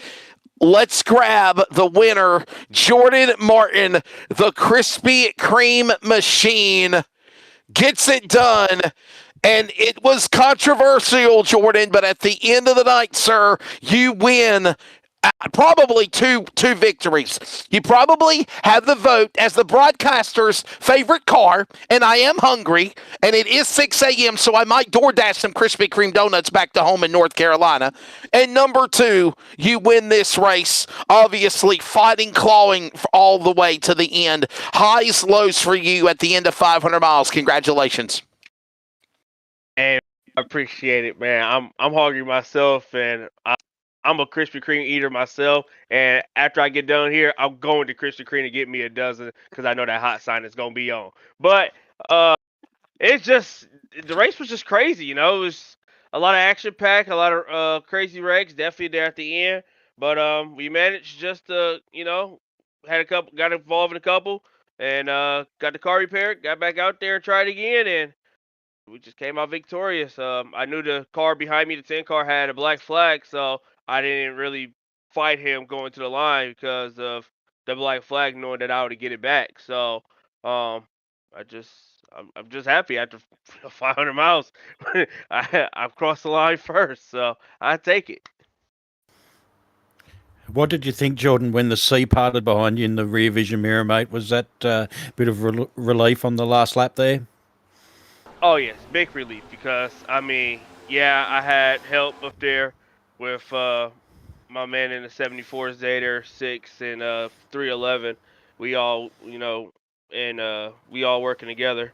So but just when that happened, I didn't know where my position was at on track. I didn't know if I was 2 wide or 3 wide. And then when I came around, I saw I was clear. I dropped down to pick up my teammate, one of my teammates, and I seen the rectum full, and it was just a sign of relief knowing that, you know, eh, sad because, I didn't get to race it out to the end and had a good finish, but, it was a relief though because it cleared just my path to victory. And like I said, the 10 car had a black flag, so it was really no point of fighting him at the end. Nigel, Scott, anybody got anything you want to add to it? Obviously, got a question for the winner. God Well, damn it. One of my you guys favorite got it. Americans just won a race. I just like being out here and absolutely rustling his jimmies. But Jordan, good to see you. Been a while since we caught up, brother. Yes, sir. It definitely has, man. Happy you got to see the show in the booth. And No, the get out of here. Get him out of the here. donut booth, the donut man win, baby. No. Donut man win. Hey, this now, man, no talent. Now get him out of here. Jordan, don't you live in Bowling Green, Kentucky? I do not. I actually live in Canton, Ohio, by the Football Hall of Fame. Okay, all right, Canton, Ohio. All right, there you go. All right, you ain't cheering nobody on for the Super Bowl Sunday, are you? No, but I got family in Seattle, so I'm a root for Seattle Seahawks. And Another year, be another year for the dogs for Cleveland. So, Nigel, your question for the winner, Jordan Martin in the Krispy Kreme machine. Yeah, I was just going to ask Jordan, congratulations on the win. What type of donut you going to be eating to celebrate? Oh, I'm telling you, it's going to be the 12 dozen hot sign on. They're going to be melted. I'm going to eat 5 of them or 6 of them on the way back home. And the box might not make it home. I ain't going to lie. And I'm not going to lie to y'all. It might not make it back home. And I got a coupon to get another dozen for free. So who knows? I might got 24 when I leave. Original glaze for sure. Original glaze. Yes, sir. Can't go wrong with that. Eat your heart out, Duncan. Jordan, before we let you go, buddy, thank your sponsors and congratulations, man, on winning this race, sir. Hey, man, I just want first off thank Nitro, provided a setup, for us to come out here to put on a good show. Thank my teammates, Jason and all them. Thank y'all for the people who put this on, because, without y'all, I wouldn't be able here to participate in it. Thank y'all broadcast for broadcasting it. Can't wait to go back and rewatch it. And, thanks Krispy Kreme for letting me represent y'all. I'm coming to get some here in about 20 minutes. Know that man gets it done. There's only somebody that's good as the Ohio State Buckeyes in Ohio. It is also Canton, Ohio's Jordan Martin. They call him the Donut Man. The Krispy Kreme machine wins here in the Superspeedway Specialist Daytona 500. Congratulations. Enjoy this one, buddy. And I know you're in U.S. like I am at 6 a.m. in the morning. Get you some donuts. Get you some rest as well, okay? Let's grab Jason Holdsworth, the man in the Nitro number 8 machine. And Jason, at one time in the race, you were up in the front. You stayed, you fell back, methodically got back up to the front again. The strategy on doing that, and most importantly, the man out of Sydney, what a save you made, missing the crazy accident. I mean, at one time you were part of the accident on the bottom of the apron, but you gassed it, dirt tracking it, never lifted, and ended up with a podium finish with second place, sir. Yeah, that was just all luck. I don't know what I was doing. It's just reaction and keep the foot to the throttle and hope it sticks.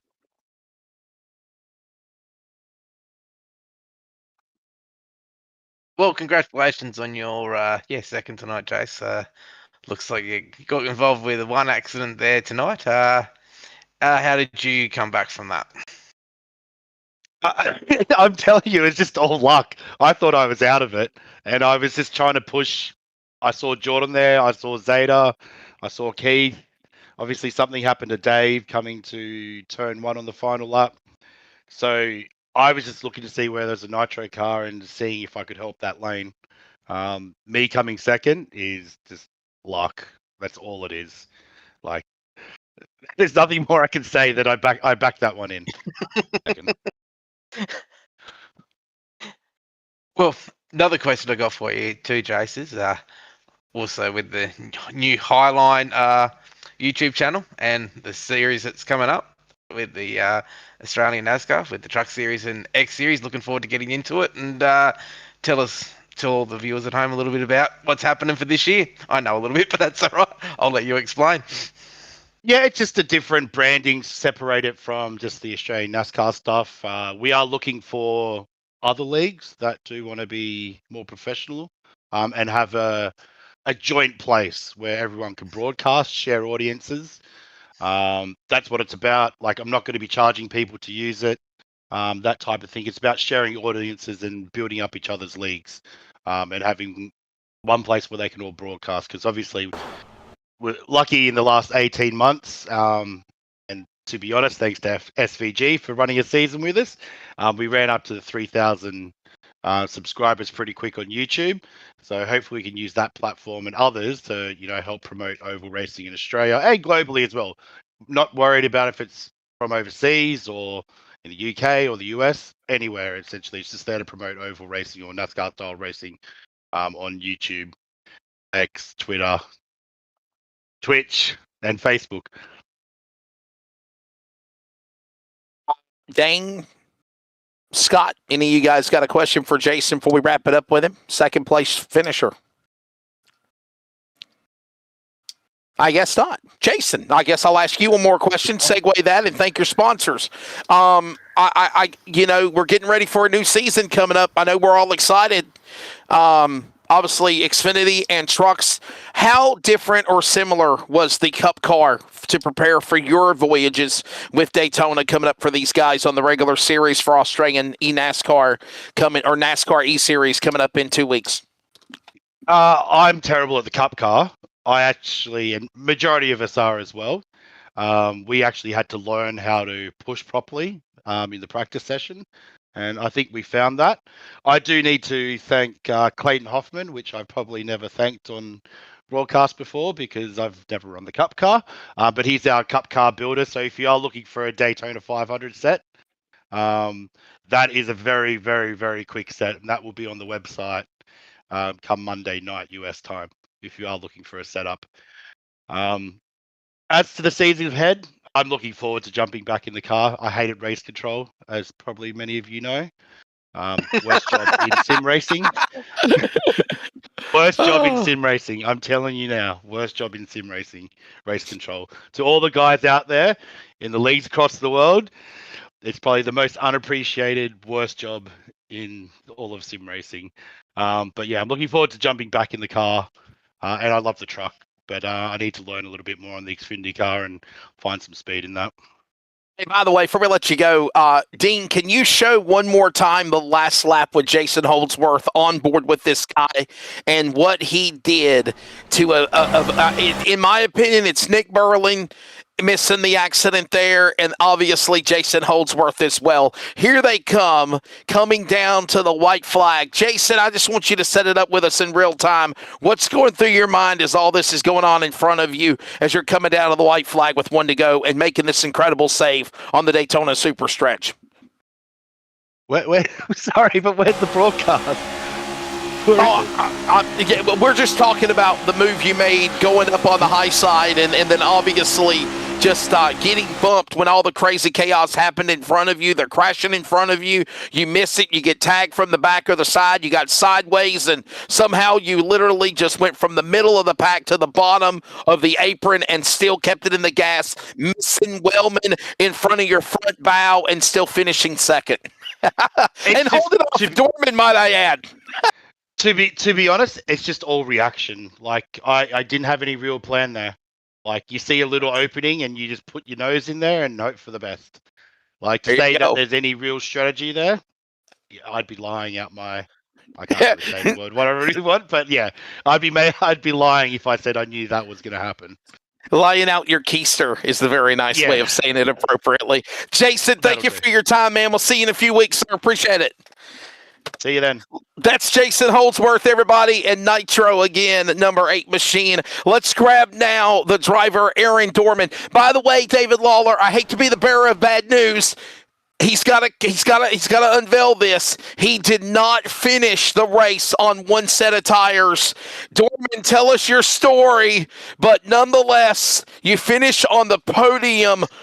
Wow, what a crazy night for you. Driver analyst listening to us call the race for most of the time until Rankin and Nigel came in and it made a big law firm of driver analysts with me in the booth with everybody. You dropped down, you joined your team the last 100 miles, and y'all worked a formula. I know it wasn't easy because you were caught up in accidents, but somehow, some way, Aaron Dorman, you find your way to finish in the 3rd place of this race. I tried desperately not to change tyres, but it was just starting to get loose and drifting through the corners, and I just couldn't hang on to it, so I apologise for that. Dean did give his hard-earned money for it, but it all goes to a good cause. I just want to thank everyone that showed up to race tonight. The producer is asking how many laps. I did 195 laps on those set of tyres. Yeah, I just want to thank everyone that showed up to race, to watch, who donated, all the guys in the booth. Like, it's been fantastic. This has been very stressful to me, so I've got a lot more respect for Jason and Nigel for what they do. I had a lot before, but now it's just a bit more. And, yeah, good race. I'm very much in the Jason camp of that was just sheer luck. I got through it. I just kept it held and just managed to scrape through the other end. I'm pretty sure I give Burling a bit of a shove out of the way in the whole chaos of this. I think he comes down and I just pop him out of his. Pop right there. Yeah. Every man for themselves, right? All for one and one for all. Watch your pants before they fall, as they said in Peter Pan. But obviously, you're trying all you can to get to the front and race here for the finish to win this thing, no doubt. And like Jason says, you just aim for the gap and hope it sticks. And we came out really reasonably good out of that. So it's a series I'm pretty proud of. It's been a lot of hard work, the Superspeedway specialist. So what we do is we run a car, we do Daytona, Atlanta, and Talladega, and then we'll go from the ARCA car to the truck, to the Xfinity car, to the Cup car, just to get that experience doing super speedways. It's one of those things that to do it properly, it is actually really difficult to time your runs and everything like that. So giving more people more seat time with the quality of the drivers, we had a bunch of Nitro girls, Vermeulen guys, Australia-wide racing, SRM in here. So that is some high-profile guys, and just happy that it went as well as it did. Mr. Snadden, you got a question for Mr. Dorman? I reckon we should see Mr. Dorman add a bit more that into the kitty there that Dean added. He didn't make that 200 laps. Wes, I'm pretty disappointed, mate. It was super close, but he did put it out there, 200 laps, one set of tyres. So I think we should hit over that $700 mark raised tonight for the Victorian Bushfire Fund. I think that would be amazing. But either way, $693 I think we're at the moment, guys and girls. $693. That is absolutely amazing from the NASCAR community. I made a vow, if I won any of the prize money, it's going to get donated. So CT Electrical put on the $250 for the win. That will go to Jordan. Contact me and we'll get that sorted. It'll be in Australian dollars, so you'll be disappointed. And then there's taxes, tariffs. Then Nick Burling put in another $100 into the kitty. So I split that between second and third. So Jason will get $75 and my $25 will go straight into the fund. Hey, Aaron, to add more to that, though, my friend, your goal was $500. What did it mean to you knowing that you were past the goal of your $500 before this race even went green on the air, and now you can add probably $300, maybe more, to it to help out these people for the bushfires in Victoria? It means a lot to me. I've been a firefighter for about 15 years. I've just recently hung up the helmet. Just a little bit too much going on in my life at the moment, but it's something I'll get back to in the future. If anyone wants to help out with fires and bushfires and anything in the community, the best thing you can do is go down to your local brigade, ask how to volunteer, whether it's a bit of admin or getting on the fire truck. Like, it's a fantastic thing to do for your community. I love doing it. I hated going out and on the fire truck and fighting fires, but I felt proud of being able to help our community and stuff like that. But before we let you go, man, please thank your sponsors on the race car side of things, and congratulations on the podium finish, sir, for this year. Thank you. I just want to thank all the guys at Australia Wide Racing. They are a fantastic group of guys to race with. We've got CT Electrical on the car, as we found out tonight. Really generous, really fantastic. D-Series Laser Designs, which is my business. I do a lot of different things with plasma cutting and laser engraving. OG Gear, and there's a few new sponsors on the car. Black Magic Studios, which does all our paint work. That's why the car doesn't look that fantastic in that shot there, but generally looks fantastic. So yeah, and then just thanks to you guys for coming in, giving up your time. You, Wes, coming in at 2 o'clock in the morning. Really appreciate you, mate. Ladies and gentlemen, there's the thoughts of, again, Aaron Dorman in the Australia-wide racing number 293. CT Electrical, obviously a big part of this race on that car. And Aaron Dorman will finish in the number 3 position. Now, let's set it up for you again. Controversy on the last lap or the restart of this race. In closing, you might have saw Joshua Houghton, the 10, cross the line as the winner. However, incident point penalties on the 10 cost him winning this race, as again Jordan Martin and the Krispy Kreme machine. Here's a look at it one more time. The white flag as Ollie in check, pushed out of the game. Tough break for Davo. 3 wide for the lead. Hackney on the bottom. There goes Wellman in the middle, and there's Martin up top with help from the 13. And while that goes on, Rankin, you set it up for us for these moments that were penalizing the 10 before he even got back to the line. Martin was the winner. Yeah, and this second set of contact here didn't really matter all that much for Josh Houghton. He'd already picked up 4 incident points, and that was enough to get him over the tally. This brought him up to 30 in total. So, you know, it's not his fault. He's not at fault for these incident points, but it's the same system across everyone. So, you know, it's a fair system, and that's the best that you can really hope for. And, you know, that's something you got to deal with when you're racing in these late race scenarios. Do I have the incident point limit to make sure that I can race aggressively? And that'll change your decision making. And yeah, look, you know, drove a good race. They put themselves there and thereabouts, and just didn't pay off tonight.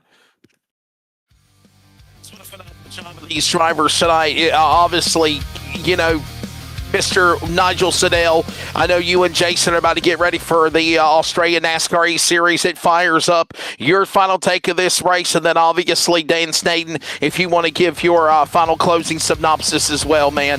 Phenomenal job. It's been fun for the last 4 hours being with y'all, and we can't wait until February 17th. The warm-up for the season that's coming. A lot of these drivers will feature throughout the year. So yeah, everyone back out on track, and yeah, we'll see everyone in 10 days' time. Hey, you've been with me since the drop of the green, buddy. Your final take of tonight. Pleasure working with you as a driver. Now seeing what it's like inside the broadcast booth. Wes, 4 hours with you, my friend, has been an absolute pleasure. It's been a long time since I've been on the mic, so sorry to everyone at home, but thanks for having me in the booth. Never know, you might see me through the season popping up, but great finish to the race there. As it panned out, you just got to be on that lead lap. Jason and Aaron were at the back of that pack, second and third they finished as everyone else crashed out in front of them, but great win from Jordan Martin. Thanks guys for having me. Thanks Wes. Thanks Dean for producing, mate. You're an absolute weapon. We'll catch you on the flip side. A fun time indeed as the Krispy Kreme machine from Canton, Ohio joins the Australian mates and mateys and wins the Superspeedway Specialist Daytona500 presented by ET Electrical here on Highline Broadcasting. We hope you enjoyed it. For Bigglestein Hopton on production, of course, big thanks to Aaron Dorman manning the chaos and virtual mayhem with also Australian NASCAR E-Series, Nigel Siddell, Scott Rankin, of course, my friend earlier, Dane Snaden. I'm Wesley Outland. Mr. Martin will congratulate himself with a box of donuts and more as the Donut Man wins in Daytona. We'll see you for the Australian NASCAR E-Series on February 17th. Good evening, and thank you for watching. Racing isn't easy, but experiencing it is. iRacing puts you in the driver's seat with the industry's leading sim racing game. Drive on laser scan replicas of the greatest racing circuits from around the world. Go head to head against other drivers chosen by skill-based matchmaking to ensure competitive racing at every level. Compete across all your favorite series. In officially licensed cars engineered to deliver the most accurate driving experience possible.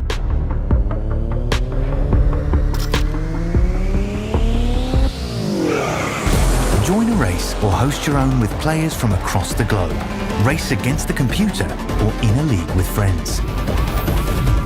Feel the thrill behind the wheel. Visit iRacing.com.